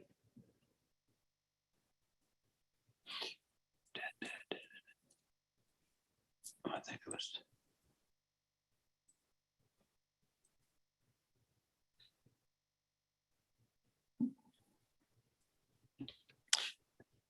This is at the precinct level, and we can click on each one and see 73% African American, 77% African American, 64%, 63%, 90, 92, 92. I think I like this better. Just for that reason. Commissioner Clark has his hand for you, Commissioner Wagner. Go ahead, Commissioner Clark. Yeah, I personally don't see where East Point is associated with St. Clair Shores that much or Grosse Pointe area that much. And that's why I suggested to take a look at the remaining shoreline up on the northern end of the district that's drawn and not include East Point. I would agree with you. And I'm talking about going up toward New Baltimore and then over into that one peninsula that we haven't covered. The significance of the peninsula, there's bridges over there that they have a lot of problems with because of the lake. They have water level problems, which is the same things you're seeing down at St. Clair Shores. High water levels, and they have the same environmental concerns. That's why I would suggest that. But I don't know, Anthony, do you have any comments on that? I actually had a comment. I think Commissioner E might be chewing on a snack, so I'm gonna jump in. Commissioner Clark, so I agree with your synopsis of like the northern lakeshore area. However, there is some commonality with East Point. For instance, you can drive east down 8 Mile and go all the way to Lakeshore Drive, and which runs into either side. Remember, 8 Mile being a dividing line between Detroit, Roseville. So I don't know if that orange line is 8 Mile, I'm not sure, but there is some commingling there, even with schools in that area. So, but it's up to Commissioner Wagner. That's 9 Mile right here. Okay. That's 10 Mile. And 8 Mile is lower. 8 Mile is the locality boundary. Or Right, pretty close to it. That's what I said, Kent. I am content with this the way it is. I like the numbers on the other one better because we got closer. However, the demographics were not where they needed to be. So I'm going to hold here on this one then. And Michigan Department of State, did you have any questions for Commissioner Wagner? No, I think I've got everything. Thank you. Thank you so much. Thank you so much, Commissioner Wagner. Our next commissioner is, you're welcome. Our next commissioner is Commissioner Weiss. Thank you, Madam Chair. Obviously, I don't know much about the area, but Sterling Heights and Warren remember from the Bangladeshis.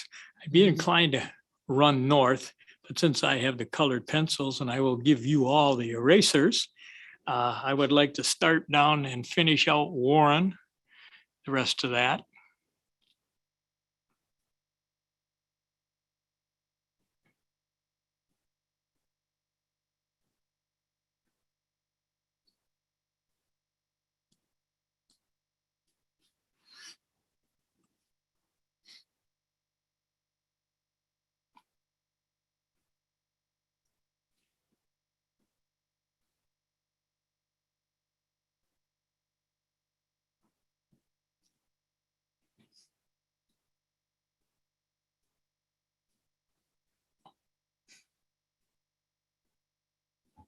Next.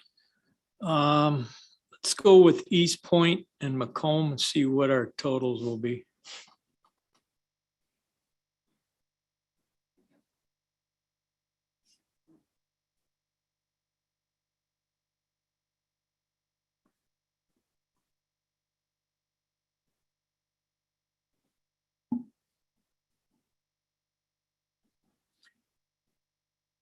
All right, I'd like to take the rest of Sterling Heights, see what the total is there.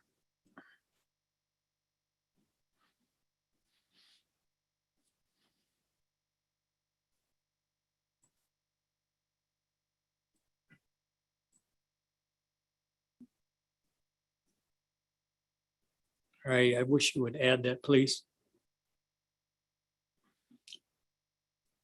You need approximately 14,000 more people to be ideal. All right, what's in Fraser?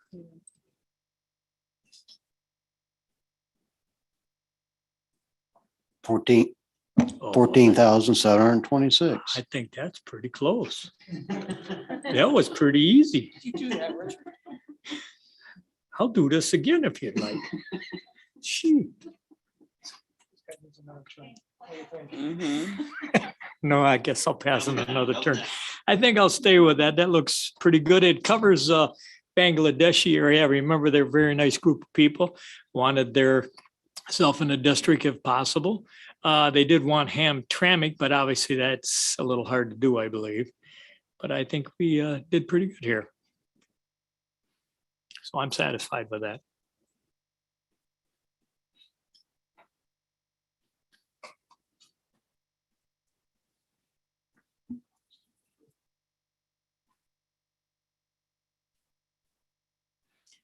Thank you, Commissioner Weiss. You did so well. There are not even any questions for you to answer. You got a thumbs up from MDOS. That's good. I like that. So put down your pencils and erasers. Thank you. Okay, next we have Commissioner Witches.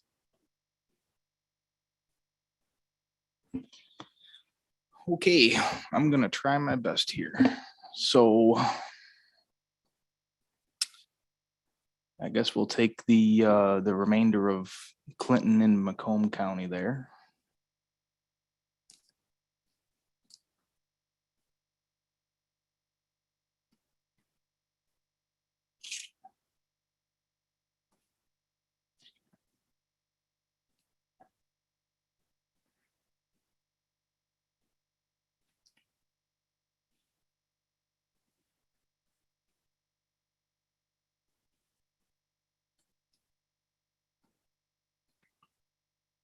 Okay.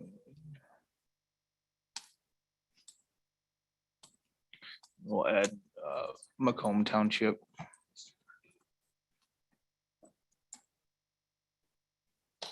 In fact, just those three townships that just would make it into a T for now. So Shelby, Chesterfield, and New Baltimore. Yep.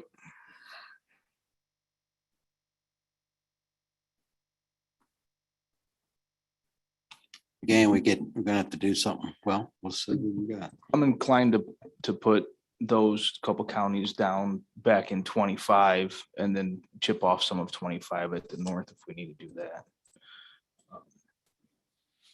5 still needs 38,000. Okay, let's look at the township that's over to the left right there. Yep. That's way over. 80,000. And Utica. Assign those. Let's do half of the township. Okay. Southern half through Utica.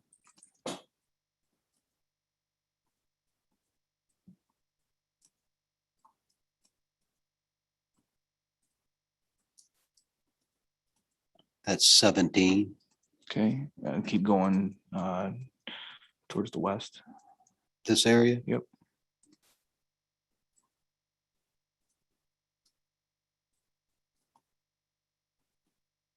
And that's another 18. Okay, and let's take those the other three right there. Yep, and the one below it. You got it.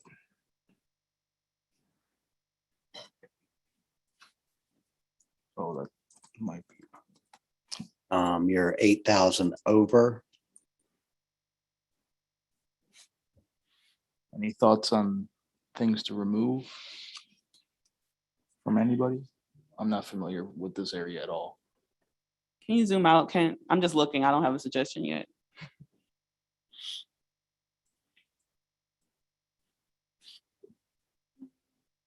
Commissioner Clark has a hand for you, Commissioner Witches. Yeah, that area is almost entirely residential up there. So if you took it from the west end or the east end of that township, I don't think it would make much of a difference. What about that little piece that looks like it's going to Anchorville or like that weird 1759? That's not gonna take up 8,000 folks, but. No, you have to reduce by 8,000. Mhm. Yes, New Baltimore up here is 12,000.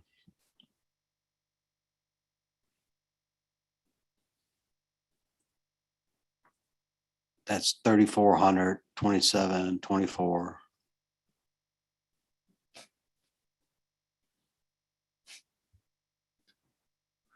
I guess we'll take off the those top three that we just added.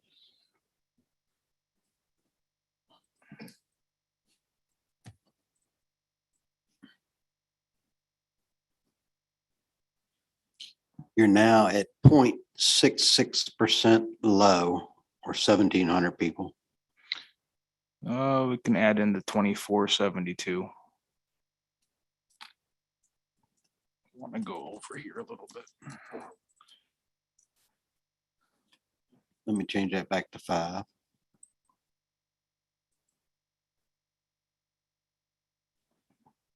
You're now 730 people over. Any thoughts there from anyone? I'm just trying to keep the population as close as we can, and then also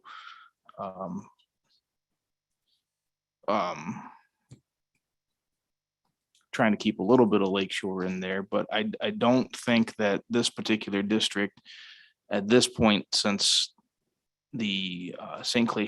Clair Shore district that we have drawn isn't going to go all the way into the thumb, I don't believe this area is going to align with the southern portion of the thumb as well. So here at this point, I would suggest 20, those townships going into 25 of the southern point of the thumb.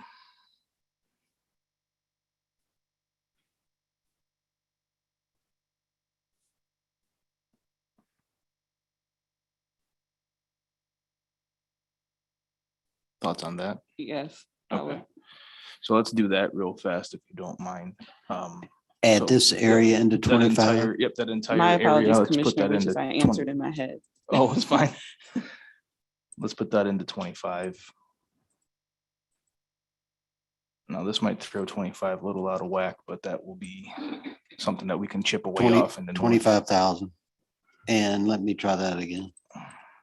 Commissioner Witches, Commissioner Clark has a question for you. Yeah, I understand why we're doing that. I had to get the population back down to where it should be. I think we should take the far western townships, they're up further north, and we take those off. And that'll give us a chance to utilize them in the Bay City, Saginaw, Flint area, if necessary. Which ones? Wait till he scrolls up. The far, yeah, that row right there. Okay, let's take that off. I don't know if we need to take the whole row or not, but You need 25,000. probably gonna have to. Probably pretty close to the Yeah, whole row. it'll be close. We'll But select- that'll help us when we get over to Bay City and Saginaw.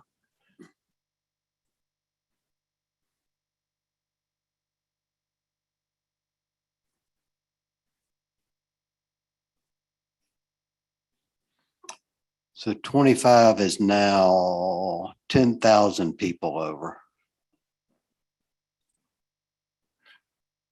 I would tend to take those three. Yeah, right to don't come down. I would take North Yep. Branch, Deerfield, and Burnside. I would tend to take those. That should be close. That alone Yeah, that gets would you be close. 0.43. Now, you got a little Brown City, Burnside, unassigned this. You're at No, 0.43. let's just leave the whole thing. I think population wise, we're in good shape. Yep. Yeah, that looks better. In the district So that that- anyways, that's my suggestion, Dustin. I like the suggestion quite a bit. So now District 5, can I see the, in the active matrix, the population and demographics? Well, I don't think there's much more I can do at this particular point to change those, because we're going to be getting into northern rural areas here pretty soon. Yeah, I think I'm happy with that at this point in time.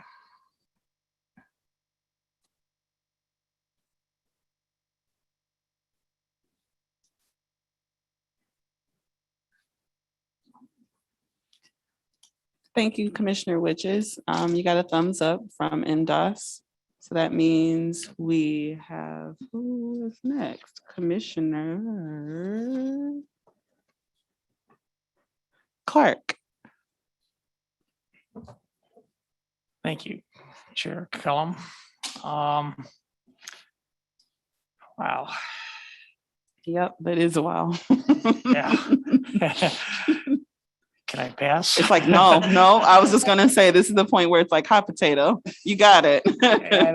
Well, let me tell you what I learned when we did our practice exercise on the thumb.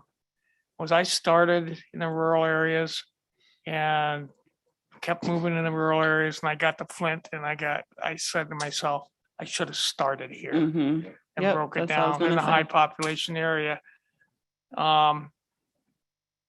So I think I want to start in Flint, in the city of Flint, and make sure I have an outlet to get these rural areas down south if we need it. So let's take a look at Flint. I have a question. Just, I noticed the town of Memphis is split right now. Is that by design? Well, we can put the town of Memphis into 25. Well, hold on. What's the population That's of what I was 25? 25 is 0.43% high. Okay, so let's take that piece of Memphis and take it out. Unassigned Yeah, is? unassigned that one. Unless anyone has any objections to Nope, that. take those 315 folks. Need to hear someone say it. We appreciate you, Kent. In case you haven't heard it today, thank you for working so hard. So. Over Flint? Oh, yeah, you're gonna have to expand Flint so I can take a look at it. So we got, how many people? 81,000? Yeah. So let's take the city of Flint, because we gotta go to 255,000. Take the city of Flint. To the west, it says Flint, 31,447. Take that. To the west of Flint. I'm sorry, I had to go Yeah, to right where precincts. right where your arrow is, yeah. That area. Let's take that. This is District 4. Okay, let's take Swartz Creek.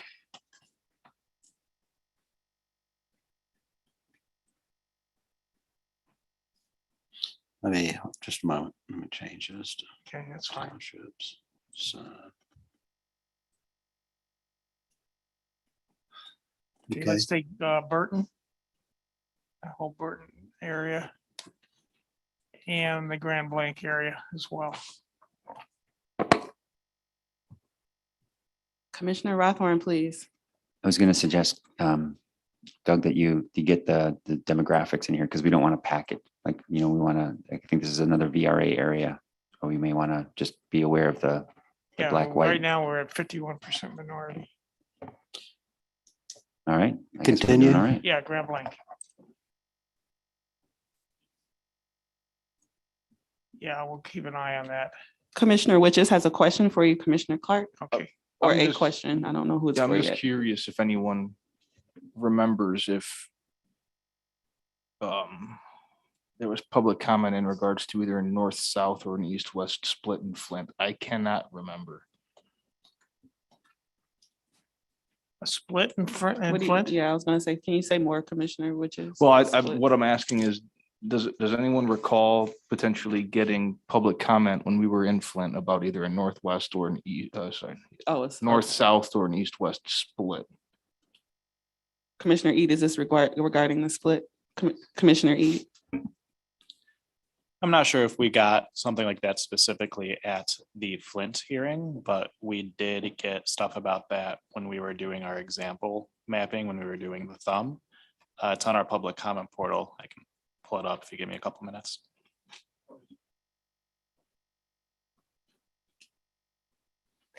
Okay, let's take to the north of Flint, Genesee, Mount Morris. Yeah, let's take that, and then Flushing. Flushing's considered suburb of Flint. What area is that? Where's Flushing to the left? Morris and Flushing. Yeah. what are you gonna do with Clayton Gaines and Monday?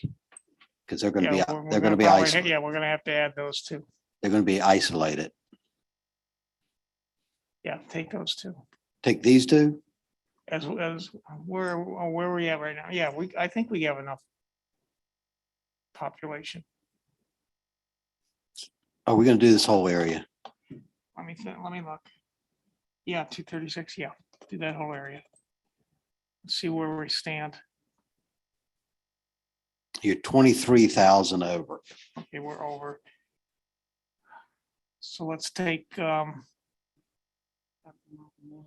I mean, I could hit the numbers close if I took Genesee off. Any suggestions on what we should eliminate? You are now at 1% over, or 2,766. Okay, commissioners, Commissioner Yeah. Clark is asking our assistant, so I know some of us are thinking. Any immediate suggestions take for him? We can get closer if we take the city of Mount Morris off. Just the city, yeah. Well, Commissioner Rothorn? so we did get a written public comment about Mount Morris and Mount Morris City and the township and the Flint Township altogether, that they'd like to stay together. Okay, let's just leave it as it is then. Commissioner Eid? So that split I was speaking of, I believe it's the river that runs through Flint, and I believe yes. Thank you, Commissioner Witches, for that. I believe there's a higher density of African-American population north of the river than south. Minority 39%. Yeah. Commissioner Witches? I kind of like the way that this looks, and I think this also is in line with the racial polarized voting analysis that we have, because It of is. the percentages are going to align much better. Again, Yeah. considering Grand Blanc and Burton and Flint, yep, and yep. Okay, well, I guess we have another comment, but I'd like to stay with this. Commissioner Orton, please. I just wonder what that little dog leg is that's sticking out. Is that airport? or That's a something? reservoir. So it's zero population, I'm wondering. Look at it just a moment, real quick here. Belongs to the city of Flint. There's Oh, there are there's people. 15, 12,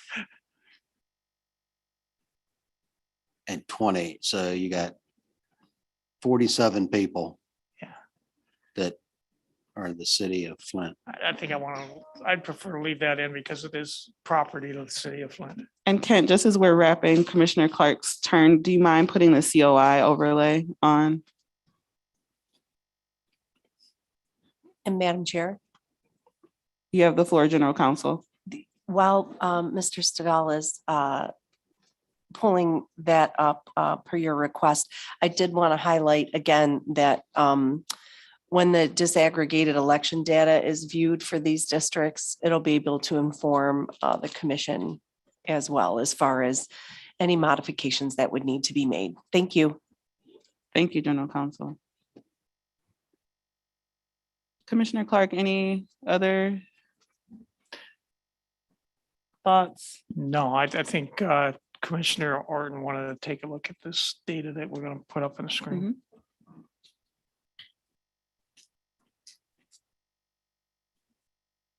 Commissioner Eid. Could we maybe look at the Black population overlay to see if maybe we can scoot that number a little higher?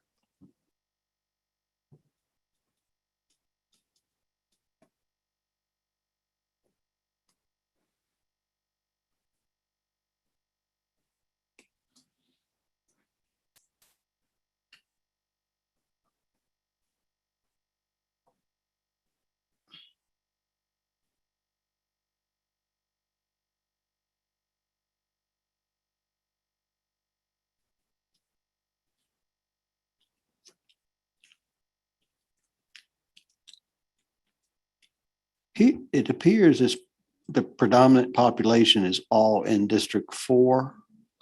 There may be a precinct here. I think this is showing the dots are over 10%.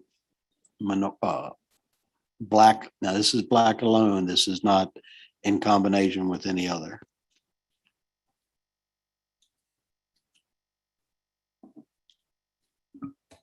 Oh, Doug, it looks like you got it, almost all of it. Good. There's that one precinct that you were just talking about with the dot. Do we want to add that in maybe and see what it does?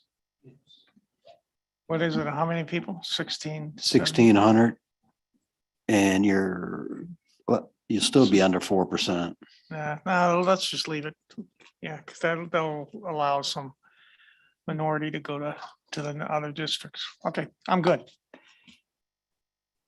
Thank you, Commissioner Clark. I don't think you have any questions. Any to questions, Department of State? Great, Commissioners. I thank you love so when you much. ask yourself. Okay. Our next commissioner to draw is Commissioner Curry. I believe Commissioner Curry had to step away. Okay, thank you. Our next commissioner is Commissioner Eid, and we'll return to Commissioner Curry when she comes back.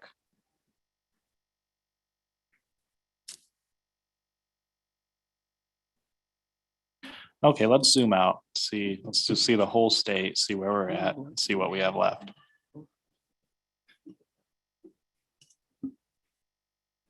Still have the Kalamazoo area, Midland, Saginaw.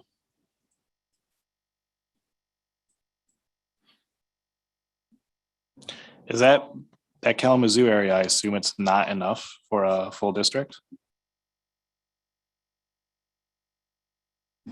I can lasso it real quick and see what we have. Please.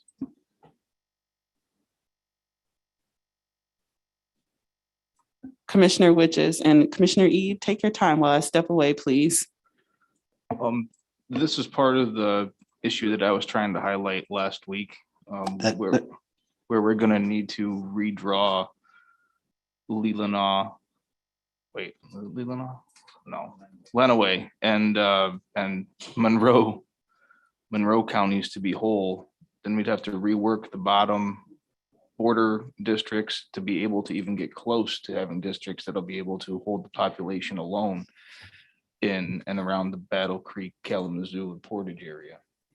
The highlighted area contains 355,000 people, which was roughly more like 1.5 districts. And then you still have the Monroe County waterfront. Okay, so we do have enough. So I guess I'll fill that in, at least, as much of it in as I can. We're gonna still have a little bit of free space there. This area has, excuse me, I'm sorry. This Monroe County has 76,000 people left out.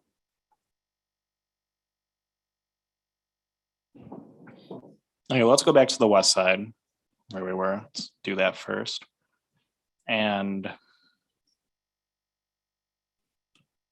well, to comply with what we have so far, let's take kind of a horizontal path from Pine Grove all the way to Marshall.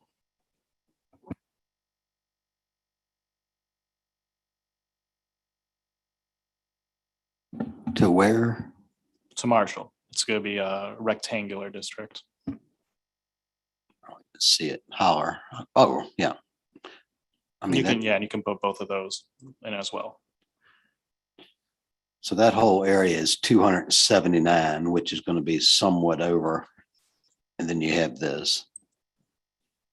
Okay, we'll go ahead and assign it.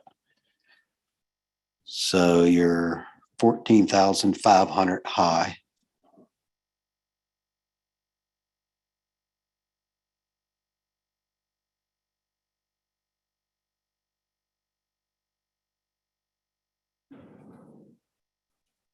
Well, so we've had conflicting comments here for Kalamazoo and Battle Creek. We've had a lot of comments, saying Kalamazoo and Battle Creek should be together. We've also had a lot of comments that say Battle Creek and Jackson should be together.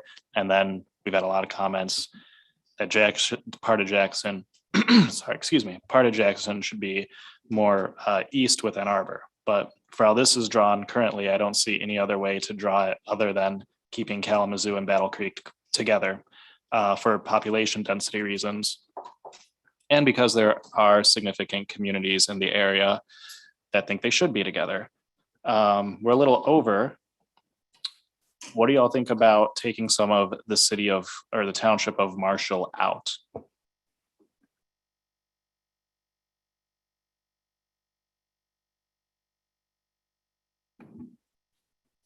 Just a quick question. Could you scroll down on the listing? I thought they were 20 or 21 were short or over. So 21. Where's 21? 20 is okay. It's 21 is real short.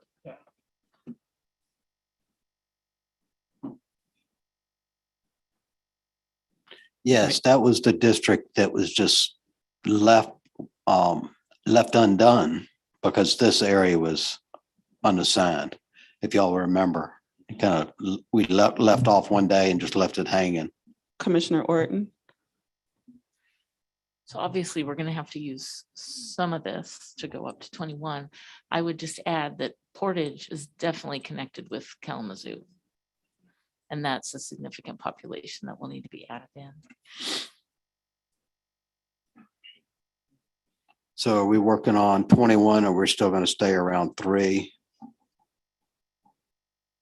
We need how many people in 21? Another 140,000? 160. Ooh, that's a lot. Okay, well, let's add Portage to 3.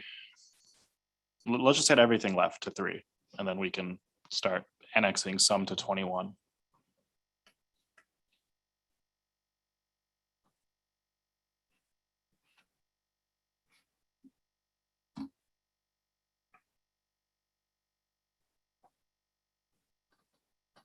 Commissioner Orton. So I have a question for Commissioner Witches. When I know you were working on this area and the southern border as well, did you find a good solution? Commissioner Witches. Yes and no. I was able to get a district that included Kalamazoo, Portage, and Battle Creek. If you take the townships of Kalamazoo and Portage and go 4 to the right, and then take the ones around Battle Creek, you will get to 0.5% deviation.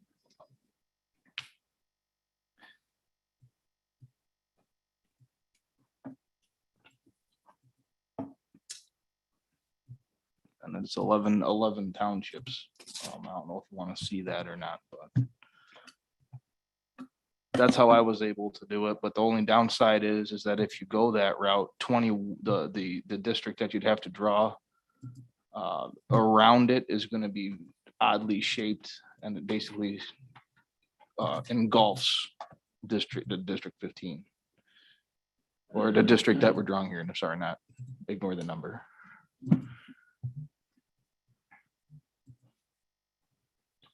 So in your thing that you did, you still had Battle Creek and Kalamazoo together, but then it's correct. So in 21, you kind of took out the top townships in what we're calling District 3 currently. That's correct. So the District 3, just to keep the numbering system here correct, if you were to get rid of it or undo what's there, if you take Kalamazoo and Portage and then move to the east and take in most of Battle Creek, you're pretty good. And I can. Well, let's for now. Let's what you just have highlighted now. Well, before you added all that, so the top townships in District 3. Just a moment. Across the top here. Let's put those to 21 and see what it does to both of the districts. That's 51,000. Still a long ways to go.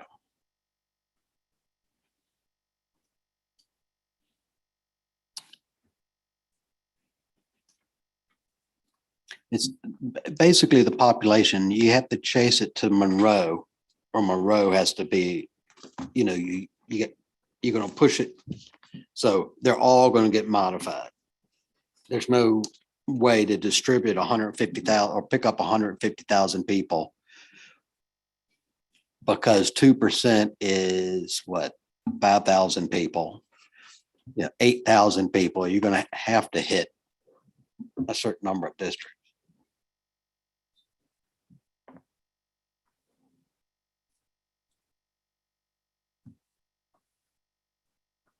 Well, do we want to do that? I'm not really sure where to go from here. You can put all this, for example, just an example, not telling you what to do, all this into 28, and then take whatever you want off of this to get it up into 26, and 26 will come down.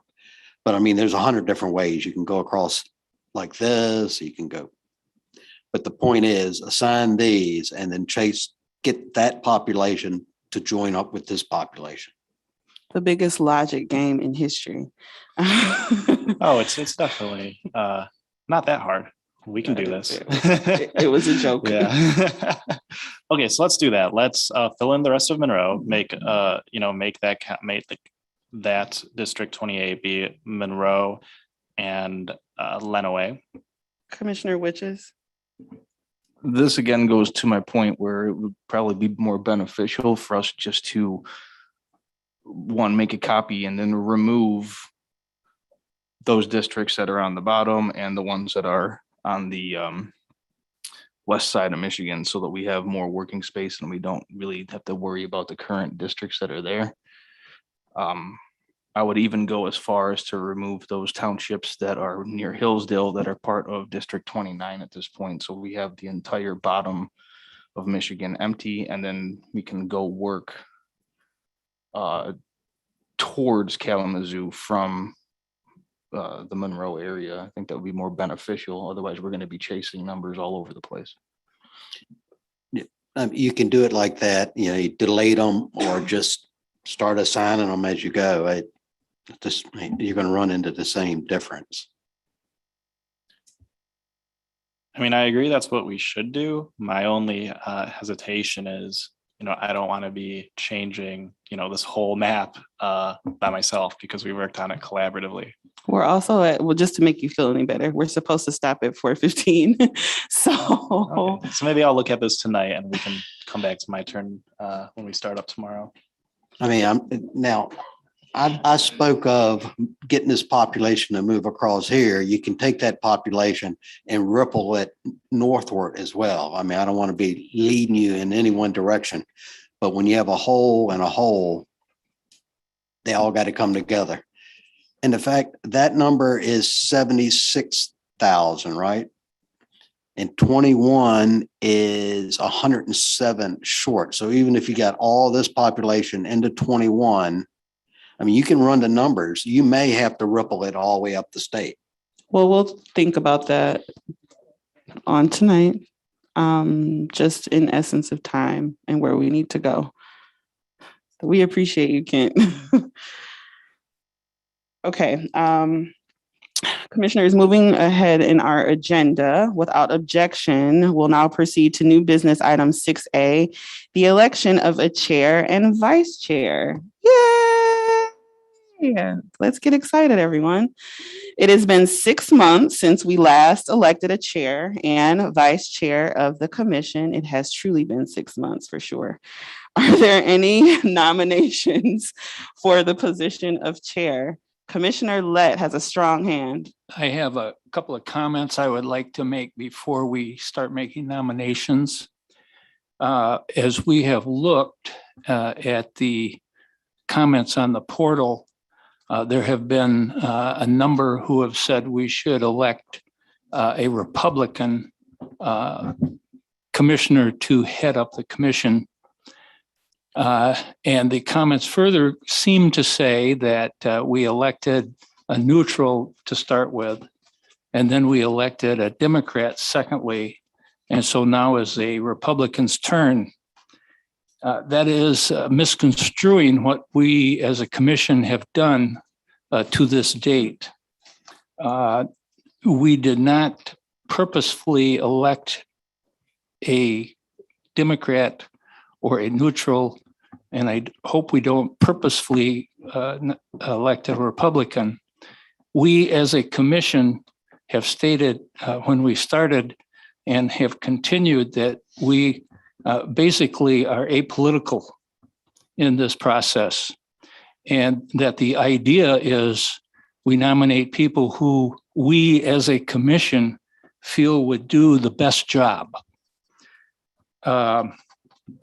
Additionally, the chair of the commission does not control the work of the commission, simply facilitates what happens and tries to keep some semblance of order, which sometimes works and most of the time doesn't.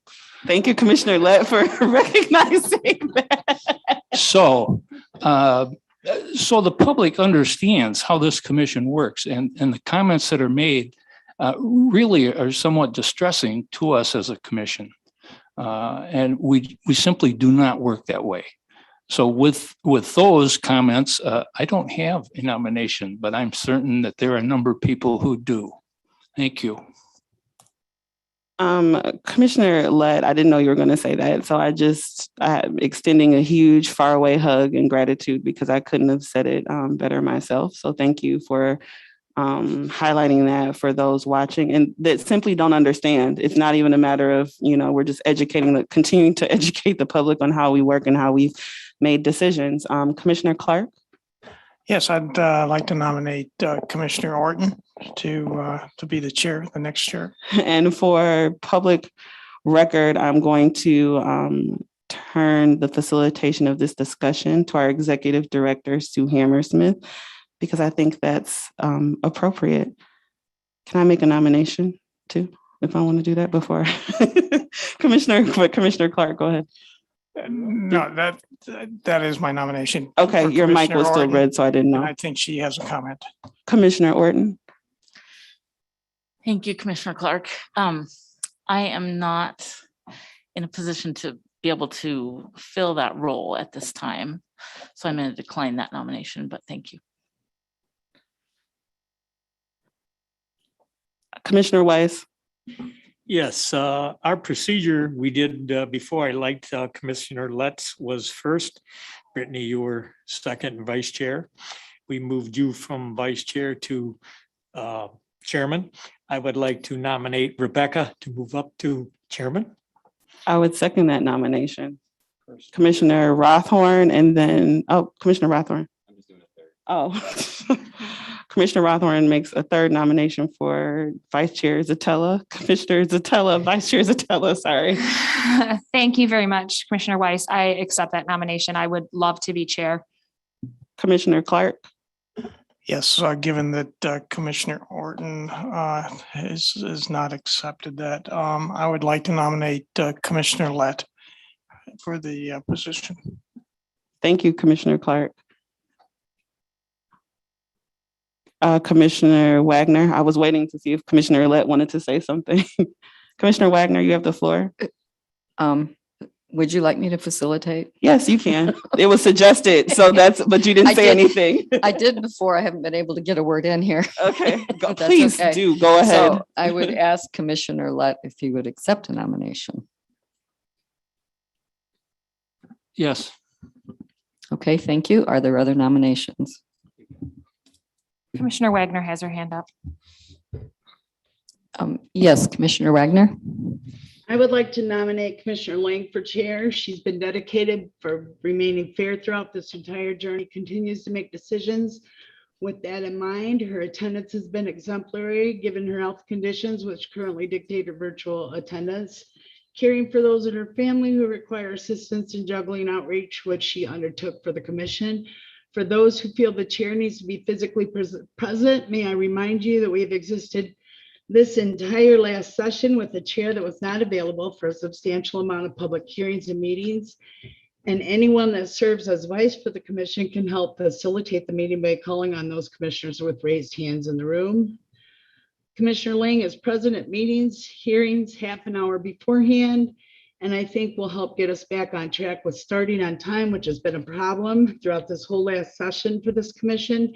And I would hate to see someone discriminated against for being physically unable to be present. And therefore, if she's willing, I would like to nominate her for chair. Commissioner Lang, will you accept the nomination?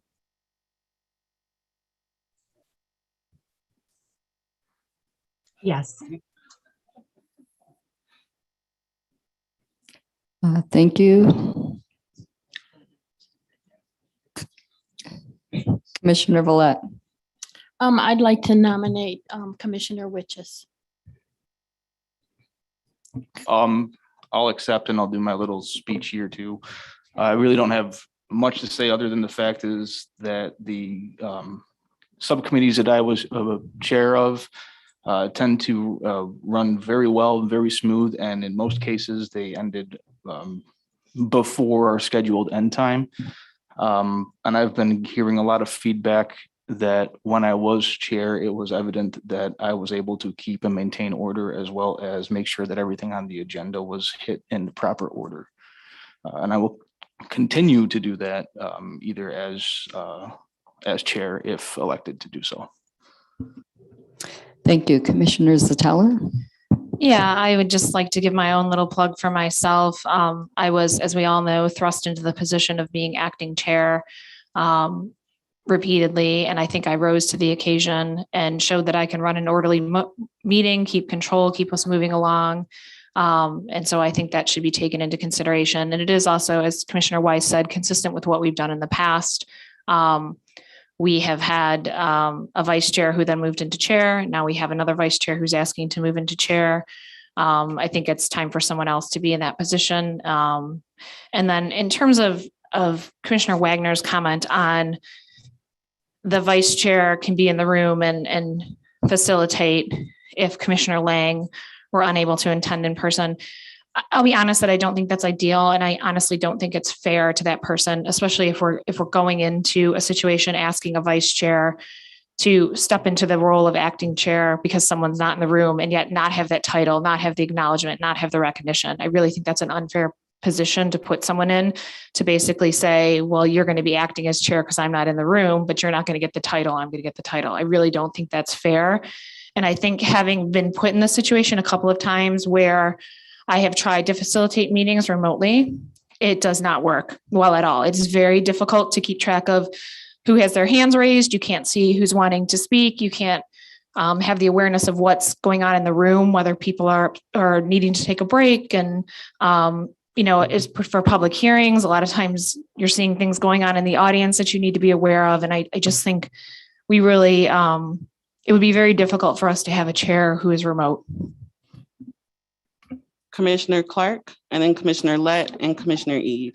Yeah, I would like to add on to what Commissioner Zatella just mentioned about the problems with being remote. Commissioner Wagner indicated that we should not discriminate because somebody is remote. We don't discriminate in this commission. However, I feel the position requires the person to be here physically. And the reasons are the exact reasons Commissioner Zatella just mentioned. So I feel very strongly on that. I've seen how it operated. We operated fine back in the fall but we were all on Zoom at the same time and we could see each other. We could see each other raise their hands either electronically or physically. You can't do that now. The camera is only focused on a certain set of people or one individual or the screen or whatever. So I feel it's a requirement that the individual be here, and we still welcome the people that are remote to take that job, but the requirement will be, in my opinion, is physically being here. I yield. Commissioner Lett and then Commissioner Ede. I move the nominations be closed. Second. I'd second that. Does anyone recall how we did voting last time? It's going to be a roll call vote, But we you vote for each and then we kind of reshuffle, right? I have a point of Oh, order, whoa. guys.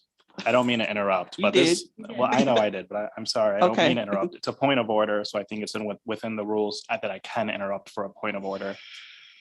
This is all just very unorganized right now for me. I mean, we've gone from doing nominations to people having, speeches advocating for themselves, which is totally fine. And then moving further into discussion on those speeches that people gave. So how are we doing this? Are we doing nominations and then moving on to speeches and then discussion? Or are we just, it feels like we're not doing this in any orderly fashion right now. So Executive Director Sue Hammersmith is facilitating the conversation. Some comments were made that allowed those nominated and commissioners to weigh in. Commissioner Lett just nominated that moved that nominations be closed, and there was a second. So if we're allowing the process to continue, nominations are closed once we vote, and then Director Hammersmith will facilitate the vote. Is that substantial, Commissioner Ede? No, it's not. I would like Executive Director to tell us how this is going to go down. It wasn't sufficient to hear that from the acting chair. I mean, it didn't answer my question. I'm sorry. I'm not trying to be difficult, but Please proceed. How are we doing this? Are we going to have a nominations and then are we going to talk about it, or how are we doing? What are we doing? We have received nominations. We have talked about them. We have a motion to close the nominations. After the nominations are closed, if this vote is approved, I would assume we would do a roll call vote and commissioners will vote for the chair of their choice. Is that adequate? We currently have 4 nominations.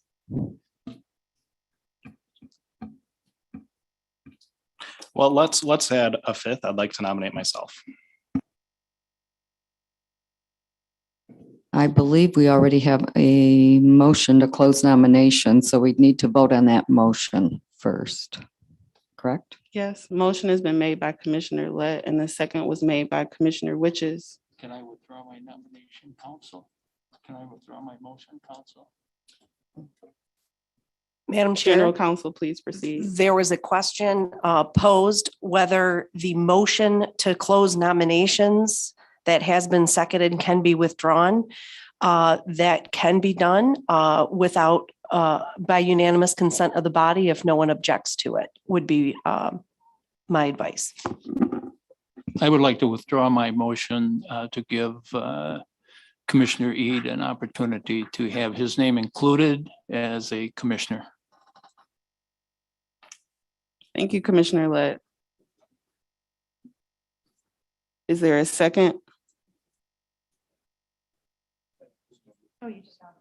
I'm sorry.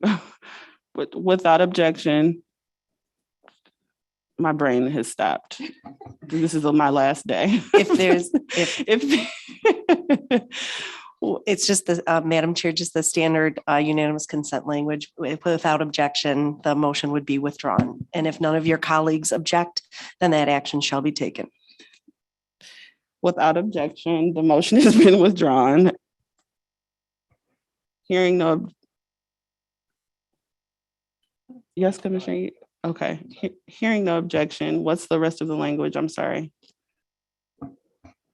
That action will be taken. Okay, I was just making sure because she likes specific language. That action will be taken.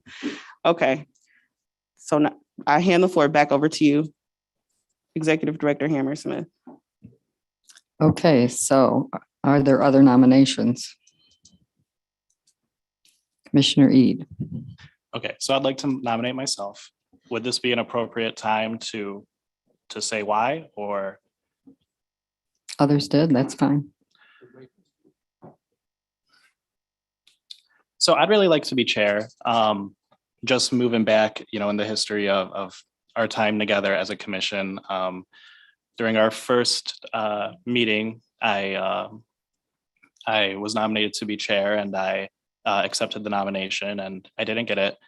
And then the second time I was nominated, but I didn't accept it because I didn't feel like I was ready at the time. I did run for vice chair at that time, but I didn't get that. So now I'm going to run again. There are a few things that I've identified that I think can be improved, and I think I would work hard to see them improved as chair, particularly communication with staff and the commissioners, and things like maybe some collaboration possibly being done in terms of creating the agenda. If I were chair and the commission would like to see changes like that happen, I would be all for making them happen. And I think what just happened kind of illustrates my point on that. I was confused on the process that we were undertaking, in order to elect a chair fairly. And I think that as chair, I'd make sure to be structured. I'd make sure that to be prepared at every meeting. I mean, we've had over 60 meetings here, and I think I've only missed one and been late a handful of times. So I hope you consider me. Thank you. I'll just say one more thing. I think Commissioner Zatella has done an amazing job as vice chair. I think she would be a good chair if we do select her.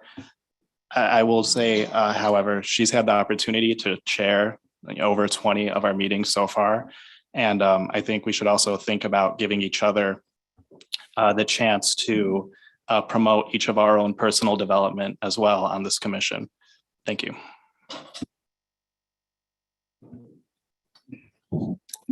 Commissioner Clark. Yeah, I would like to make 2 points. One is I personally would be happy with any one of the other 12 people as the chair. I have the utmost respect for each one of you and the cooperation that we've all shown over the months has been exemplary. So I really feel that way.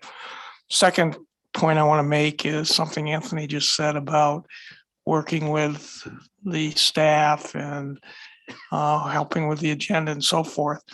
When we initially talked about the chair, we talked about the role of the chair, and that would be to facilitate the meeting only, period, and not to make decisions. Their decision was one of 13. So I think that should be outside the scope of this, and we should continue on as we have. So I yield. Commissioner Weiss. I'll second and third that from Commissioner Clark.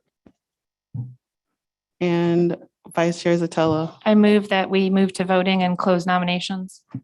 Second.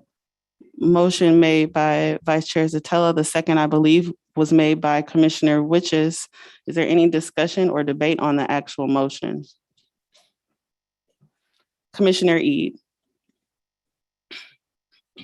So what format are we gonna use for voting? We haven't said it yet, but Director Hammersmith. If we could vote on this, and then I'll have General Counsel weigh in on that. Commissioner Clark. Yes, the way we've held or voted previously, we've got 4 now. We're just Madam voting Chair. in nominations right now. In nomination. Okay, sorry. Okay. Okay. All those in favor of voting ending the nomination period right now, please raise your hand and signify with an aye. Aye. Aye. All those opposed, please raise your hand and signify with a nay. The ayes have it, and the period for nominations has ended. Madam Chair, General Counsel, please proceed. with 5 nominees currently on the floor, I have Commissioners Zatella, Lang, Witches, and Ede. I would recommend a first round of voting where each commissioner votes for their 2 preferred candidates.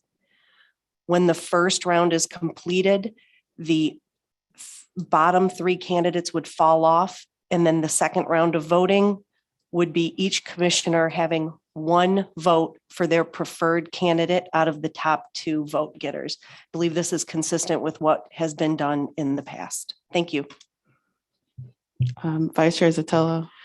I don't recall us picking our top two last time around. Am I incorrect on that? That seems like that's could be even more confusing than just you get one vote and we then go to the top two. And certainly through the chair to Commissioner Zatello, that has been done as well. There was one election where there were three candidates and then there was the motion failed. It was a 6-1-6 tie. It's not a tie. The motion failed at 6-1-6 so that there was a second round of nominations and a subsequent vote. So certainly the commission could do either way, one vote each the first round, but again, with 5 nominees, that's a significant number of nominees for a 13-member board. Commissioner Clark. Yes, I remember it as Rebecca remembers it. And I also remember that the way we did it was we all voted one person and then we dropped the bottom person. Or if 2 people had only one vote, we dropped the 2 of them and then we re-voted again. So I would recommend we stay standard and consistent on how we've done it in the past.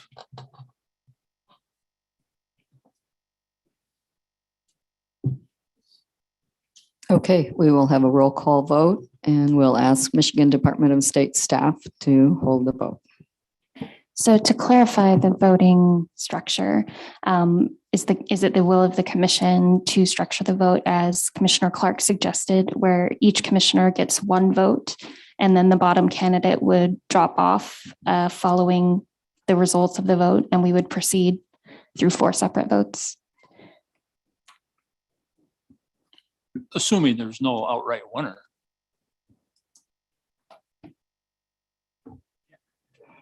All good? I would also suggest too, if we have like 2 people who have the bottom, like even number of votes, we drop off both of them. Okay. Does that make sense? I So like if can- 2 people have 2 and everybody else has more, then the bottom 2 just fall off. So I'll announce the results after the vote is taken and the commission may elect to do as it wishes. For clarification, which process? Which process, Madam Chair? Yes. General Counsel, Which process is the commission electing to move forward with? Do we need a I motion? move that we hold the vote and each commissioner gets one vote.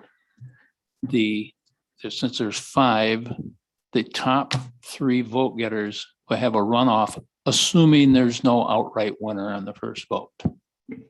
Second.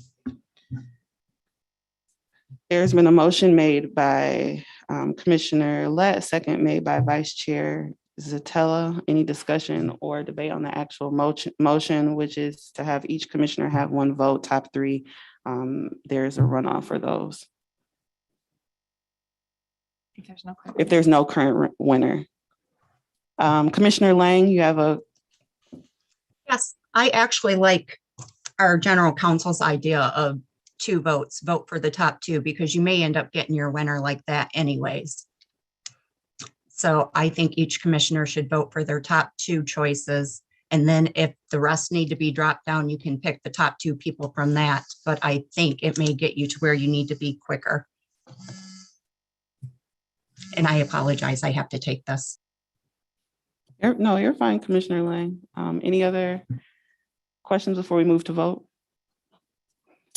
Hearing none, all those in favor of the motion as stated by Commissioner Lett, please raise your hand and say aye. Aye.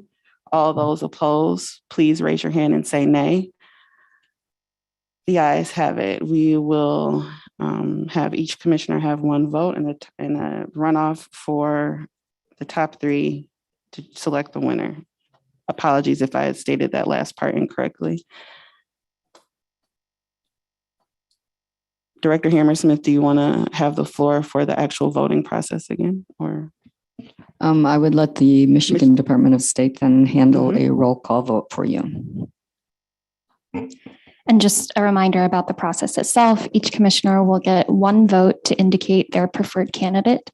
And if there are no clear winners, we will proceed with dropping off the lowest scoring candidates and proceed to subsequent rounds of voting. Does that sound correct? Excellent. Okay. Is there a request for a roll call vote for this? Yes. Okay. Commissioners, when I call your name, please state the name of your preferred candidate. I will call on commissioners to vote in alphabetical order, starting with Commissioner Satella. Zatella. Janice Villette. Witches. Aaron Wagner. Lang. Richard Weiss. Commissioner Satella. Dustin Witches. Commissioner Witches. Doug Clark. Commissioner Lett. Juanita Curry. Oh, apologies, she is absent. Anthony Eid. Eid. Brittany Kellum. Satella. Rhonda Lang. Lang. Steve Lett. Let. Cynthia Orton. Satella. MC Rothhorn. Zatella. Commissioner Satella has 5 votes. Commissioner Witches and Commissioner Lett and Commissioner Lang have 2 votes. Commissioner Eid has 1 vote.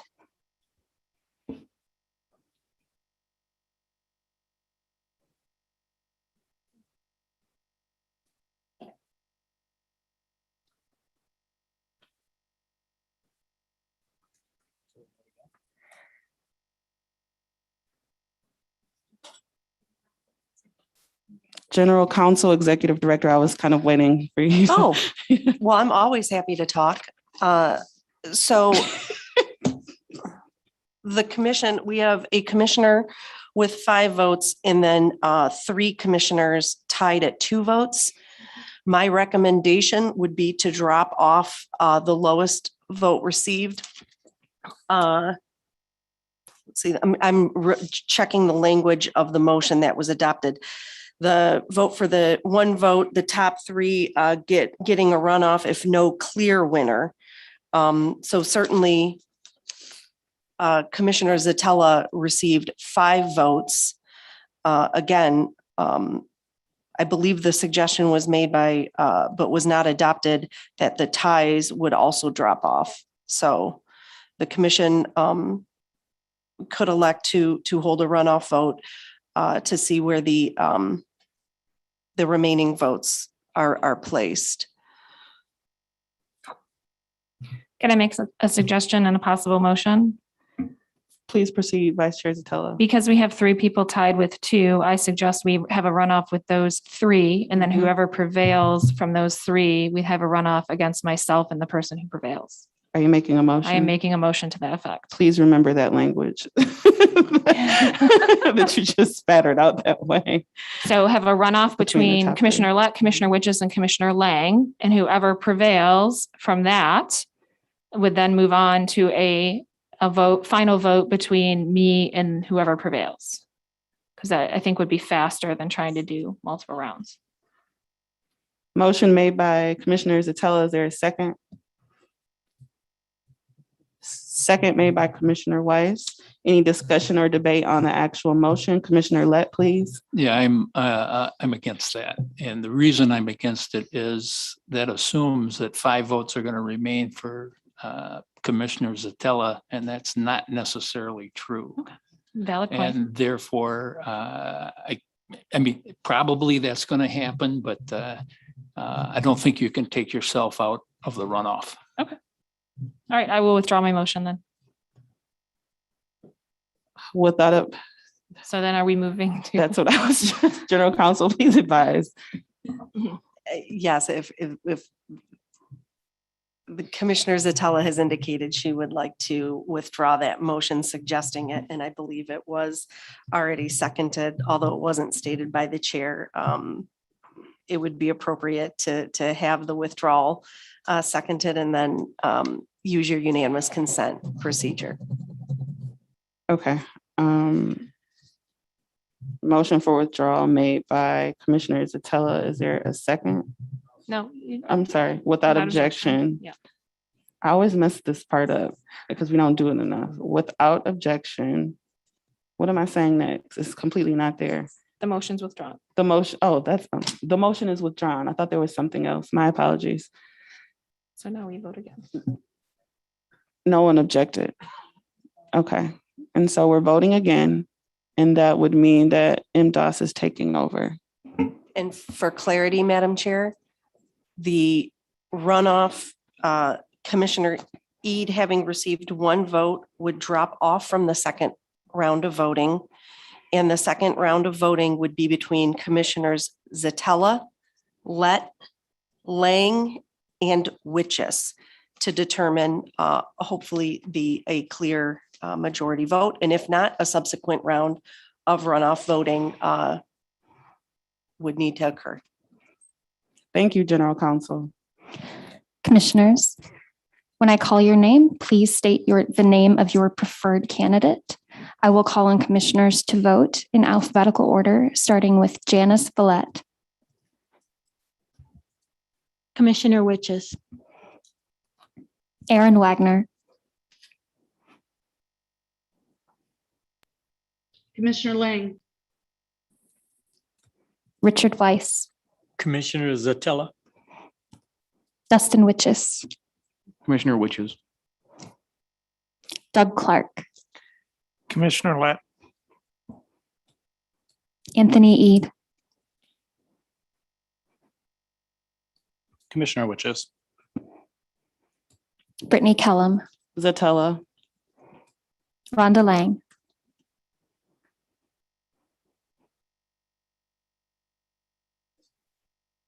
Lang. Steve Lett. Zatella.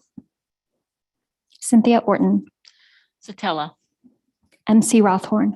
Zatella. Rebecca Satella. Zatella.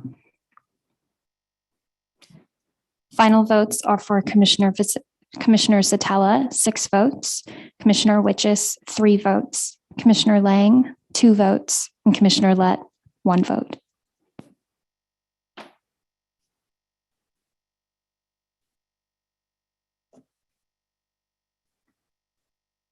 General Counsel, please.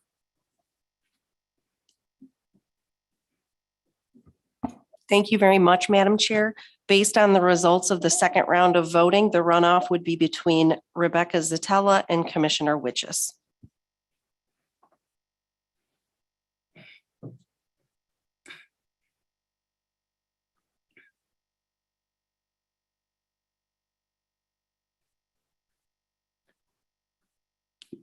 Commissioner Weiss.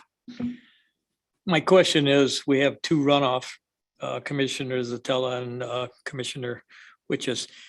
Am I to understand the most votes would be chair and the other one would be vice chair? No. Okay. We have to do Thank you. separate nominations for, okay. Michigan Department of State, can you proceed with the roll call vote? Absolutely, Madam Chair. For clarity, the final candidates, as General Counsel indicated, are Commissioner Satella and Commissioner Witches. I will call on your names in alphabetical order to cast a vote. Please indicate your preferred candidate by stating their name when I call on you. I will start with Aaron Wagner. Commissioner Witches. Richard Weiss. Commissioner Zatella. Dustin Witches. Commissioner Witches. Doug Clark. Commissioner Witches, Anthony Eid.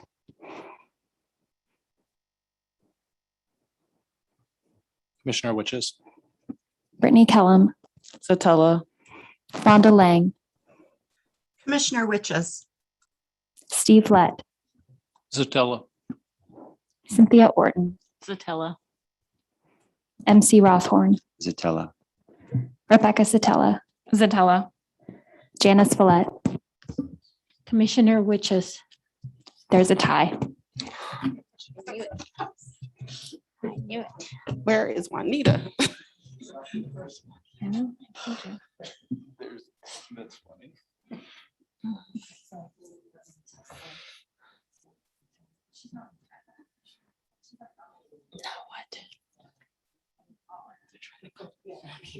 Trying to call. I know, that's why.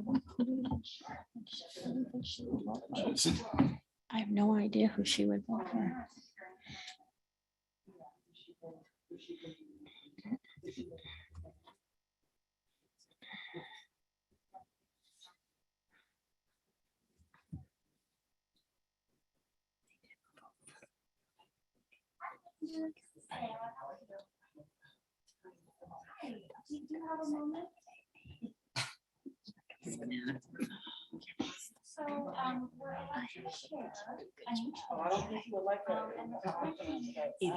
Madam Chair, I know. Madam I Chair? agree.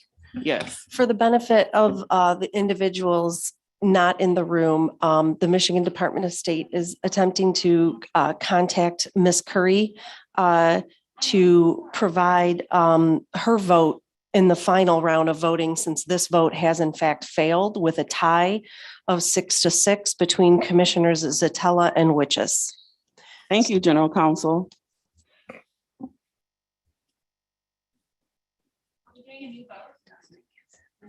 Yes, it is a new vote. Sorry, you all. I'm stepping myself out because I was told that I'm not supposed to facilitate. So that's why I keep not talking. Commissioner Curry, can you hear us? Sure. Can you state for the record where you're attending remotely from? I'm attending remotely from Detroit, Michigan. Okay, and we're going to hold a new roll call vote right now. So commissioners, I will call on you in alphabetical order. Please indicate your preferred candidate by stating their name when I call on you. And just for the record, the remaining commissioners for the vote are Rebecca Satella and Dustin Witches. And I will call on you in alphabetical order, starting with Aaron Wagner. Commissioner Witches.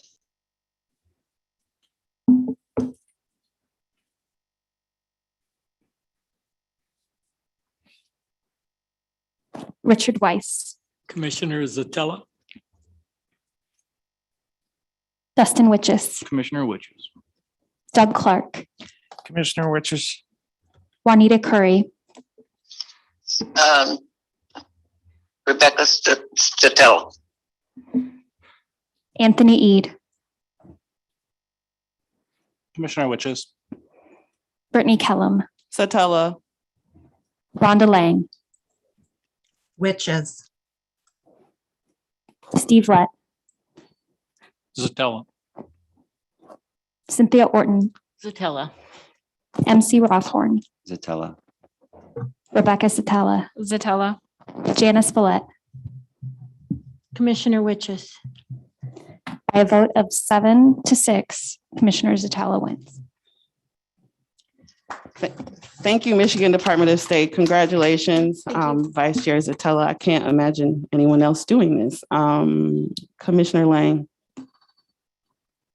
I gotta be honest, I'm a little concerned by what just happened here with calling up a commissioner that left the meeting because we had a tied vote when we've had many tied votes in other meetings and did not do that. I'm curious what the rules are regarding that, because this is pretty unprecedented, especially since she had left the meeting and was not in attendance. So maybe General Counsel can clarify that for me. General Counsel, please proceed. Thank you so much, Madam Chair. And certainly Commissioner Lang raises an excellent question. Commissioner Curry did have a remote. Commissioner Curry was attending today's meeting remotely and had stepped away with the intention to return. So that's why her participation was again sought. There was a tie, and so rather than, there were no additional candidates to drop off. In the past, when there was a tie, there were 3 candidates. So in the result of a tie, the 3rd candidate was dropped off. In this situation, we did not have that option. And it was highly unlikely based on the tie vote that one of the candidates was going to withdraw. So therefore, again, Commissioner Curry, who provided the remote notice to attend today, participated in the vote.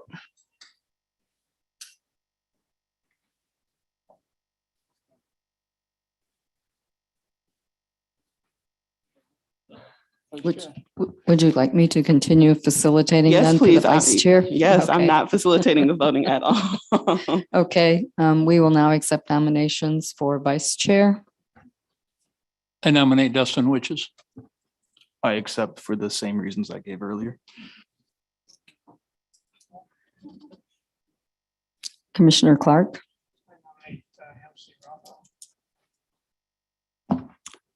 And MC Commissioner Rothorn, do you accept the nomination? I do.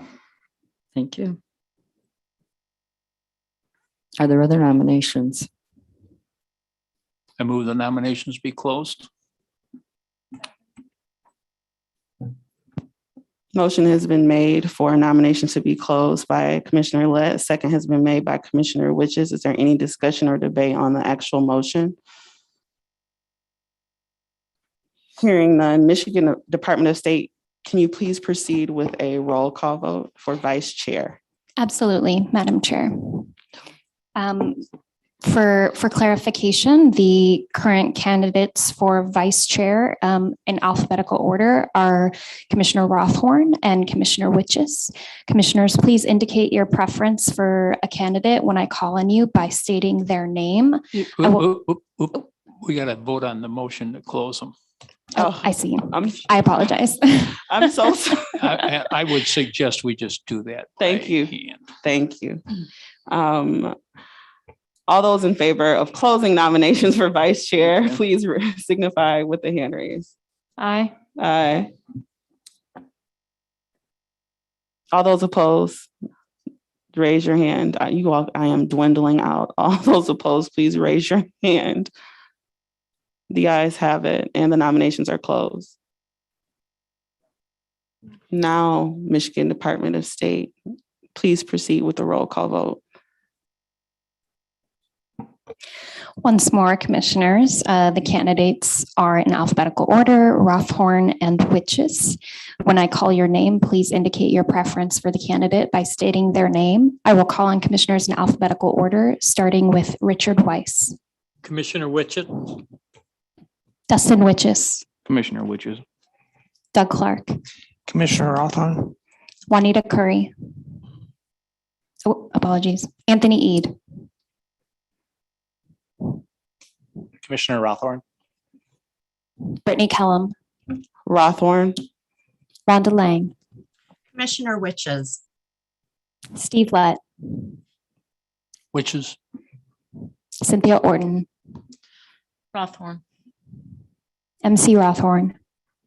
Rothorn. Rebecca Satella. Rothorn. Janice Villette. Commissioner Witches. Aaron Wagner. Commissioner Witches. It is a tie again.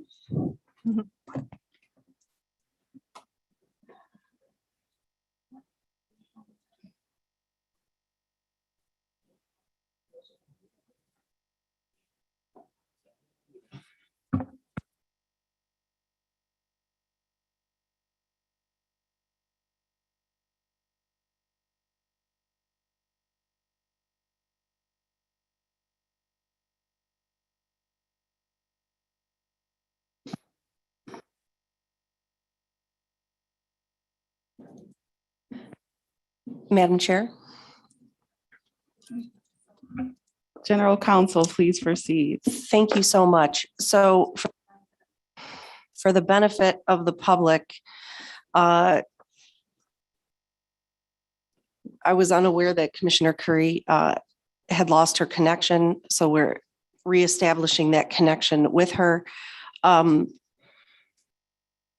normally when votes fail, there are other mechanisms to address them, or the commission can just move on. However, the commission has selected today was the day for the vote for the new chair, so that business must occur. And I'll turn the floor back over to the chair and the Secretary of State if they are prepared to take a runoff vote, or excuse me, a second vote between Commissioner Zatella. Commissioner I'm Witches. sorry. I didn't mean to say Zatella, sorry. Commissioner Rothhorn and Commissioner Witches in alphabetical order. And again, the first vote failed in a 6-6 tie. So that is what has made the second vote between the two candidates necessary. Thank you. Thank you. Michigan Department of State, please proceed with the roll call vote. Absolutely. Commissioner Curry, thank you for rejoining. Can you state for the record where you are attending the meeting remotely from? Detroit, Michigan. Thank you. Commissioners, once more, please state the name of your preferred candidate when I call on your name. Candidates, just for the record, in alphabetical order, currently are Commissioner Rothhorn, MC Rothhorn, and Dustin Witches. I will call on you in alphabetical order to cast your vote, starting with Dustin Witches. Commissioner Witches. Doug Clark. Commissioner Rothorn. Juanita Curry. MC Rathorn. Anthony Eid. Commissioner Rothorn. Brittany Kellum. Rothhorn. Rhonda Lang. Commissioner Witches. Steve Lett. Witches. Cynthia Orton. Rothorn. MC Rothhorn. Rothorn. Rebecca Satella. Rothhorn. Janice Follett. Witches. Aaron Wagner. Commissioner Witches. Richard Weiss. Commissioner Witches. By a vote of 7-6, Commissioner Rothhorn has been elected vice chair.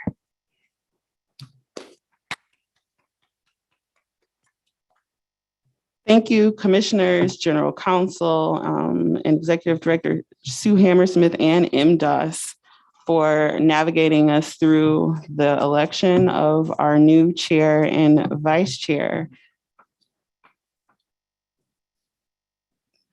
We are going to move forward in the agenda. I will ask, because I wasn't given the opportunity last time, would the new chair like to proceed? Why don't you finish out the meeting? Okay.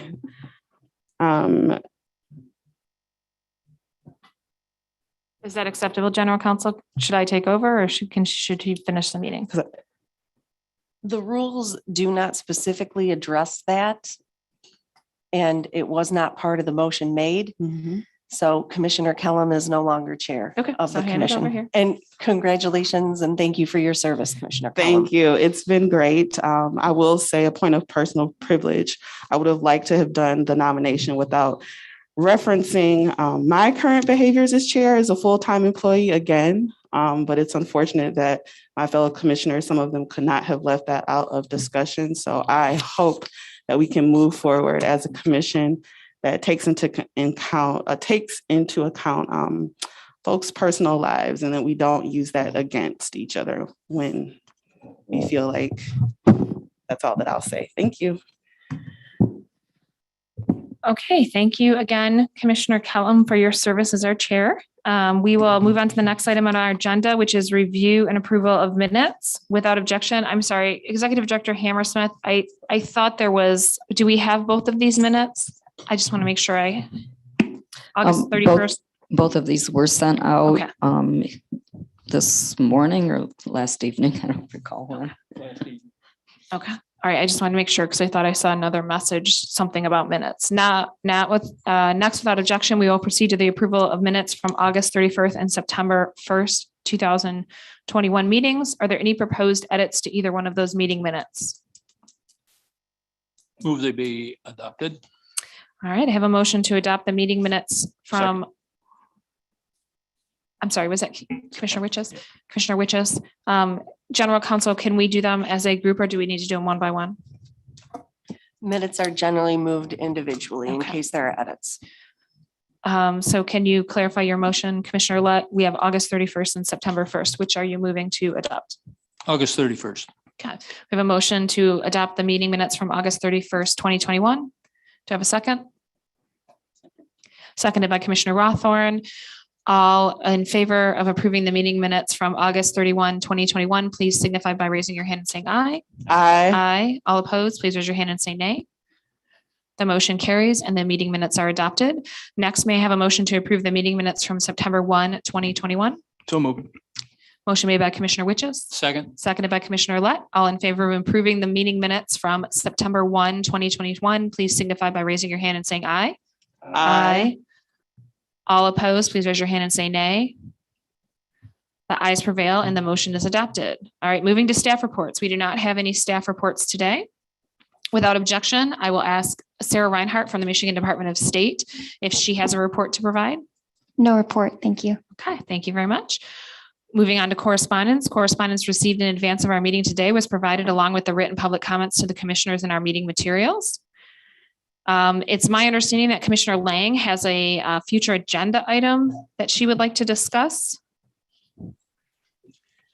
Yes, I contacted our staff and MDOS about potentially extending our Monday and Tuesday meetings to 8 p.m. if places will allow, since there's been a call that we need more time for the maps. And I was told today that there's some potential dates that would work out to extend those meetings. So I think it's something we should get on the agenda and discuss so we can lock those days in if they are available. Okay, Commissioner, or Executive Director Hammersmith, would you add that to a future agenda item for the commission to discuss? Thank you, Executive Director. All right, are there any announcements? All right, no announcements. As the meeting or the items on our agenda are completed and the commission has no further business, a motion to adjourn is order. May I have a motion to adjourn? So moved. Moved. Motion made by Commissioner Witches, seconded by Commissioner Kellum. All in favor, please raise your hand and say aye. Aye. All opposed, please raise your hand and say nay.